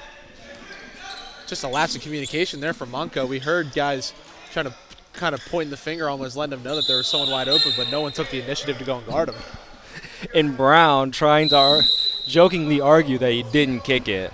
But lapse immediately. Timeout, I believe, by Monco? I'm going to say Monco. We'll take a break here, come back for the rest of this quarter in our final Philly God game slate here on the Sports Fanbase Network.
And we are back here. Last 5 minutes of the Philly Got game sort of main event finale, and somehow no backcourt called there. I thought that ref, he was right next to the line. I thought he would. Now a deep 3 for Monco. Miss. That's Thurston. Now our mysterious number 6 looking to drive. Dribbles it off his own legs. And now double dribble, yeah. I was going to say that definitely looked a little awkward from Thurston there. Which stinks. I mean, they basically had a 5-on-3 situation. Get nothing out of that. Subs now. Being Cole and Rodriguez back in for the game. Yeah, so Monca going, I wouldn't say deep into their bench, but going into their bench here last couple minutes of the first half. Get some fresh legs out there. You can imagine controlled behavior starting to get a little fatigued here. Say Brown with a tough layup. I also am just noticing Addison, real lanky. I don't know if it's that sort of basketball thin, wiry frame it makes me notice, but I feel like he's got super long arms. Now Thurston for another 3. Looks like he got blocked. Back out. That might have been off of control behavior. And now, yeah, that is going to be a foul. I feel like that's the worst feeling as a as a player, just going for something, and it's like, oh, you're not even trying to foul. You're not doing anything that you think is gonna foul, but you're just trying to hustle. Or like diving on the floor and you accidentally clip someone or kind of tabletop them. Yeah. And it's like, yeah, this is what I get for hustling and putting my body on the line. Yeah. Definitely a tough feeling. So now I think we got a 3-2 for controlled behavior. Mid-range, missed. Now down to Littles. Littles back out to Woods. Woods pulls up for 3 on the left wing, misses. Morbito almost gets the rebound, but instead it's going to be Berete.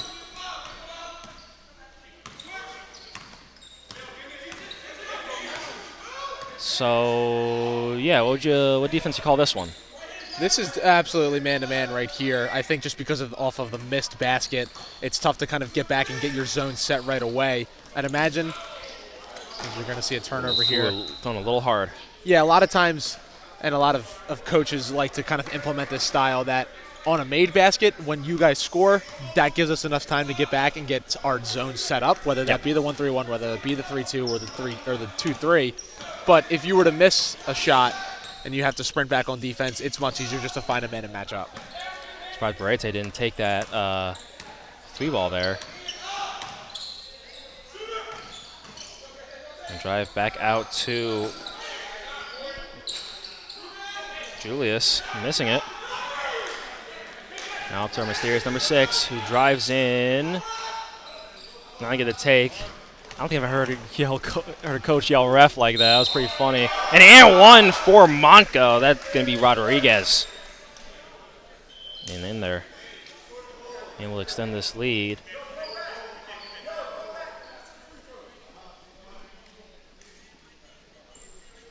Now Hill will sub in for Williams.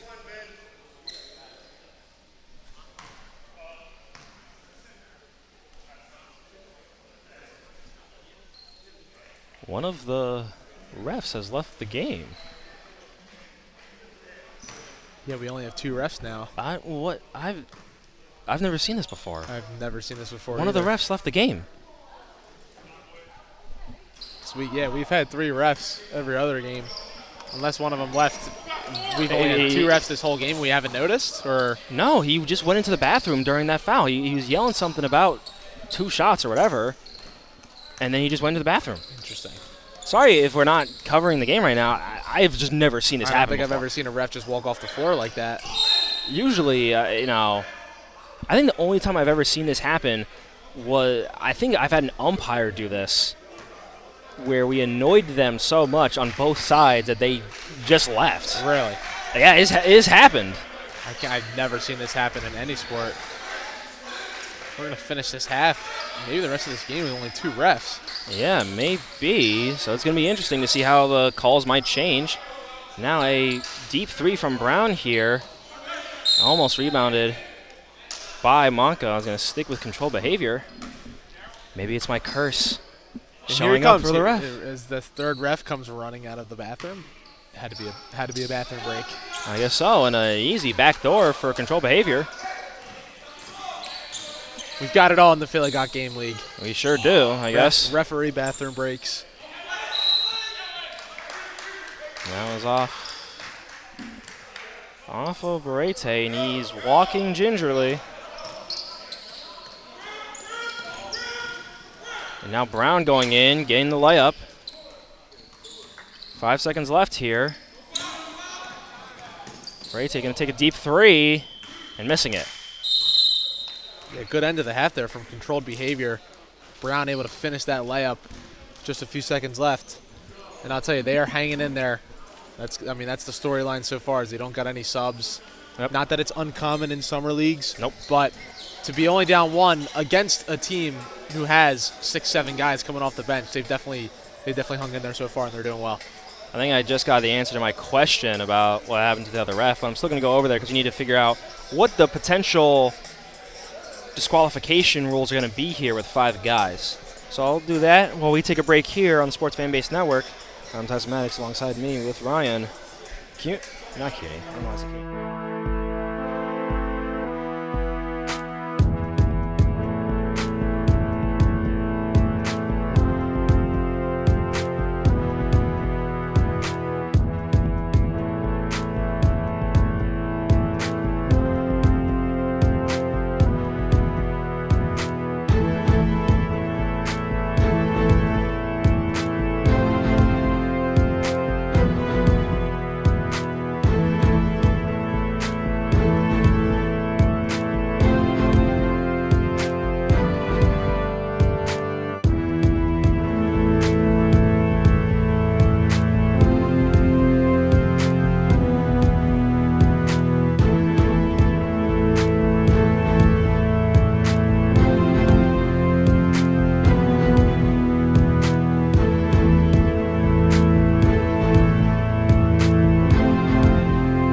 And we are back here for the final half of the Philly Got Game slate here, brought to you by the Sports Fanbase Network.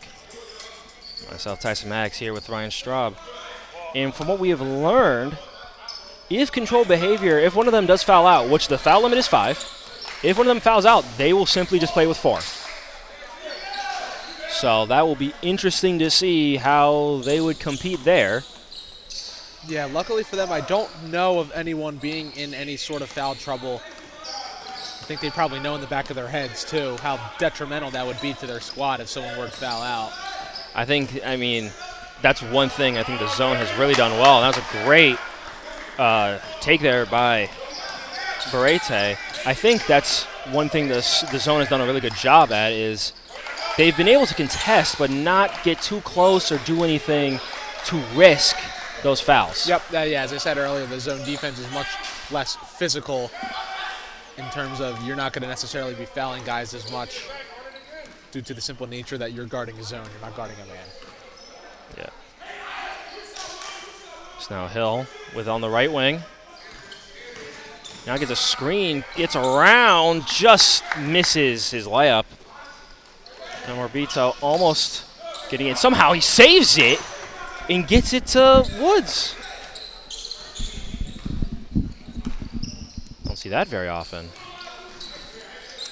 Now drive here by Julius. They're going to call you out. That has to be offensive goaltending. Thought maybe it was far enough away. Nah, I think that ball is still above the rim. All right. Just jumping a little bit too soon. Okay.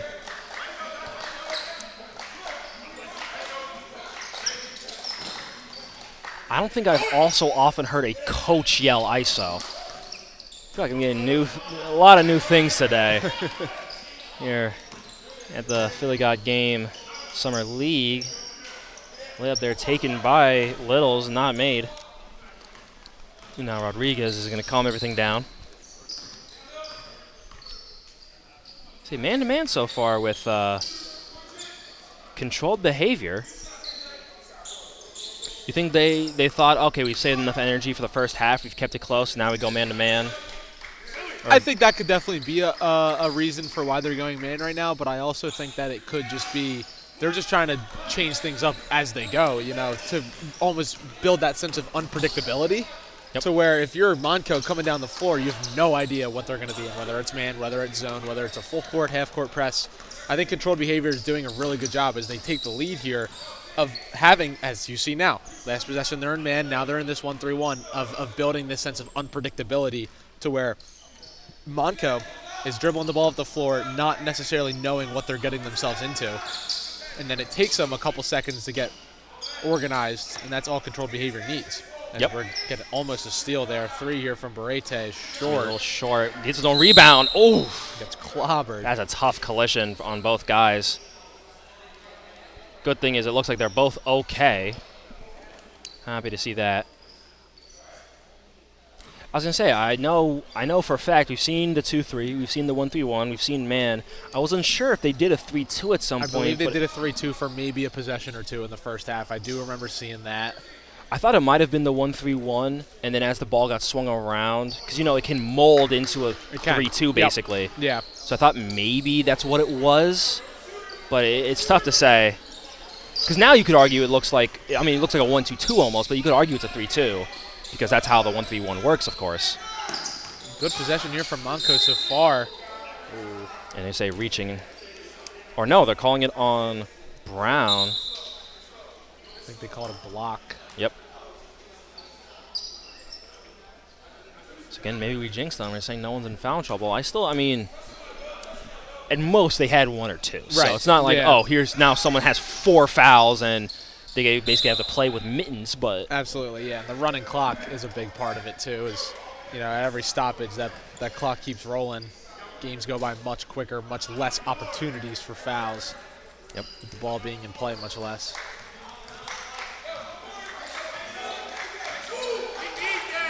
Monco doing their little defense chant, although I feel like they don't have enough energy for it. They don't. Pull-up 3 here, missed, rebounded, high jump there by Hill. Now Barrete going in for the drive, and it's going to be called for a foul. Looks like he's talking to 6. Thing is, I know a lot of these guys have either played together on teams or played against each other before. So I was a little confused last game seeing the chirping between Arcadia and Philly got game. Yes, I think so. Well, there was chirping in both of them. No, but there was the first elite and the Salem game got chippy towards the end. I think that was actually Because it's first elite in Johnson. Salem. It was Johnson from first elite. Yeah, you're right. It was Johnson and Little. Yes. Yep. But that's the thing is I feel like, so many guys know each other. You don't see that sort of jawing. Like they were clearly not happy with each other in a Stepped out of bounds there. Yep. Morabito. So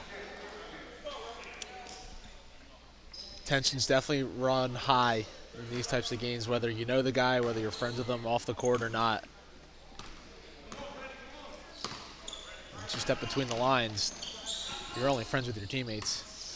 I was actually going to ask, how did you feel, growing up? I'm sure you played in in-house leagues or, your local sort of neighborhood league. As you get a 3-ball here from Williams, missed.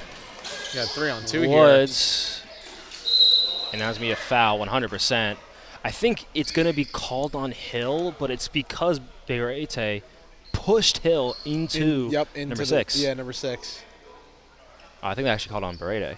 But, sort of how did you feel sort of playing against your friends growing up? Listen, man, I'm a competitive person. I wanted to win at all costs. So, as I said, when you step in between the lines, the only friends you have are your teammates. I agree with that. And then, final buzzer goes, we're all cool again. Maybe hang out that night or something like that. But well, I sort of asked this because growing up, at least when I played baseball, when I played one of my best friends, I'd almost always hit him with a pitch in the first at bat. And he was the smallest guy on the team. I don't know if I would go that far. Oh, now we got a press here. Interesting. He goes into the middle, back out of the corner. Now Berete with a 3, and he's good. Yeah, I'm really surprised controlled behavior getting into a press there. I guess maybe off of a free throw opportunity to kind of catch Monco sleeping.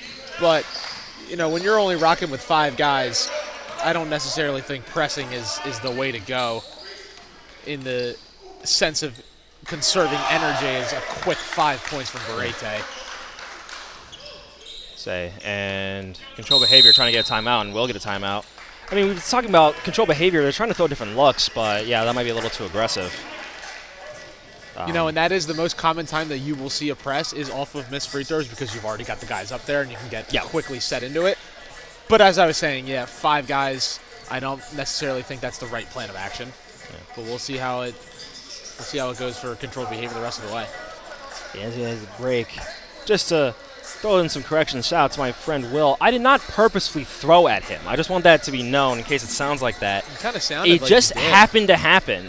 I don't think it sounds like too much of a coincidence. Look. He's not mad at me, and he doesn't feel any ill will. I was at his brother's wedding like a month ago, so it's not like we became enemies or something. It happened to happen. You're 10 years old. I don't know how much control you had over baseball at 10 years old, but I sure didn't have a lot. Oh, I absolutely didn't have a lot either. Especially, like Little League Baseball, when you're playing against your buddies. I've had kids growing up with around my neighborhood who we would be best friends. We'd hang out all the time. But as soon as that game starts, it's like you want to win. And you want to beat them because you want that rivalry and that you want to hold it over rights. Them. Yeah. So when you go out and hang out later that night or the next day, you can talk some crap and say, we beat you. Yeah, that was the only unfortunate thing. That's why I couldn't play basketball with my friend. Like I said, he was usually on the smaller end. And I was always on the taller end. Right. And so I was like, I'm going to just post up my friend. And I was also pretty fast, so that it's not like he could get around me.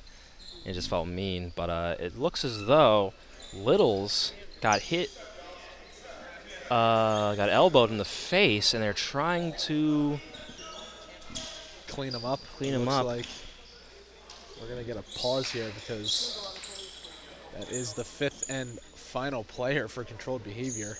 I mean, again, they did say foul out, only 4 guys, but where's that cut man from Creed, who I know is an actual cut man? Right. Yeah. He was like a world famous cut man, right? They could use him right now. Absolutely. Love Creed. Great movie. Very great movie. Yeah, And then it kind of started to drag on a little bit, though. Second one was okay, but I didn't really like the third one. It's interesting because I've heard. I mean, I feel like the dynamics with the third one I've heard are very good, just because it is against his friend, but at the same time, I just don't. Yeah. It definitely, to me, number one is my favorite. The only part of two, I mean, two had really good fight action, certainly. Yep. And then at the same time, the guy that played Victor Drago, I mean, he was about as big as he could be. Dude. Like, big dude. And he is an MMA fighter. Yeah, okay, so we're going to just go with 4 right now. We're going to go 4 on 5 here. But, yeah, it was, I mean, I remember eventually seeing him, and I was like, wait, Creed has to fight this guy? This guy's like twice his size. What is... I know heavyweight, that's the limit, right? But still, it felt like, Yeah, maybe my there's a big weight thing, difference. My big thing with that is the first one was so fantastic that you don't need to continue making sequels. Yeah. You can kind of just take your wins and cut your losses. Not that there were many losses because of how good Creed 1 was, though. Yeah. It was such a fantastic movie. Just keep it at that. You see also here, Monko, a little discombobulated. It's really odd trying to guard for... Oh, I thought that was a charge, actually. I thought he did really good there.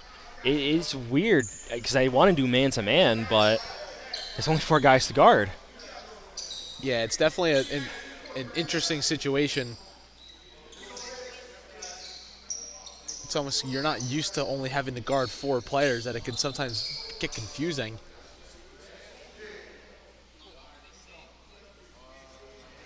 And now they're finally getting the mop for all the sweat.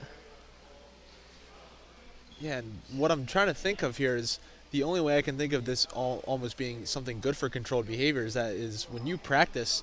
There are times, yes, where you practice against a team with a man up, to get it kind of used to feeling pressure. There are times where you play 4 on 5 in practice to get used to, pressure, ball pressure, stuff like that. Whereas you never practice 5 on 4, anything like that.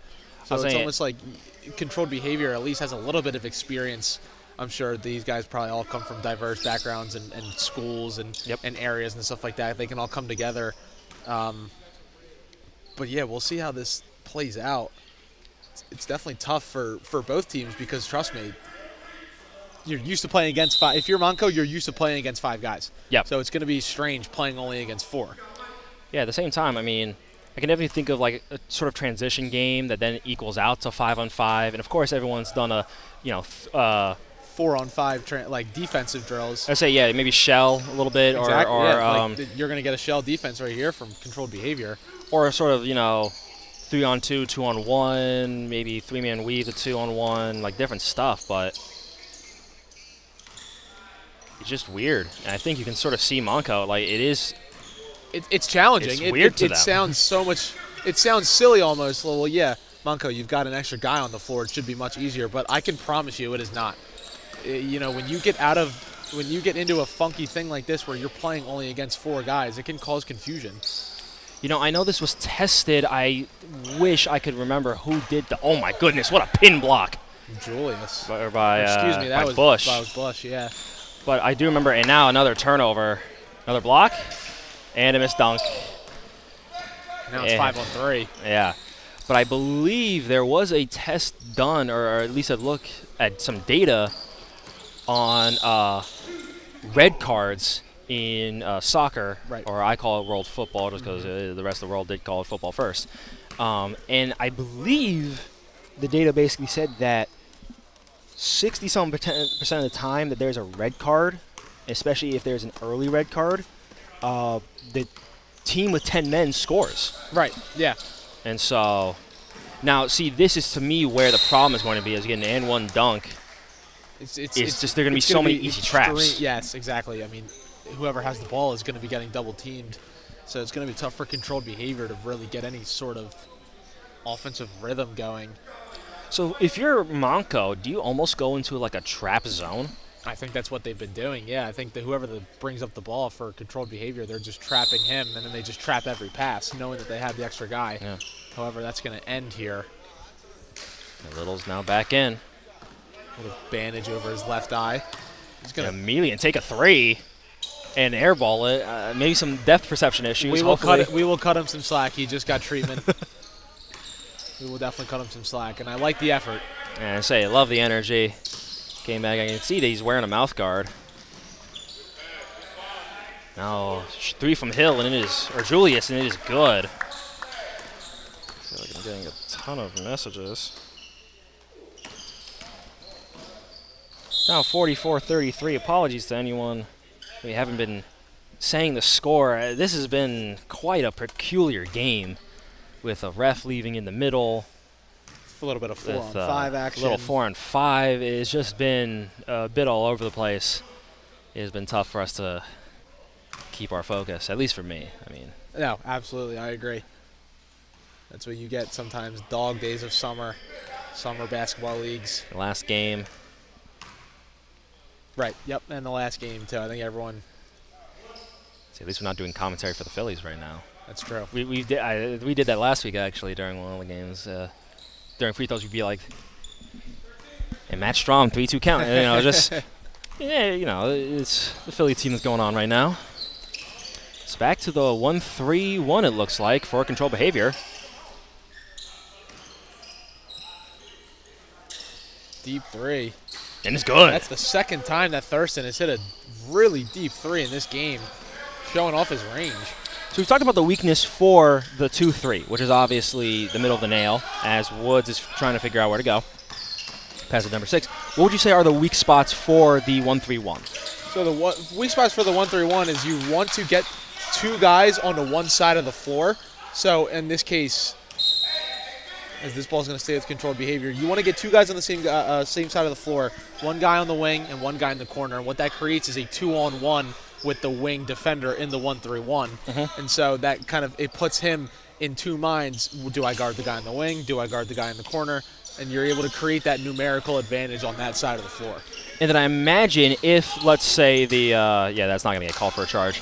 If, as another 3, so if the guy at the bottom of the key, that 3 being by Hill, making it 49-34, sort of the biggest lead so far in this game, I believe, as I believe that was Brown. actually Tavares with that last 3 for Monco. I think you're actually right. It is Tavares. I apologize.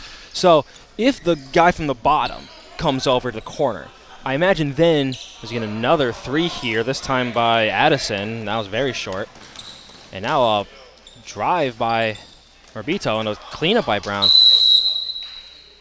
Now I can ask this question during the timeout. Right. Yep. So if the guy from the corner comes over, or from the bottom of the 1-3-1 comes over, Yep. is then the goal is you just swing, Yep. because then you create that 2-on-1 again? So it all depends on, what the principles are. Every zone is different.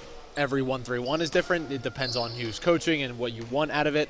But the majority of the time is that bottom guy in the bottom of the key, that last 1-3-1, so the last one in the middle of the lane. Yep. Most of the time, his decision is corner to corner. He has to guard both corners, and it's really tough. And usually that's why when you mentioned earlier that you used to be the bottom guy in that, I sort of felt bad for you because I know that usually spells that you have to run corner to corner. Usually they like to put a guard down there who's able to cover that ground that quickly. But yes, to answer your question, yes, you are correct. You want to be able to swing the ball as much as you can to get that bottom guy moving, like I said, corner to corner, and just keep that ball moving to see if you can get a good shot here if you're Montco. But they haven't been able to do that, and I definitely do think that the 1-3-1 has been controlled behavior's best zone. Yeah. I think they got out of the 2-3 really quickly when I think Montco started hitting a bunch of threes. So we'll see how in this last 5:44, what controlled behavior stays in. I would imagine it would be this 1-3-1. We'll see here in about 2 seconds. And then 2, how Montco is gonna manage it. And it is the 1-3-1. Do you think part of it from Montco is, now they're really trapping, do you think part of it from Montco, I don't think that's a walk, that's just a hop step. Now rebounded by Addison. Pass inside. Now Tavares for a deep mid-range miss. Rebounded. He's off from Morbito.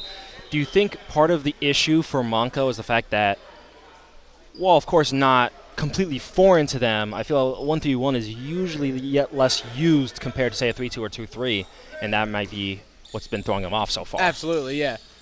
Most of the time, the 2-3 is kind of the king of the zones. Most teams, if they're going to go zone, they're going to go 2-3. it's not uncommon, the 1-3-1, Right. but it definitely is something that you don't necessarily always have to prepare for. And so I think that might be why Monco, while they still lead by 11 and in great control of this game, they have sometimes struggled with it. Unfortunately, missed a free throw there by mysterious number 6. Would you say, what would you say was both your favorite zone to defend in and your favorite zone to attack, assuming? I will get this point out here right now. Coach Jason Hyman of Immaculata University hated going zone. He had way too much pride as a coach, and I liked it. He was very much a man-to-man zone guy. But when we did go zone, it was a lot of 1-3-1 and a much more of a 3-2. We didn't really use 2-3 very much. A wide open 3 here. Unfortunately missed there by Cole. That might be a second shot of the game. I say stolen by Barrete and 1. Do you think part of that, I feel like in that sort of sense, your coach wanting man-to-man and then going through 1-3-1, is that sort of the same idea as a lot of coaches who like to go Tampa 2 in the sense of they want to get their athletes out there. They want guys really moving. And that's the next point I was just about to make, too. It all also depends on your personnel. Yeah. If you've got a tall team, a lanky team, a lengthy team, I would say the 1-3-1 would probably be better because you could put, a guy with a 6'8", 6'9", 7, like close to 7-foot wingspan at the top of the 1-3-1 and just keep his hands up and make those cross-court passes really tough to make if you're the offense. And so it all depends on your personnel. If you're a smaller team. Great physicality by Woods there. You want to know the most disrespectful 1-3-1 I've ever seen? What's that? Westtown in 2017. Now, this is Westtown with Mo Bamba, Cam Reddish, a bunch of guys. They actually had Bamba at the 1.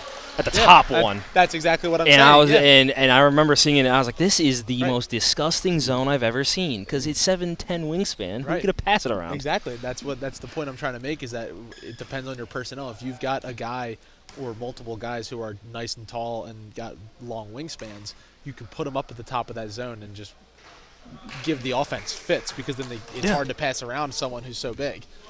Yeah. And I can really tell you that it is my goodness. I mean, I wouldn't wish that on anyone. Long arms and coming in as a freshman, maybe would have been my 3rd time playing varsity. Welcome to the league, brother. Yeah, welcome to the league. The average height of the team was 6'9", and that was our tallest guy. Yep. I mean, what are we going to do? As you can imagine, we lost that game. He's got a 3-ball here by number 5. That's Hill. Back out to a 15-point lead, 57-42. Yeah, Monco starting to pull away here. The valiant effort that's a really nice shot there from Ron Brown.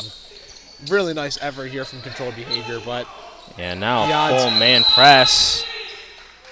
5-second call. Wow, okay.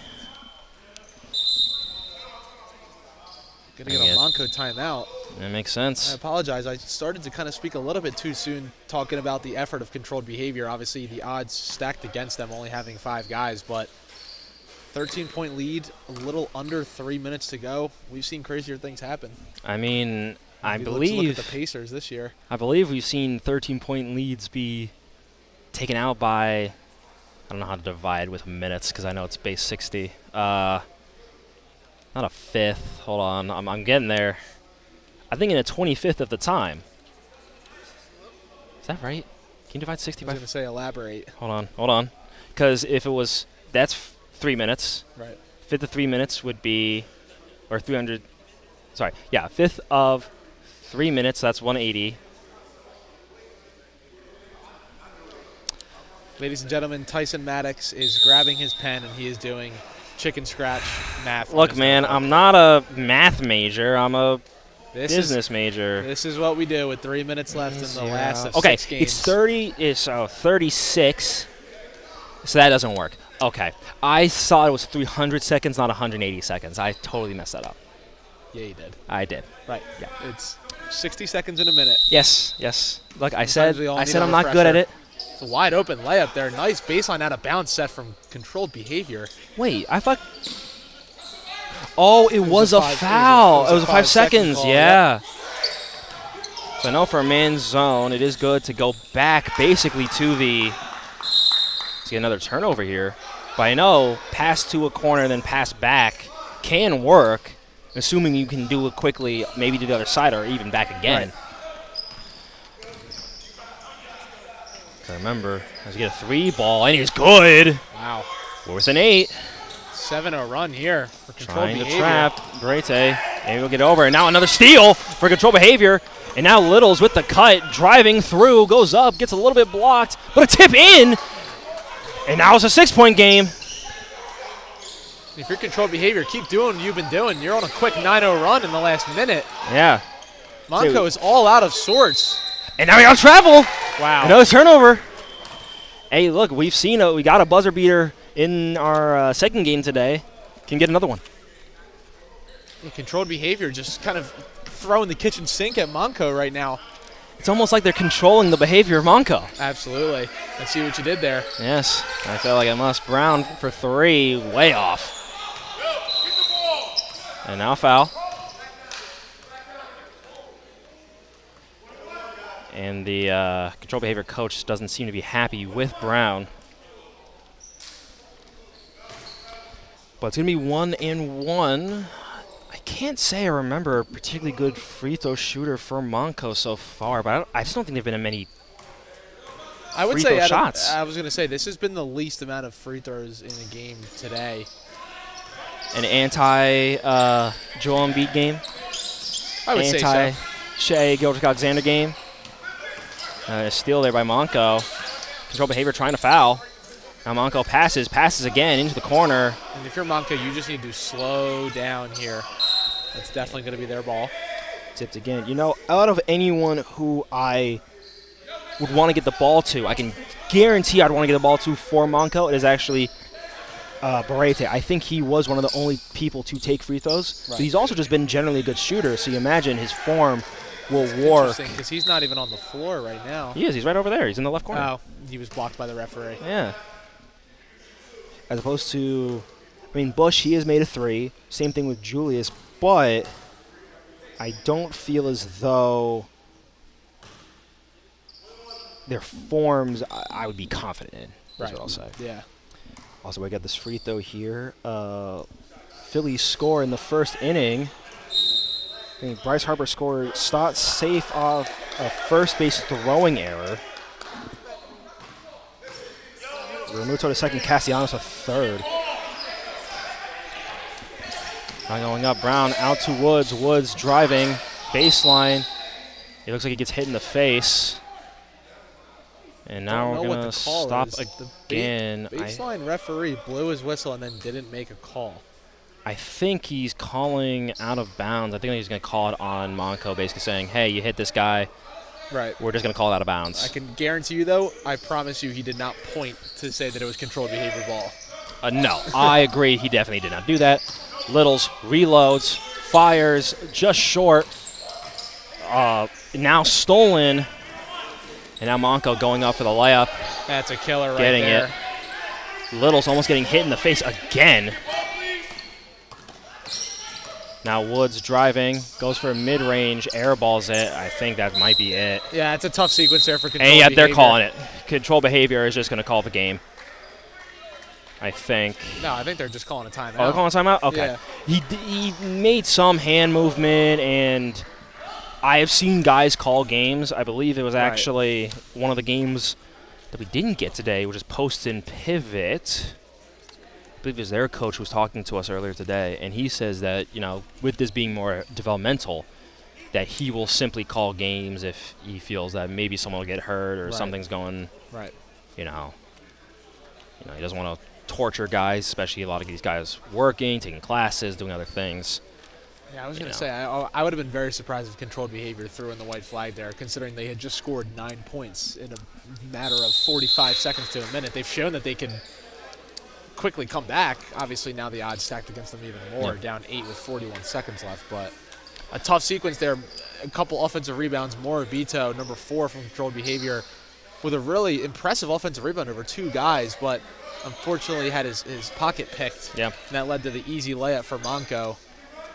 That's the crazy thing about rebounds. Sometimes it's more about will than it is even about positioning, because if you're someone who really has a nose for it, Dennis Rodman type, Barrete is just going to take his free throws.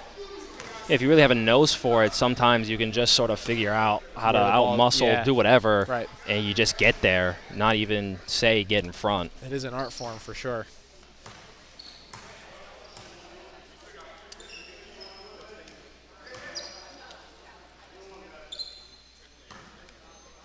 These free throws I actually remember with my high school team. We had a game where if you got an offensive rebound, it counted as 5 points. It was all weird scoring game. I don't know. It'd be hard to explain. I don't remember all the rules right now.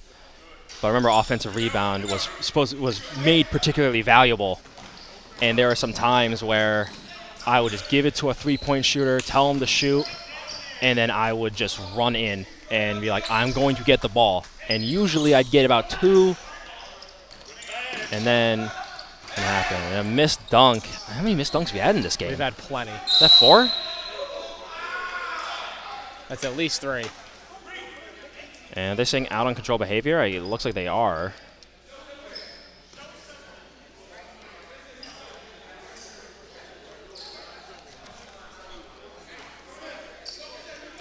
Now into Rodriguez. I can't tell if they're trying to foul or not. I guess not. Now a 3-ball here by Hill, and that is almost certainly going to end this game. And I think it will be the end of this game. Brown trying to flop for a foul. That was never going to work. And that is going to be it for our Philly Got Game slate here on the Sports Fanbase Network with myself, Tyson Maddox, and Ryan Straub. Ryan, you got anything else for us? No, just a nice game to end off here. Tough, obviously, for controlled behavior. Playing 5-on-5 with only 5 guys on your roster. Going against a Monco team, like I said, who had plenty of subs, plenty of freshmen they were able to throw at them. And, they put in a valiant effort, came up short in the end, but nothing to hang your head about. And you say 5-on-5. I mean, there was some 4-on-5 as well, with, of course, Littles getting a little bit of cut. That's why I had to say it, yeah. I mean, even playing 4-on-5 at one point, a loss is a loss, but only losing by 10 points with 4 guys is definitely nothing to be ashamed about. Well, luckily, every team does make the playoffs in this league. So, the record, again, Post and Pivot coach, I believe, or one of the coaches, he's saying he's not worried about his record just because they can all get to the playoffs. But there's one more week of the regular season and then the playoffs. And hopefully at least one of us will be there. We'll see what happens. But that is going to be it for our broadcast today. Again, I'm Tyson Maddox. With me is Ryan Straub. And we will see you next time on the Sports Fanbase Network.